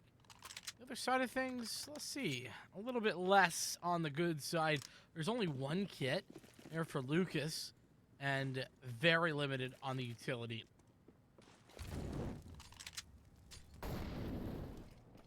Risky for us, but if it works out, it'll be a nice way to resurge. Opening things up there. Can KNZ get out? How has he not been taken down? Oh my god, Seb misses his spray onto the first, but won't fail to collect onto the second. Lucas will drop. KNZ actually the one that gets away. Surprisingly enough, 1-for-1 trade again. They continue, and again, this will kind of work wonders here for the D side. Oh my god, spraying down another. Nitsua tears through the defense. No way into this one, that's for sure. 1v3 seems near impossible. That Nitsua double right there, the double entry onto the site, critical to the Kennesaw State success. And Siraj, yeah, 1v3. Could have potentially grabbed an AK right there, but doesn't go for it. I understand not wanting to make any audio cue, though. Plant gone down. Oh, and that's a big find. Siraj run towards Seb. Flash over the top. One player still on the site. Upgrade to the AK, and he's got the frag, Siraj. Low health, though, and that's incredible. Abdurrahman, good for it. But man, was it close. Pulling off the impossible right there, nearly, but falling at the finish line. And KSU, you do the good deed of breaking that economy over on that CT side. They should be able to continue to string off of that. The ecos have been relatively good for Georgia Tech. They've won a big one over on Mirage that triggered a lot of success off the back of it, but it is much less to bring into this. Only a couple upgraded pistols here. Shouldn't be too much to gather. Shouldn't be. That's the qualitative praise. Oh, great check by Seb. That's exactly what you want to see. That's experience talking right there. And despite getting pushed during the reload, Seb still lives, though he's very much hurt.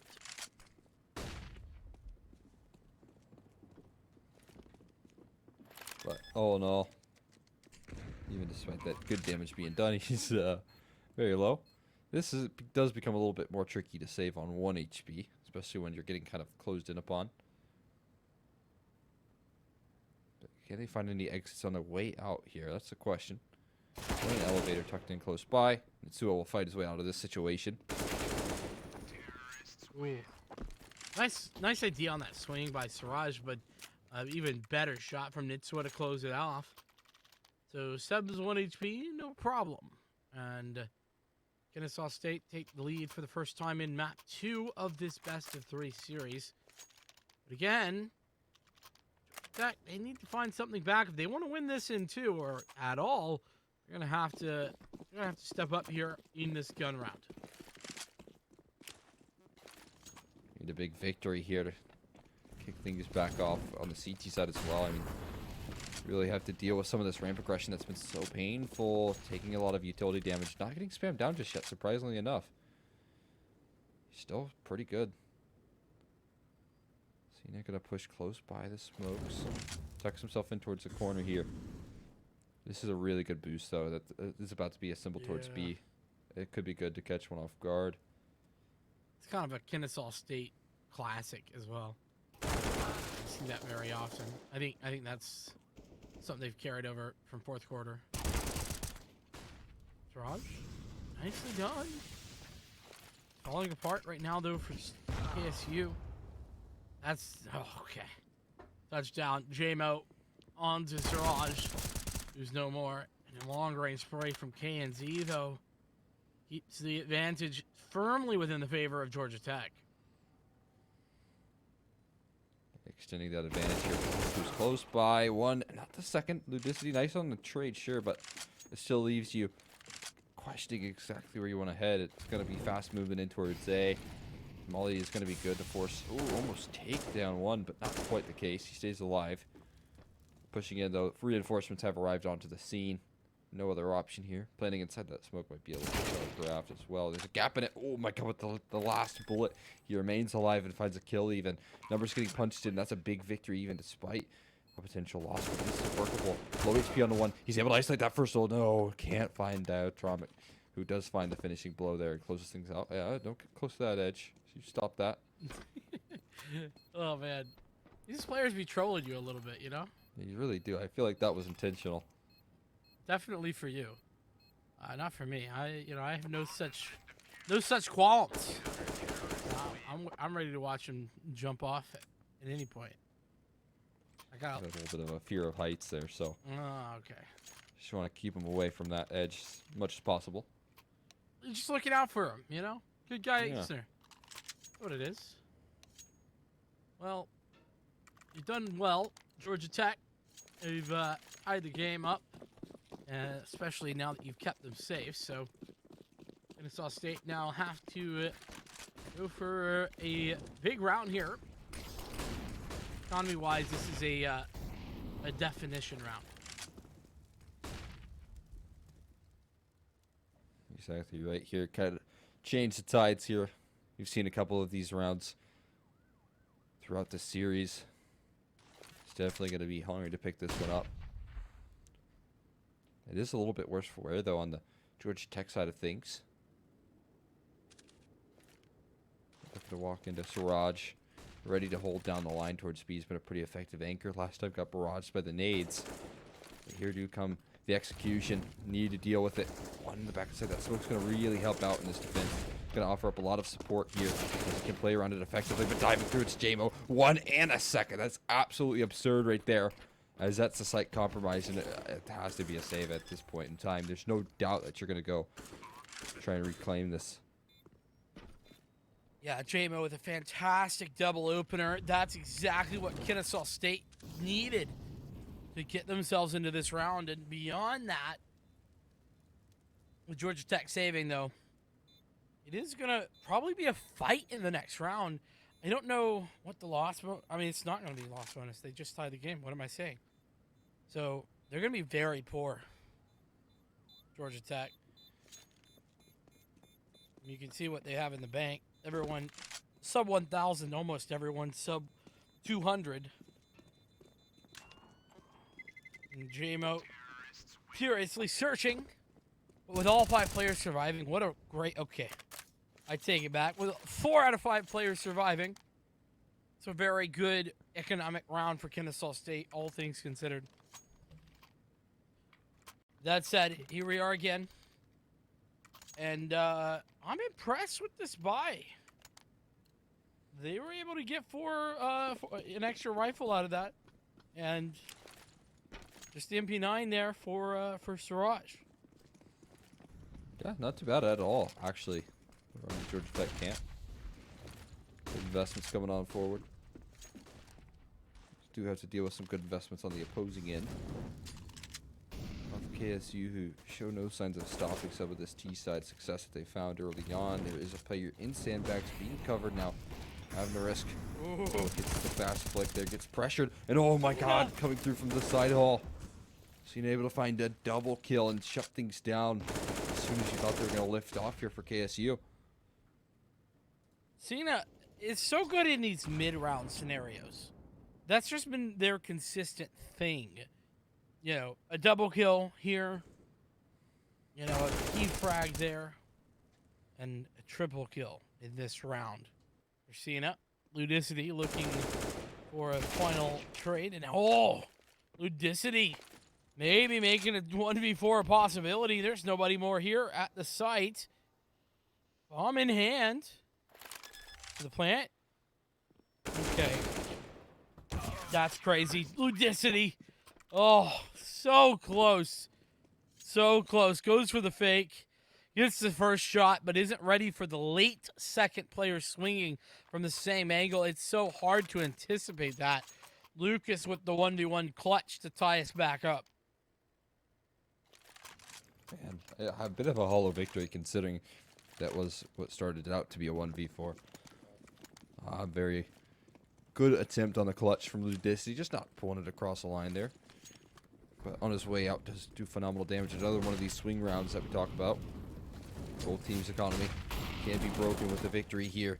And oh my god, look who's already up to the side hole. This shouldn't be expected. He gets one kill in, but it's a quick trade. Seb, fast and furious up this angle. But a double swing comes in. That's brilliant. Great recovery right there. And what could have been really, really dicey. Yeah, what I really think is impressive about that is the communication that it required.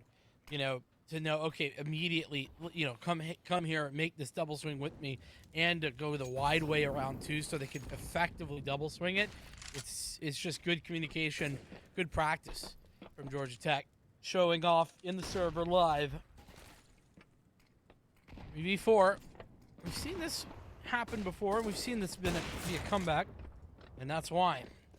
The first frag there, AWP, working wonders for KSU. Follow-up coming in, maybe?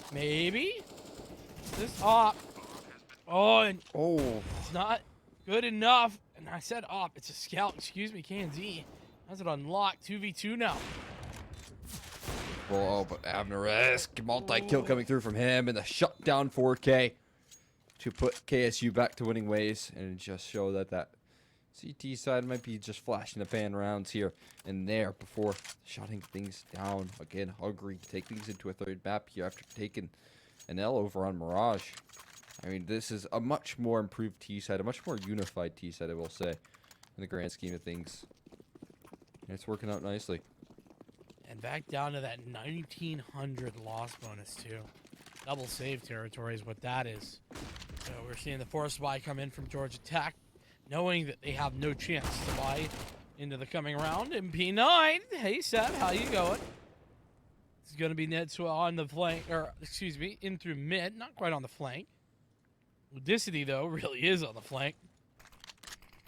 So we'll see if that comes to fruition. Shouldn't have too much more success here, especially the numbers start to dwindle. Noose. Oh my god. Jeez. Netsua.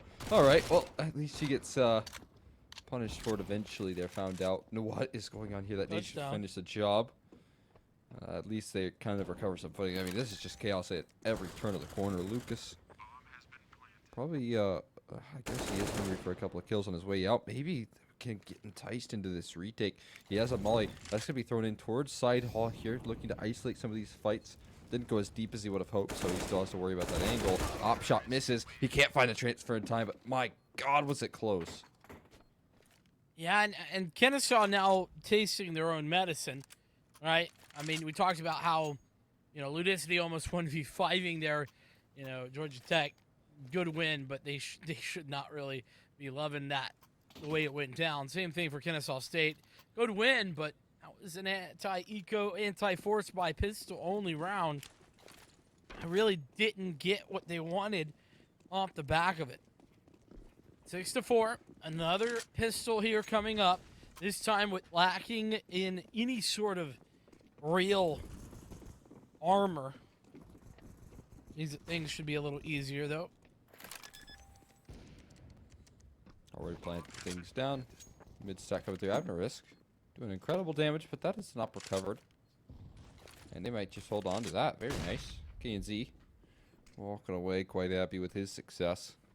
I think that ump that's been retrieved and seen his hands dropped from Netsua. Yep, that's definitely the case. Of course. There's an ump in the server. You can just search around for Netsua. If he's not alive, then you know he's dropped it. Absolutely. That's funny. He has a weapon of choice. It's like a special power. JMO? Alright. This is what I'm always worried about. At least we didn't catch it on camera, right? His collapse. Well, we did see you. You didn't get away with that. I think he might have died to bomb, maybe? I don't know. I don't know what he died to. Either way, I think we've clearly established that your fear here is justified. These players, you know, they fall off the freaking map everywhere, you know? Like, come on now.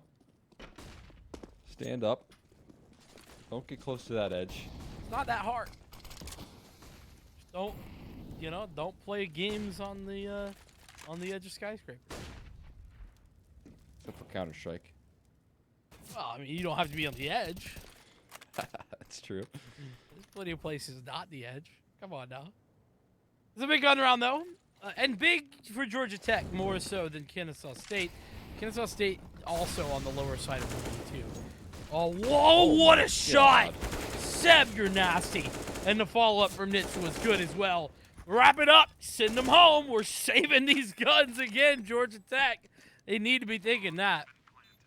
Oh, yeah, this execution power is far too much. Georgia Tech, they really can't deal with it. This is what I was talking about. I briefly mentioned it earlier as we see this fight pan out. Somehow they're both walking away. I was talking about the firepower on this roster from KSU. It really what we should have seen from Mirage, but we didn't quite get to see it, was that these shots, the effectiveness, you know, what Seb brings to the table sometimes in certain scenarios. If you're just, you know, two or even one man standing on a bomb site all alone, it could be near impossible to defend against it. And that's what we've seen a couple of times on this B execution. J-Mo with a quick drop, and Lucas delivering some exits. Drops hunting as well, but they do find all the kills. Oh my god, I cannot believe that. Yeah, that's well worth the investment lost by those couple players going down.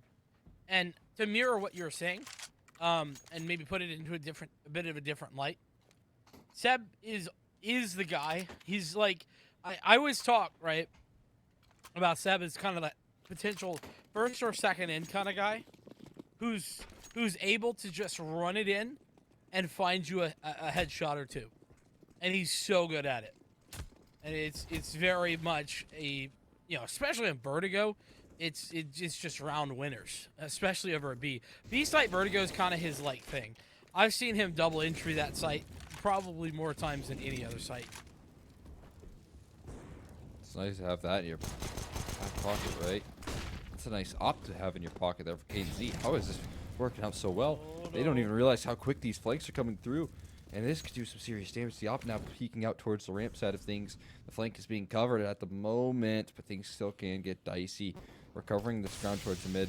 They'll soon start to realize that everyone's positioned up towards A. One kill on the bomb planter. It's not even planted that well for them. At least they're recovering more ground. Diatomic is going to find another. And this could be a massive eco pull out of the hat unless Nitsua can win a 1v5. They've lined up almost. He could have found himself a second, but denied the access. And what a round. I mean, this was kind of the facilitating factor over on Mirage, winning an eco and following it up with massive success afterwards. So if they could pull through with it now, maybe they can change the tides here with that victory. Absolutely. Though granted, to be fair, KSU have already won the T side, which is very nice for them. We talked about in our last series, actually, on Vertigo, we talked about how we have seen so much CT side success on this map. And to pick up a T side win is always a positive. Attack. They ain't out of this yet. Nice shot, Diatomic. Putting one to bed. Oh, and Seb taking massive damage too from that Malo. That's rough. No doubt about it. Got a half HP, a heavy hitter. Taken down relatively low. Won't deter them from trying this B side execute once again. Seb's playground here. But again, he is a bit limited on HP. Picking up more utility here. So many flashes rolling on off. Ready for the execution. And Seb will be the second man in. The second man to trade here as well. They need to find more ground. That smoke and unfortunate bounce won't allow for safe passage in towards the site. But they do start to fade away. They start to give up space. Seb diving in. That shadow was spotted earlier on. And so this makes things so much more tricky not having him. The nade lands right onto default. And they still haven't even punched in those numbers. The bomb drops to the floor. And so should this round. Whoa. For KSU. That last shot from Diatomic was beautiful. And the anticipation to take out Seb as well over the top. Bookending that round, Diatomic with the op. Georgia Tech is 6. As we head towards the last of the rounds here for half number 1 of map number 2. Kennesaw State still ahead, but hey, look, this one got a UMP. Of course. A lot half here. Do some damage. They're closing in upon mid pretty quickly. They're actually past the flames. They don't even realize it. One circled back. They're going to jump in. forward. That is a free pickup there. JMO going to drop it. Yeah, that's exactly what I was talking about. Avner Risk able to pick up his trusted AWP and continues to do some damage. Misses that second flick, but no harm, no fouls. He doesn't get punished for the fadeaway. Flashing through that mid smoke potentially, but they're just going to set up in very strong post plants. And obviously, you're going to see an attempt at this retake, but it is not going to go too well. You never know. Lucas Siraj is a pretty good duo of their own. But, well, this was UMP. Trading one. Still 1v2. Low health for one of these players. Lucas has been a big clutch. Potential already. We get 12. Taking tag, taking the frag, and that's gonna be Avner getting a nice kill there at the end as well. Look at Avner, new guy on the block, 15 and 8 on the half, very strong. As we are seeing Kennesaw State take 9-6 lead here on Vertigo. Really something you want to see as well from your opper. You'd like to have him shining on a map like Vertigo that can oftentimes be such an important map. So doing some great work here. KSU winning that half with a 9-6 lead. Heading into their CT side. I'll peek it down mid, certain death. Lies right around that corner. That's a quick headshot delivered to Seb. Can they follow it up upon that? Well, certainly can. Siraj has. Nitsua, though, with the pistol in hand, and JMO as well. Good to try and set up a crossfire. Nitsua, good for another one. Keeping things reasonable. Here we are. Ludicity now, the last one with JMO. Lucas and Cena. Lucas pushing it down into just Ludicity. And that's a nice drag from Cena, closing it down. Another split pistol, by the way. We saw the split pistol in the first map over there, Mirage. Now we're seeing the same here for Vertigo. It's going to keep things nice and competitive here because now that allows for a bounce back potentially to come on pretty quickly through for Georgia Tech. Force bias, of course, but if they convert off of this, then we'll see 9s. And, I mean, that is going to bode pretty well here for the start for Georgia Tech. They can do some damage. But, again, that still implies that they convert off of this one. Nitsua has left himself into a full eco to try and invest into that op at half to imagine later on. Oh, Seb finds a first, a second. Can he find anything else? Oh! A third Deagle headshot from him. You've got to be kidding me. That's why you got Seb on your roster. It's just the potential there. Always available. And well, you said C9s. And I was very confused at what you were talking about C9 for. But we may not see 9s, considering this advantage that Seb has gathered up. It's going to be B. But there's players here. Rotation's in. And here's your favorite weapon. Getting absolutely railroaded. Now the AK all alone. Cena, low health, but has the AK. It's over. Nothing you can do in that position. What a round that was from Seb. A triple kill with the Deagle. And I was about to say, I mean, Gonzo was always what I felt like a pretty consistent player with the Deagle. You have brought it up like a nice little pocket pick, pocket player to have in your roster that when you have these sort of investments, can do some serious damage. But, you know, Seb stepping up where he isn't in. And, man, what an incredible round that was. A robbery right there for KSU to build some momentum on the CT side, and that's an AK recovered for JMO as well. Yeah, Georgia Tech really showing well, but I think that's kind of part of the reason I think that Seb and Gonzo is such a good setup together, because they have, you know, two sides of opposite coin. Here we are with maybe another big opportunity. Georgia Tech, they've already won an eco round this map, excuse me. And they're looking at the possibility to pick up another one here, considering this 3v3. Now, the rotation's been called, and this was aware of great timing on the molly. By so much time here. Oh, but the Tech 9 from Luke is still good for the kill. So they hang on for a little bit longer, spotting out one towards Generator. There is a lot of low HP bars here, so that makes things so much easier for KSU to try and recover this on a proactive play. Cena will go down, leaving it only in 2v2 scenarios here when the A1Ss have such a big advantage from this distance. Wow. than the AK that JMO has. But yeah, there we go. Garage are gonna go down. Ooh. What a shot, dude! Lucas with Tech 9. That is a deadly combination. Fortunately for KSU, Seb got the trade, was ready for it, but man, talk about a close call.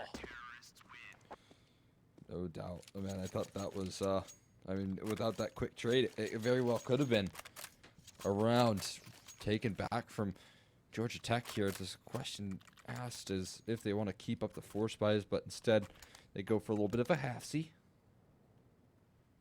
They are going to wave the white flag and likely allow for KSU to move to 12 with only Tech 9s in play here. Yeah, but all Georgia Tech has to do is get like 2, 3 even. It would be fantastic kills.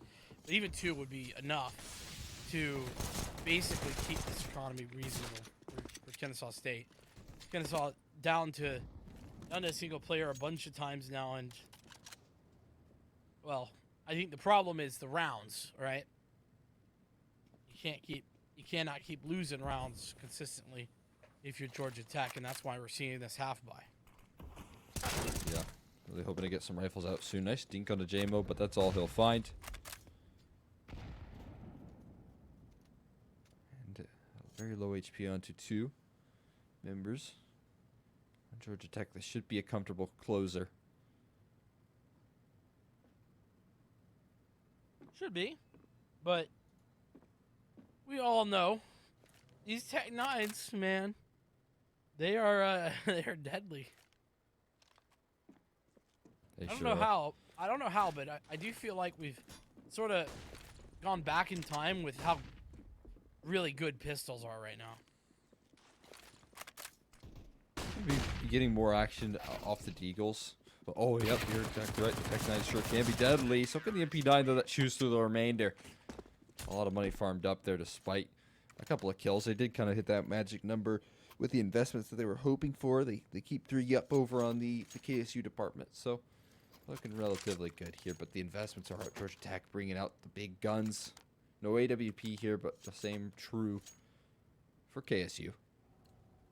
Interesting lack of big green that we've seen second half, and I mean, I would point to the very low economy we've seen from both of these squads being the reason for that. But it's interesting considering how incredible this map is, Vertigo specifically for the op. I mean, there's so many spots to get aggressive with it.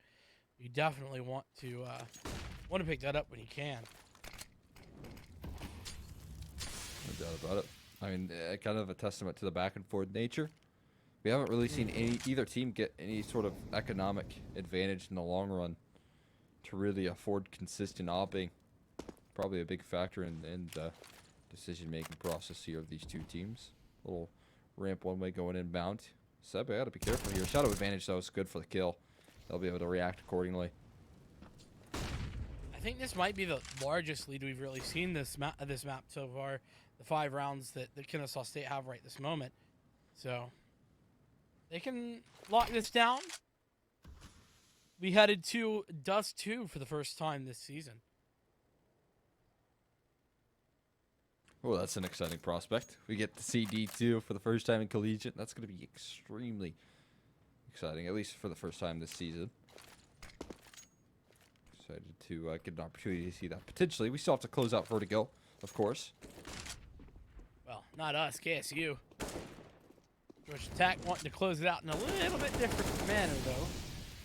And, oh, man, talk about the problems with not checking Sandbag. They've got a crash course in it, have Georgia Tech. Nice adjustment, but not quite there. Not at all. Nice positions right there, holding on quite strong in the defense. And I mean, this, again, should move KSU up to 14. It's going to be another Tech 9 buy. We know they can do damage, sure. We do need to see a little more investment here. I think some players that might be over on camp of Georgia Tech, saving a little bit in reserve here, just investing more so in this utility They're gonna turn their sights towards the B-bomb site. Might be a good read here, considering there is only one player defending Seb. Not gonna be caught off guard to the pistols though, and will drop Lucas. Yeah, a bit labored on the spray, but eventually got the frag anyway. Nitsua, like I said, this B-bomb site's kind of his baby. He's gonna take some shots, do some damage, but eventually go down. Heck nines, man. Heck nines. Nitsua, all alive and kicking though. And it must have been, who was it that swung there? I guess it was Seb over the top who got Tech 9. So, because I thought it was Nitsua for a moment since he was in the same position. Yeah. Tech 9 is wild bullets go any which way. But It's a huge round right here. yeah. I mean, it almost goes without saying, but give Kennesaw 15, and you're talking a need to come back 8 rounds without dropping a single one.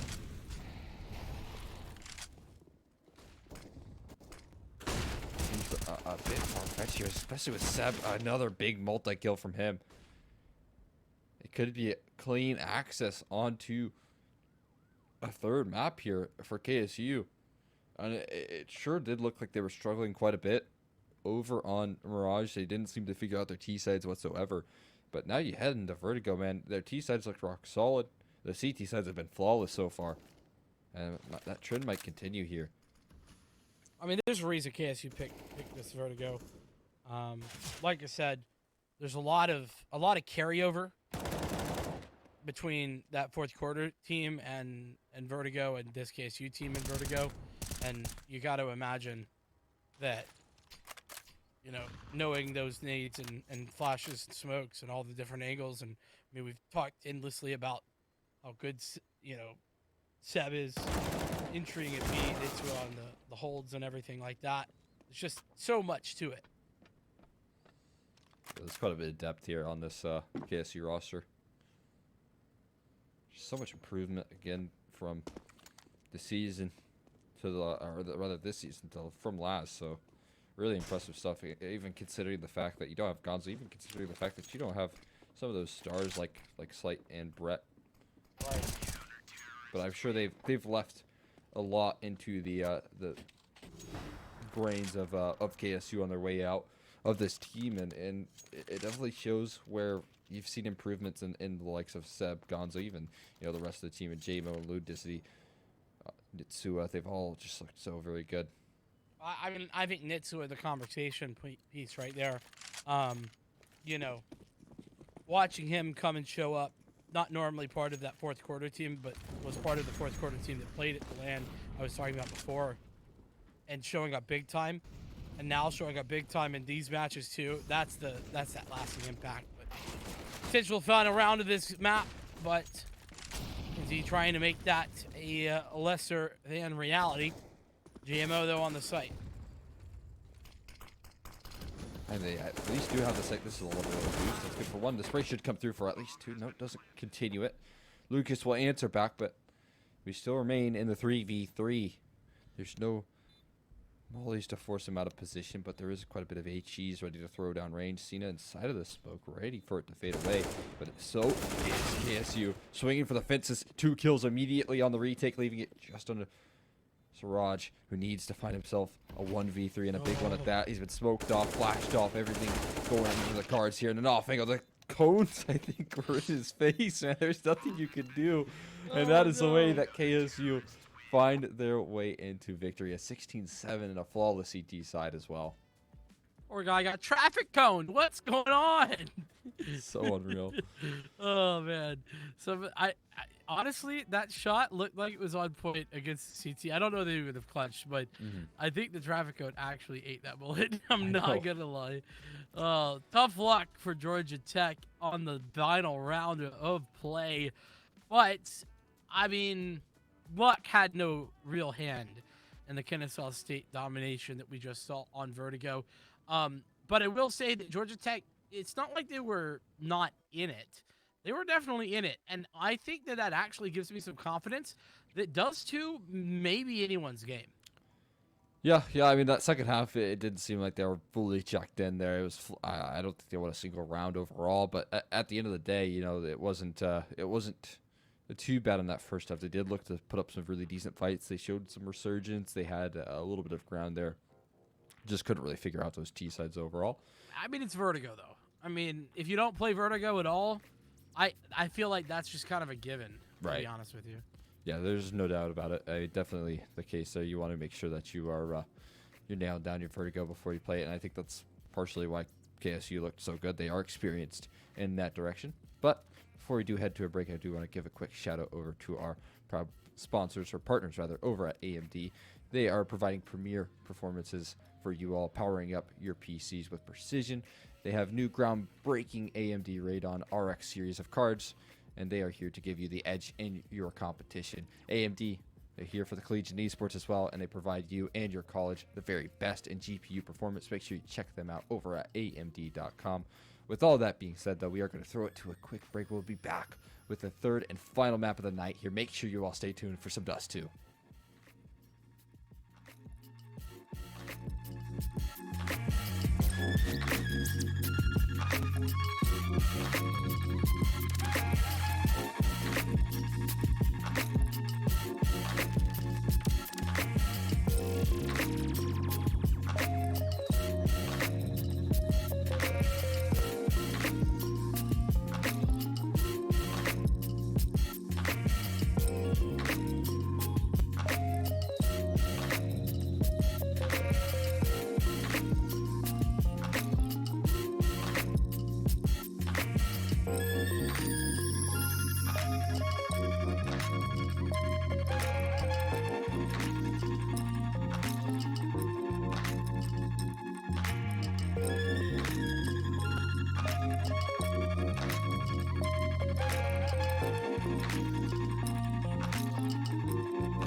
have returned with this Southeastern Conference matchup, and it's gone down to the wire. We're hitting map number 3 for the second time this evening. 2 banging matches. I mean, we've really been blessed, Cole.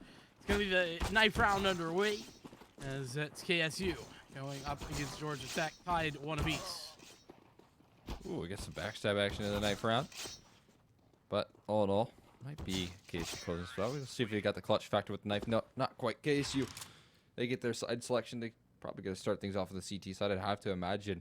And again, this is the first time that we're seeing Dust 2 this season. It's pretty exciting to get here because like I would get to see how these two teams are going to play it. And on top of that fact, KSU were the ones that chose to leave this up to a decider. They could have played Mirage as that final map, but no, they banned that one out. They elected for D2, so I imagine that they're going to have a good game plan set in stone for this map here. Inferno, but yes. Not Mirage. Yes, correct. Yeah, banned out Inferno. Just to clarify. Yeah. Yes, very true.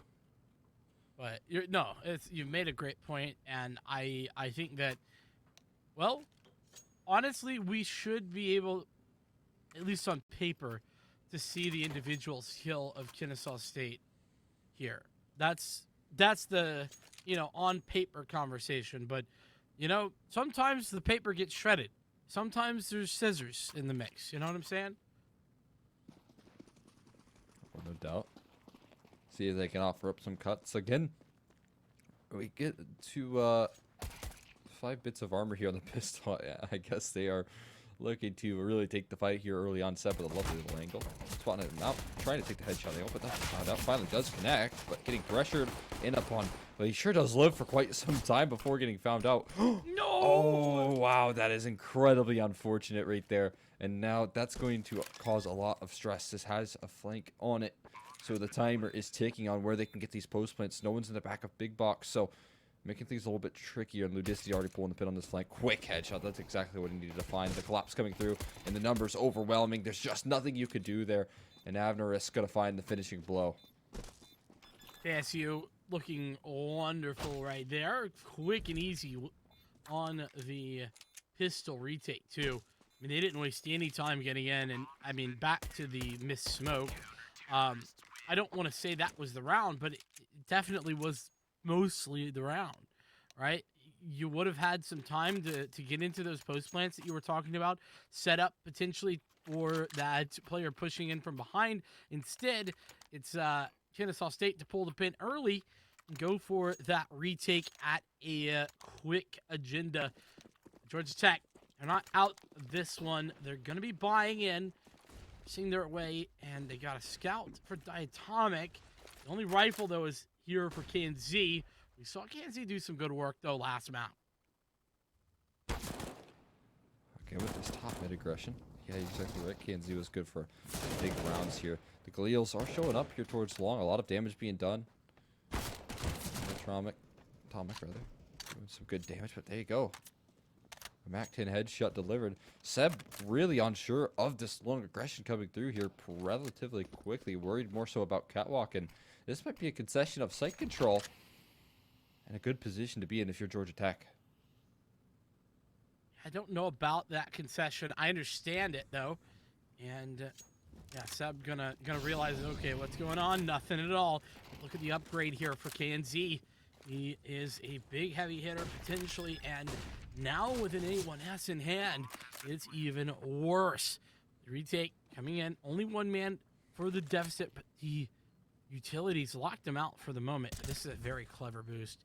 It's gonna equalize things. Seb able to find that frag. JMO as well, pushing forward, and the 3v2 now looks so much more doable. Oh, well, now a 3v1, make it a 2v1 as there's a scout over in long. Again, with the unfortunate nade bounce here, they have to figure out a way to deal with this plat player. They're trying to double swing him, but there's continued repeat. They're playing body block there. Seb securing the defuse there and allowing for a safe closing of the round right there for KSU, who honestly do a great job of recovering that in the retake. I didn't know if they really had it in them, but closing that one out nonetheless. Well, another bomb plant. You know what that means? Potential for another force buy. And here we go. We've done it again. This time the scout for Cena. Diatomic taking the Macker. and Lucas having the Galil. Basically the exact same force buy. I mean, literally the exact same. This time it's a B rush, and straight in there. The frag working well initially. And the rest good for the trade. Nitsua has returned fire. 3v3 though is definitely a possible win condition here for Georgia Tech. First got to punch in those numbers here, and in that time they look to try and push their way through the smoke. No one really coming into that tunnel's presence. Instead, everyone's grouped up here, ready to attack from window and door. Oh, missed opportunity, but more damage being done with these rifles. Flash is really good. Pure J will find a kill, but oh, the MAC-10 does so much damage. I think they might call this one off. How are they going to get into this round? Seb finds one kill in, but that's all they'll find, as the rest fall soon behind it. Well, you know, I guess the strategy of just keep buying till it works is somewhat effective at the very least. Kennesaw State, look at their money. It's in the bin. Seb gonna have some cash, or excuse me, Ludicity is the one who had cash. Nitsua has bought his favorite gun for an eco round, and everyone else has deagles to work with. Of course, we know these deagles are a bit deadly, but spray control not there for Ludicity. JMO falling as well. The flashbang's not connecting, but is it gonna be enough? Look to further their aggression up long. Again, this control has been pretty effective for them. And they have that man advantage here. It's going to force some regression coming through. Sub's certainly interested in doing so. Ducks in close by towards mid, but there's two players to deal with here. So even if he found one, it should be traded effectively. But knows the potential here. He's going to hold his ground for now. The same cases for Georgia Tech. They're playing this incredibly patient. That's exactly what they need. Telegraphing this mid play, though. Peeking in. Seb. Oh, bit off a little more than he could chew there, and I think this is going to be a save called in from the two remaining. Well, Georgia Tech was persistent, and they eventually win the force buy wars because they were persistent enough. I mean, again, brutal as it is, this is just CT economy. And KSU are going to be forced, yes, saving the rifle they have, but also more probably saving into the next round. Okay, a little bit interesting that Ludicity has gone for that duel, but now not so much on the save part, at least not for that M4. Yeah, I mean, that's a big weapon to drop out of their hands as well. You're only bringing in a Galil. Into this next one, a Deagle that Avnerus can drop. Should be safe to save here, although Diatomic pretty quick on his movement. Towards blue bin, though, there's no risk at the moment as long as he just stays ducked. And Georgia Tech, with that Force by Wars 1, they should be able to scale up a little bit of a lead off the back of that, right? Because now they're up against that Deagle that's probably going to be dropped over to someone. Only a Galil and not much else to be reinvested behind this. There's 2,400 on the loss bonus here. So even if they full eco with the USPs, they should be able to buy up the next. And that's what they'll do. Weird that Avnerus didn't drop that Deagle. I have to agree. I thought that was a for sure thing. I2 was right there with you. Opt for look at this Diatomic. corner. Knife. Oh. How is that not a backstab? It doesn't matter because Nitsua hits the follow-up. Are you kidding me? And Seb, whoa, that's a big miss from Seb. He should have had that shot, at least a headshot. More than likely the frag, but Senna and KNZ now left alone against Nitsua and Avnerus. Avnerus has some armor as well to work with. Well, they've reacted nicely, though, at the very least. In the mid-round, with two rifles left to deal with, Avnerus going to have to do all the heavy lifting. They're both walking up the catwalk. They spotted out the second. And Avnerus will close things down with a 3K. The full house between the duo. The knife kill that comes in as well. That is unbelievable that they pull a round out of the hat like that. Avnerus closing it out as well with a 2K. And, oh, man, Georgia Tech have to be kicking themselves for a loss like that one. Bro, they lost to a knife kill on an eco round. Oh my goodness. Oh, man. I don't know that I've ever actually seen that happen in Counter-Strike. There's few things I haven't ever seen in this video game. Like, I've been watching this for 7 years. Like, geez. Lucas helping out KNZ, who's got the opening frag, and there's Lucas on the follow-up, but Ludicity's still there to trade. So the numbers working relatively even, 3v3. Really tried to stand their ground in that long department, and it's worked out at least for an even trade, but is that something that you're really on your CT side? I think probably not here, especially with that catwalk pressure, man. How do you work around this? So they're struggling to do so. This mid collapse coming through at the perfect time, but JMO's ready for it and well reacted here. They're going to come at a compromise of sight. There is no smoke for broken, though it does get thrown out. God, Avnerus nailing it, and he is on fire. Lights out right now as he closes out the round with 2 more and breaking the back of the economy of Georgia Tech. Yeah, he's at 9.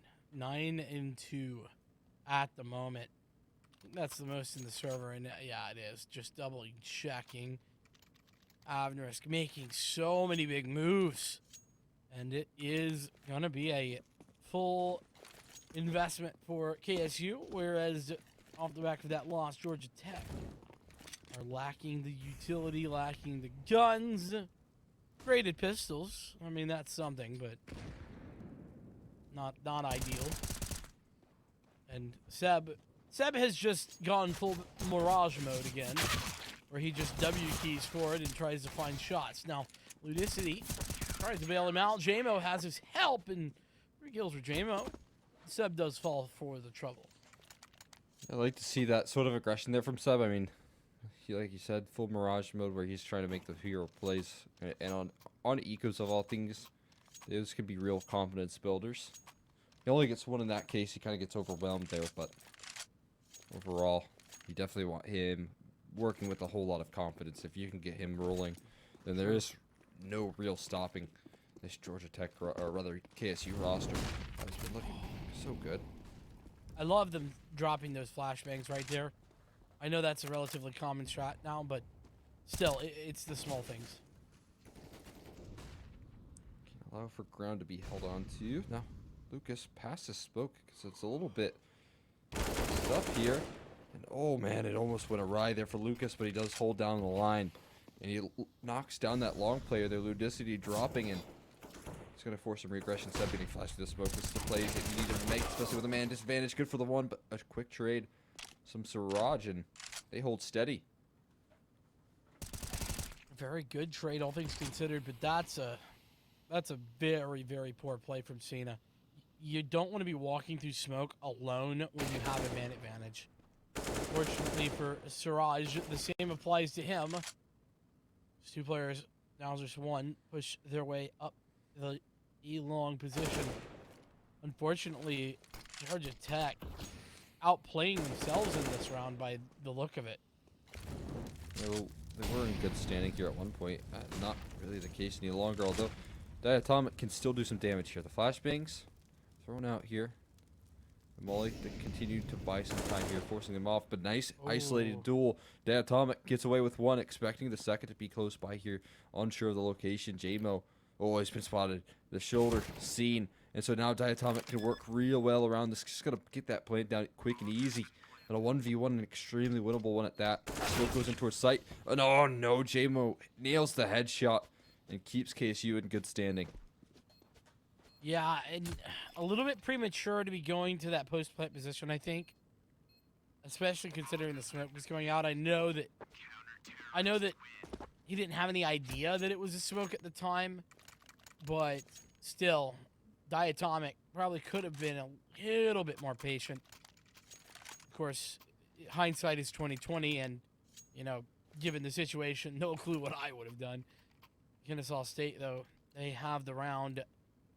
Nearly giving it away, but again, Georgia Tech, they had such a big advantage. They had basically a 2-man advantage set up. But then Siraj goes for a crazy individual peak, and so does Cena. There's just no reason to do all that. There we go.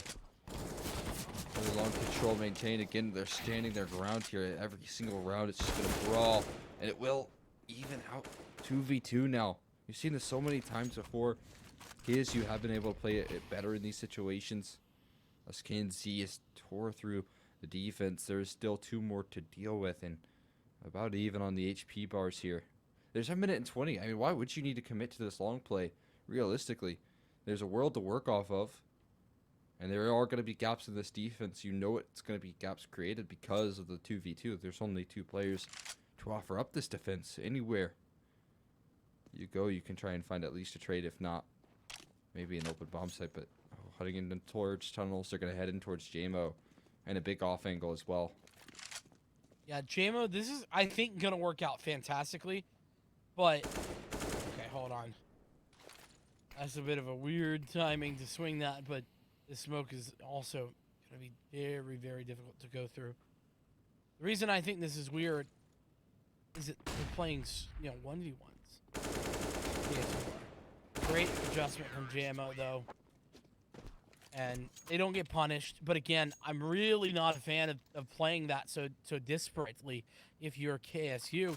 Play together. Play for a retake if you have to. It doesn't matter if the bomb goes down. There you go. Yeah, and I agree. It is a valuable bit of information that JMO can find, sure. But like you said, if he goes down, that's just like compromise, and then that leaves Nitsua in an extremely difficult position. Oh, that tag not coming through. The eventual one does come through. Avnarisk scared off of any further peeking in towards middle. Doesn't want anything to do with that. Doesn't want to drop that expensive AWP to the ground with no reward. Looks like it's going to be a cap push, and it's a cap frag. There's Seb going down. Under, rotating in. Oh, it's a nice kill. He swatted the head just before he was blinded up. Still, possibilities abound here. Nitsua on site, though. Answering the call, but he's traded Siraj, and Siraj! Oh my goodness, what a great secondary frag, but they're not really ready for Ludicity. Who's in a great position. Even has a flash, but they don't need it. They don't need anything, JMO! All alone. KNZ and Cena now upgrading to rifles each. Do have those good weaponry. They still have JMO to deal with. Got that clutch factor. Bomb's been retrieved. Nicely done as well. And I might have spotted out that catwalk player. They seem to be well positioned for it, ready to take that contact play. Waiting for the flashbang, looking to isolate these tools. JMO, it's going to be a tricky task to do. So here he's revealed now his position 100%. Taking a couple pop shots here, KNZ. I think this time he has to reload. He's isolated one of those fights, though. In the meantime, can he find a second? Surely not. Headshot angle is so tricky to deal with here. USPs are out, and there's no head armor. So it could be a possibility, and he nails it to the wall. It's going to be another clutch from JMO. Another round that he finds. It keeps KSU in winning ways. That's 8 strong together now. What a huge bunch of rounds. And what a huge amount of potential clutch moments. JMO doing it again is so big. And everyone seemingly stepping up for KSU in this map 3. Not to say that Mirage wasn't a serious bit of business, because it was, but I think that KSU realized that they might be staring down the barrel at a possible loss here on the season, and buckling it down just a little bit more than they've done.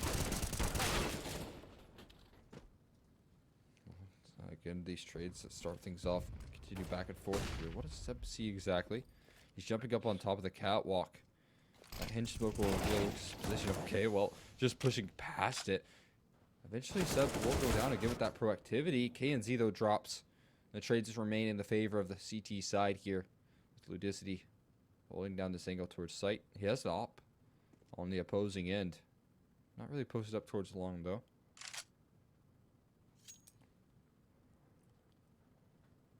KSU so good, or have been so good, with even scenarios and clutch scenarios. Man advantages should be no problem in theory. In practice, again, a very split defense. 1 towards B, 2 towards A, and that other A guy is more of a mid player at the moment. They did find 1 kill on Nitsua. Again, at one of these 2v2 situations. But JMO still standing. Missed op shot, but oh no, not missed out again. And the trades do continue. Georgia Tech, finally, they're able to win those 2v2s. They're able to win those mid-round scenarios and move their way forward here. Now, all of those close rounds are going to come calling up a little bit of a debt for KSU. JMO could buy up maybe a gun, potentially 2. Deagles are dropped out from him, so it's actually going to be an eco call. And don't mind this either. Play the safe game. You already have built up a healthy lead. You know you can do damage with these pistols as well, so. Well, you know I don't really hate to say I told you so, but I did tell Kennesaw State, I mean, you play split like that, you're really risking a lot. And then they lose a 3v2 because of it. So, hopefully they've learned that lesson. Into a nice shot. It's a nice attempt as well by Seb. He's going to fall. Amo, though, hitting one headshot, clotheslining a man, and he's got follow-up, though, trying to do damage. He did do quite a bit of damage. Unfortunately for him, he gets taken out in the meantime. Ludicity has some armor, so it might be worthwhile just to go for this 1v2, considering that there should be a bye coming into the next round. Yeah, I mean, I guess if he's able to isolate these fights, so there's still potential to even close this round out. One in the back of Platt, watching window. One kind of covering out door. We'll see if he finds the right angle. He does under the first. Siraj left last man standing. Can't land the spray, though, and Siraj bails him out in the 1v1. Not able to retrieve the out, but no problem. At least they're breathing a sigh of relief in that victory. Because you really didn't want to lose another clutch right there. It would have been 2, and it would have been a massive bit of momentum brought out there. Yeah, I was about to say, how many clutch rounds have there been already? You want to call it 3? Now, that being the 4th or something like that, right? For sure. I mean, losing 4 out of 4 clutch rounds is one way to be confidence poor into everything else. But Kennesaw State's money is more broken than they had anticipated, so no buy actually into this round. They are having a little bit of upgrade. Last time we saw a round like this, KSU won it. Oh, yeah. And it might be a continued trend here. Not confirmed just yet, though. Working up the catwalk here. It is going to put Mitsua in no man's land. They're waiting for that catwalk presence, and it does come through. So, looking to recover. They should be able to do so here. An AK retrieved over from JMO. I think he'll hold on to that, potentially. And 5 on the board here, so making it a little more comfortable for Georgia Tech. Although it might be flash into the first cat. Lovely setup. And knockdown coming through. JMO finds a trade. Will that entice him? Because he still has money to buy even if he does die here. 1v2. Possibility. JMO, the clutch meister thus far. 2 clutches this game already. No kit, though. That's the biggest problem. Missed shot initially there. And, in fact, JMO going to close that one out. If it weren't for the time, if it weren't for the fact he didn't have a kit, I'm going to give JMO a good chance of winning that one. But Siraj thankfully going to put the kibosh on that possibility. It's KSU losing out their lead pretty significantly, but now this is their chance to change that. Buy back in. Yeah, I mean, a little resurgence here from Georgia Tech as of recent. It's good to see them fighting back here. We could have seen KSU run away with things. Again, they have won so many clutches, and that would have been a painful prospect there if they weren't able to finally close out some of them. And they have done so. Lucas, again, not able to close the distance in time. So he will go down here. AK spray finds another. But we're just meeting this battle of the T's and CTs towards long. And if you just trade it out even and you give up that space, it's all things considered a victory for Georgia Tech. Why do you think Georgia Tech keeps going back to that well? Because it is a victory for them. I'm right there with you, Cole. It doesn't make a lot of sense from a KSU perspective, but in fairness, they're winning by 3 rounds. So it's like, well, can you argue with results? I guess you can, but I would say, having to win all those clutches is usually not ideal. JMO.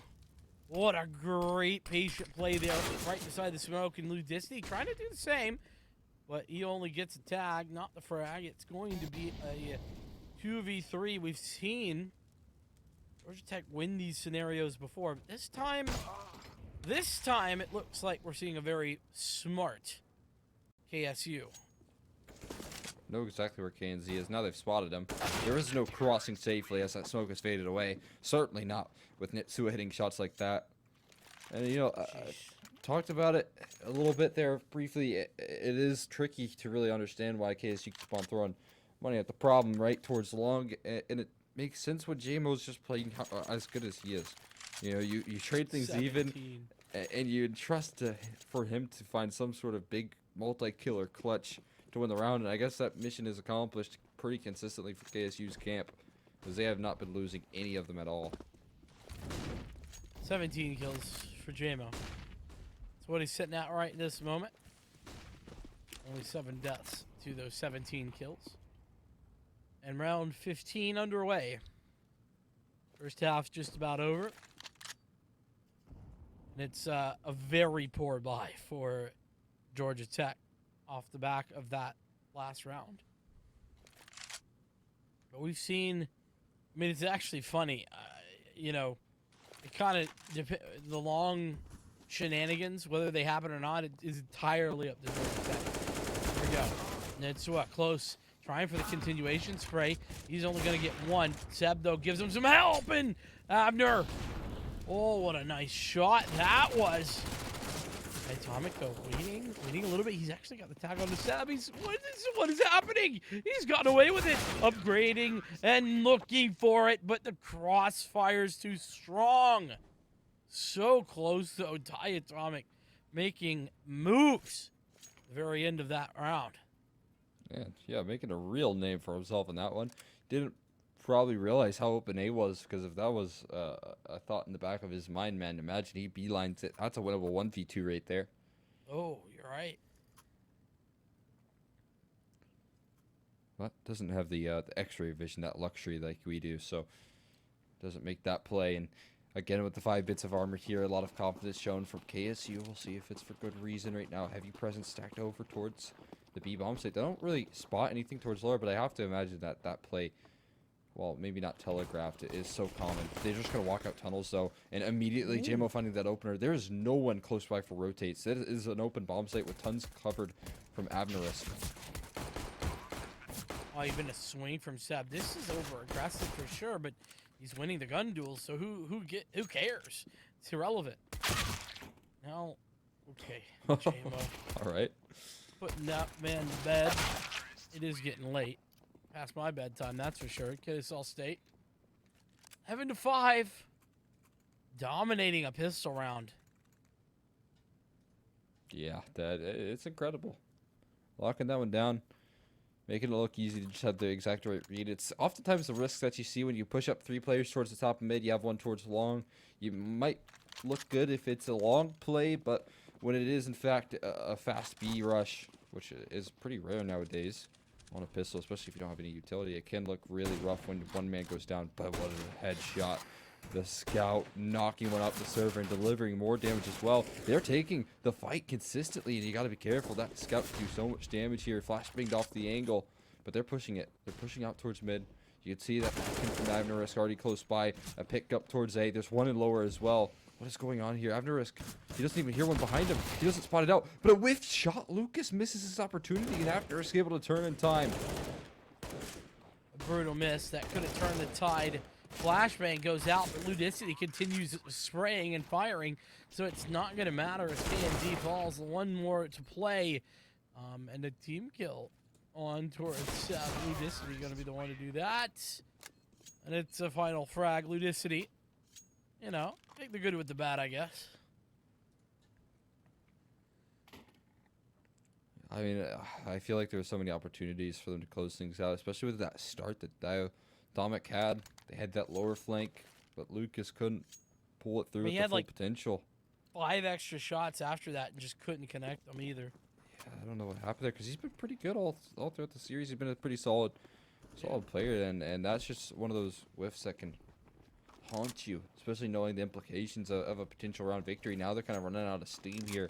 It's going to be a 13-5 scoreline after this one. I guess I say that maybe too soon, but I'm still pretty convinced that they'll close this one out with a B-side post plant. But I mean, KSU in such a healthy lead. And in Mirage, we always have seen that back and forth. We didn't see that in Vertigo, and I think that causes some real concern. A little bit overextending there. Abner getting taken out with the Seb's in flank. Seb's got an unlock. Triple kill for Seb. And I don't think you ever want to shoot a Molotov cocktail. Just to be clear.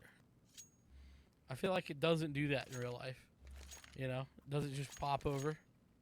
Probably explodes. Yeah, I would say so. I mean, I'm no like science guy, so I don't really know how Molotovs work in real life, but shooting it doesn't seem like the play.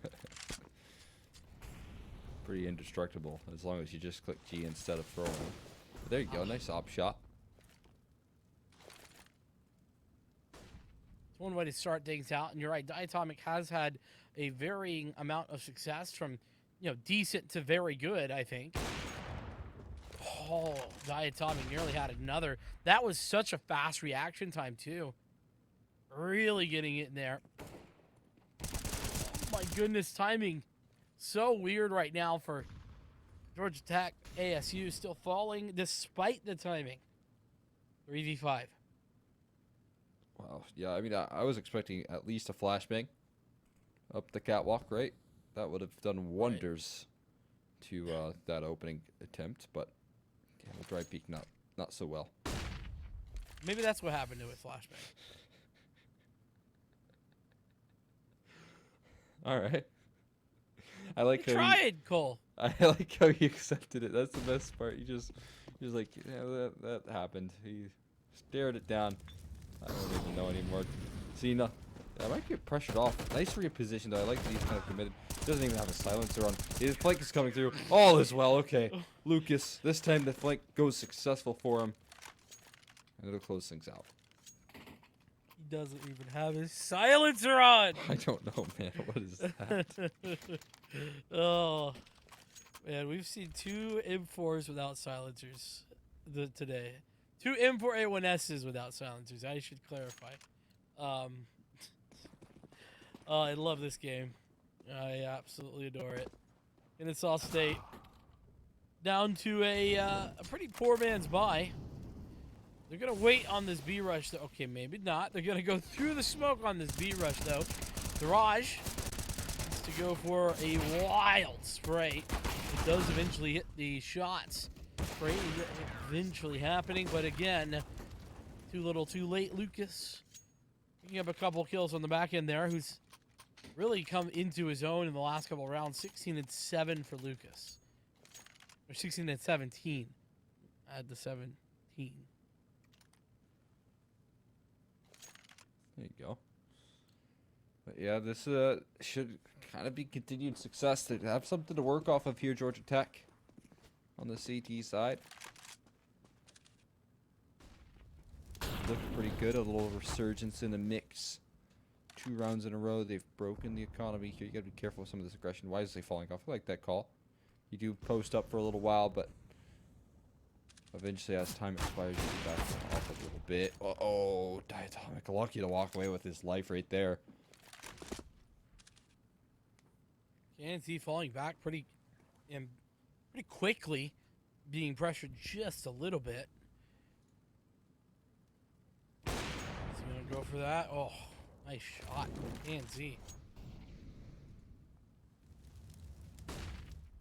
And the man disadvantage, KSU. Where can they go? They've gathered some control, but it's very limited. Need to group up and try to find something here, especially considering they got 0 utility. And the numbers just keep on dropping there. Diatomic able to find it. What was that shot from Abner Risk? Man, what a phenomenal one. No smoke to allow for a safe cross in towards the site, so it's still a little bit tricky to make their way in towards B. We'll commit to it, but yeah, that in the meantime, Diatomic gonna find that kill. Flank through tunnels. There might be a bomb plane afforded to them. There's a flank, yes, but they've fallen off. I'm not sure what exactly is in the cards here. But as they slow things down, with every second, another second allows for Lucas to pull things through. That's the bomb dropped as well, so that's a critical piece of the puzzle found out. Ludicity, with armor and an A1S, needs to isolate some of these duels. He's been given a fight. Nope, turns his back at the right time, and Lucas will pull off another flank. Seems like he's always up to that. Georgia Tech have quietly mounted a real comeback here. Now, they're still down pretty heavily, but, you know, they're on their way. You never can count them out. Double op has worked very well for them in addition to that. Ever since that double op has come out, they have been successful. But I think it's more the threat of the ops than the actual results of the ops that have had the most success, if that makes sense.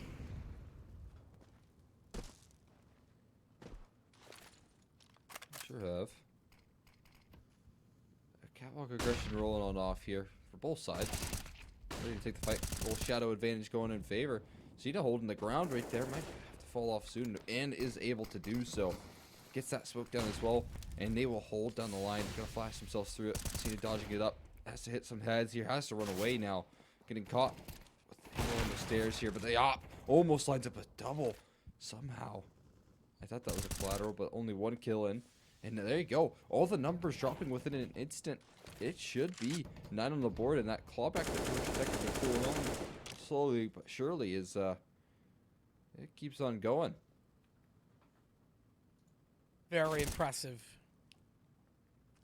Everyone firing on all cylinders at the moment. It's seen the second kill of the round, by the way. Lead this to the all alone. 1v5, 40 seconds. He can't even find anything. 2 for Kanzi, 2 for Cena. Siraj on the other.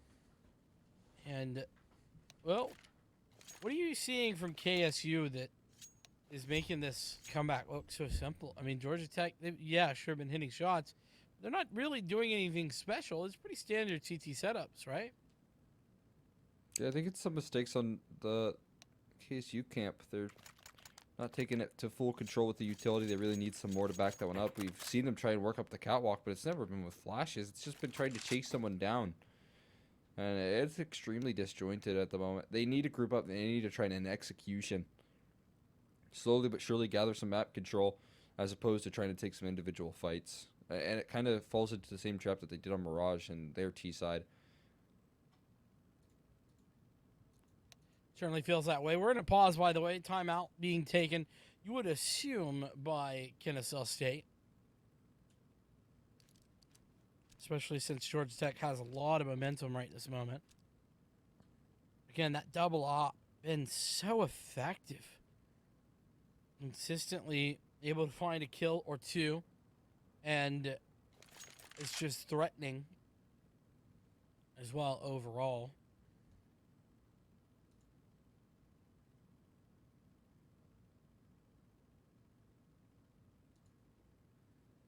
No doubt. They could really pull off an incredible comeback if they can't buckle down on this T side.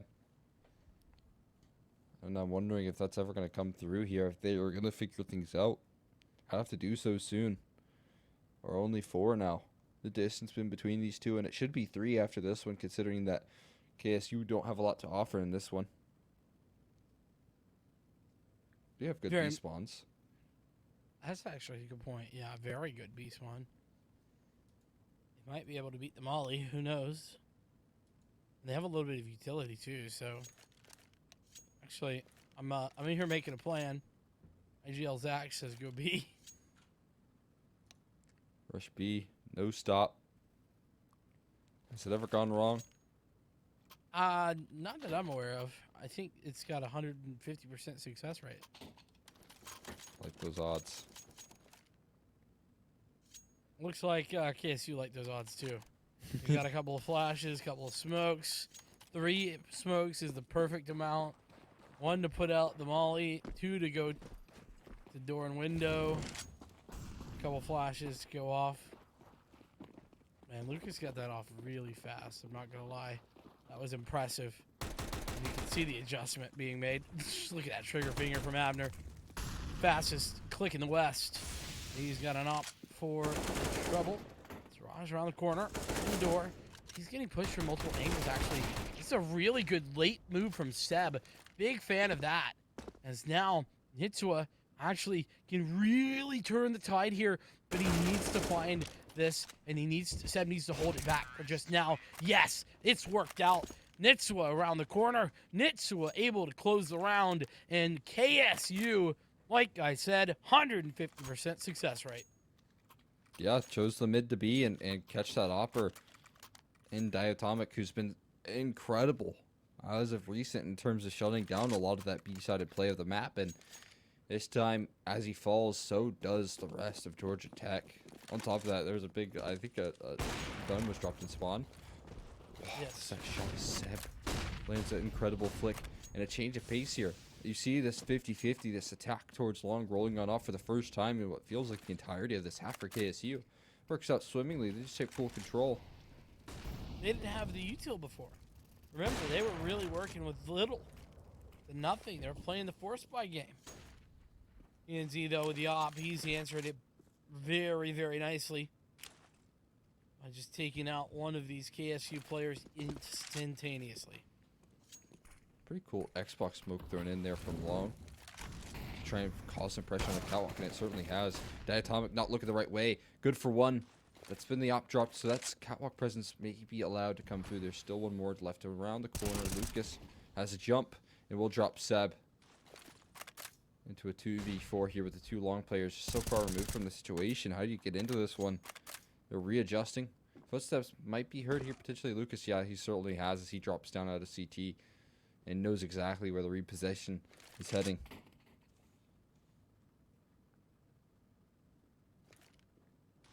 UC's in mid here. It seems like with 30 seconds left, they're very indecisive about where they want to be. Save might be the cards being played for KSU at the moment, though. That might be what I'm reading as indecisive is just saving, but not going to happen. KNZ takes out Ludicity, and then bombs dropped as if it weren't bad enough. It's JMO going to definitely save now. We're in lower tons by the looks of it. Right back to winning ways. They continue to hold on. There's money though. Kennesaw State, they've got cash. 7,200 for Nitsua, 62 for Seb. Seb's bought an op. Udicity. You're gonna be able to get a gun out. I definitely think he's got one dropped. Yeah, he does. This is an Xbox smoke.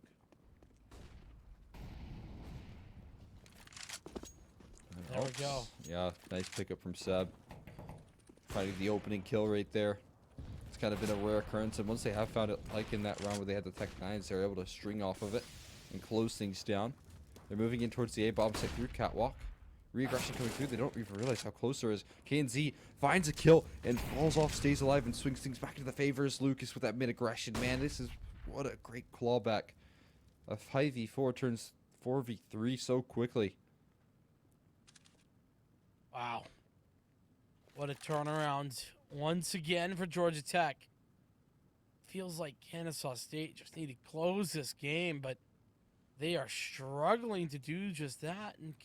And well, Georgia Tech taking big advantage of that. Swing is only good for one, but it's still, say only, like that's a bad thing. It's just fine. Trade. Was fired. Nitsua taking big damage. Ultimately, Siraj doesn't actually find one, so we're technically in equal standing, but a double op retake on B is really not what you usually want to see. Not at all. They might just dive through the smoke. KZ has the 5-7 out, and able to make the best use of it. Can't find the spray there. Nitsua now left last man sitting. Able to collect onto the first. Can he be traded here? There is a smoke. There's an HE as well. That's going to do him in. Oh my god. KZ almost peaks in time for Nitsua to close things out, but they find success. And it's Georgia Tech who continue the clutch, man. What was that? Not again. Not again. KNZ. So effective. And he has brought KSU to their knees as well. I mean, Nitsua has an ump, but look at everybody else. They have some money, but it's not great money. It's the half-buy strat that we've been seeing very often. And it does beg the question. Well, is it going to be effective? That has gained a little bit disparate success. Shots for KNZ. He's got help, but does he even need it? Now he does. Only one for Cena, but it's still KNZ to connect the shot. Well, that's a nice clothesline. But again, as this combat comes closer and closer, this economic damage isn't going to play too much of a factor now. They still haven't really run away with things on the money department. We're looking for a couple more on his way out. Not found. Lucas will put an end to that. And what a phenomenal hold on the catwalk right there. KNZ finding multiples. Again, saving and bailing out this Georgia Tech roster from what could have been a rough rush. Could have gone down there without getting a single kill, and that would have really set things spiraling again. I mean, that was one of the runs that we've seen from KSU was the Tech 9 buy where Diatomic went down early, went down early, and it allowed for them to spiral off of it, but KNZ holding his ground nicely. Very much so. KNZ been a big difference maker for this team in Dust 2 in the second half especially. Look, 24 and 18 is where we're sitting. JMO, similar kill death ratio, but you gotta say has really slowed down when it's come to half number 2. I'm wondering, are KSU going to be able to close this, rather? Georgia Tech. Money's still very much on the sort of edge for a couple of players. So all it takes is one KSU round, and that potential final round of the game isn't necessarily going to be easy.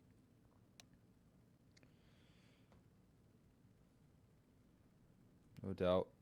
They really can't afford to lose anything here in the Georgia Tech camp.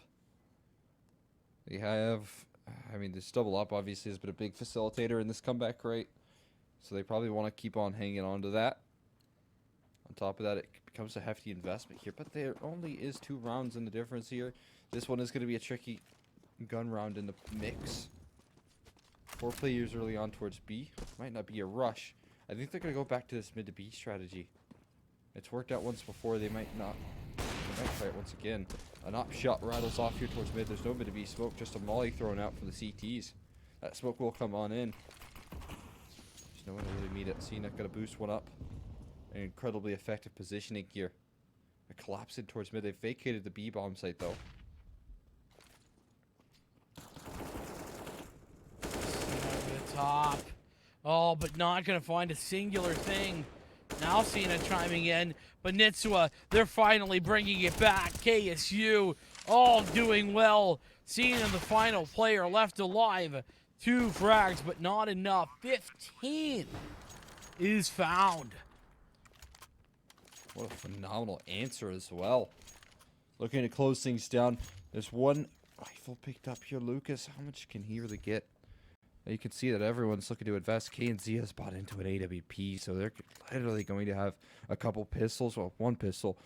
MP9s in the mix there and 2 rifles really to work off of with their backs against the wall. It couldn't get much more difficult. Diatomic looking to make a proactive move with that one of the rifles. No one's watching for this.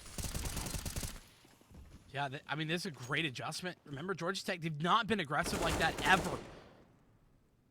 Havner. Oh, and he's been mollied off too. Denial of the potential refrag, and it's now going to be a good push on towards A. There's a player kind of working around in the smoke here. Straj is waiting to flash him in. Nitsua blinded. Means that it's going to be a frag. Nitsua, though, trading back. 3v2. Just quickly equalized. 2v2 now on the retake. Here it is. Ooh, not been spotted in CT. Although there is a player in long here. Diatomic now has found out. 2 players in. The op rains out for 1. KNZ has been the savior in so many clutches. Ludicity now in the 1v2. He needs to figure out a way to close things out. The first kill's been found out, and he finds a second to get KSU to that 16 mark. That was so hard previously. They finally do find their footing. They find that success, And man, oh man, do they have Ludicity to thank for that one. That was a really crucial clutch because that would have alleviated so much stress in Georgia Tech. And really, I think that comeback would have been so much more possible. Man, well, I mean, you say possible. I mean, what's a comeback? Let's not beat around the bush. They KSU really nearly gave that away, and Georgia Tech made a lot of really good adjustments late into the game. Was playing a flawless CT side, and they got to the point where, you know, KSU, all they had to do was find a couple of rounds though, and they just did. So it's definitely a difficult situation to overcome, but Georgia Tech ultimately falling 1-2. KSU, a hard-fought victory, but a victory nonetheless. And missing out on Gonzo clearly meaning, you know, a whole lot. I think with Gonzo, this is a 2-0. Yeah, I think Morales would have looked a little bit better, to be honest, overall. The most impressive part is that without that leadership factor, without Gonzo in that IGL role, it was impressive that they were able to maintain their composure. I mean, oftentimes that's kind of what you look to have in your IGL, is that composure when you're mapped down to rally the troops and bring some morale back. But KSU were still able to do that even despite that factor with the second reverse sweep of the day. Man, we got 2 of them today. Absolutely crazy. Crazy, definitely. And you know, but to add to that, you know, I think the fact that KSU really struggled to close also really showed the lack of a lead figure. You know, I think Zeb was probably the one that had to take the reins there. You know, just we're talking the person with the most experience and the person who's been on the team the longest. That just seems the logical choice. So if that was the case, I definitely think that not having experience in that role probably had an effect on the reason that we saw 2 situations that were nearly comebacks. So either way, final thoughts, Cole, on this matchup before we head out. Yeah, I mean, again, fantastic composure from KSU to close things out. Georgia Tech, they did look very formidable. I love to see that roster play out, even though there was a couple new faces from last season to this one. Yeah. And so it's good to see that they're putting up a decent fight up against a KSU roster that both you and I think quite highly of in terms of the improvement. If they keep that up, they can do a whole lot. Yeah, I think you add on, you get a little more time here with Cena, with KNT. You know, both those players, I think, really showed themselves well tonight, and maybe pick up a little bit more firepower. And I think that we're looking at a Georgia Tech team that, you know, here in a semester or 2 could be contenders once again. Like I said, they were there at one point. They could always make it back again. Before we do get going, though, let me talk about the entire week of games that we have here at the NACE Starleague. If you're not just a fan of Counter-Strike, you're a fan of all esports in general, like I am, pull up here Monday for Rocket League and Overwatch. I got some good friends on that broadcast. They do a fantastic job. Definitely don't want to miss out on that. League of Legends, if you're more into that, on Tuesday. And, well, FPS action isn't just a Friday thing. Call of Duty is on Wednesday, same time and same place. So make sure to tune in all week long for this NACE Starleague action. With that being said, it's time to say goodbye. We've had a late one here, two full series. Thanks so much for watching, and we appreciate it. We'll see you here next week with more Counter-Strike action.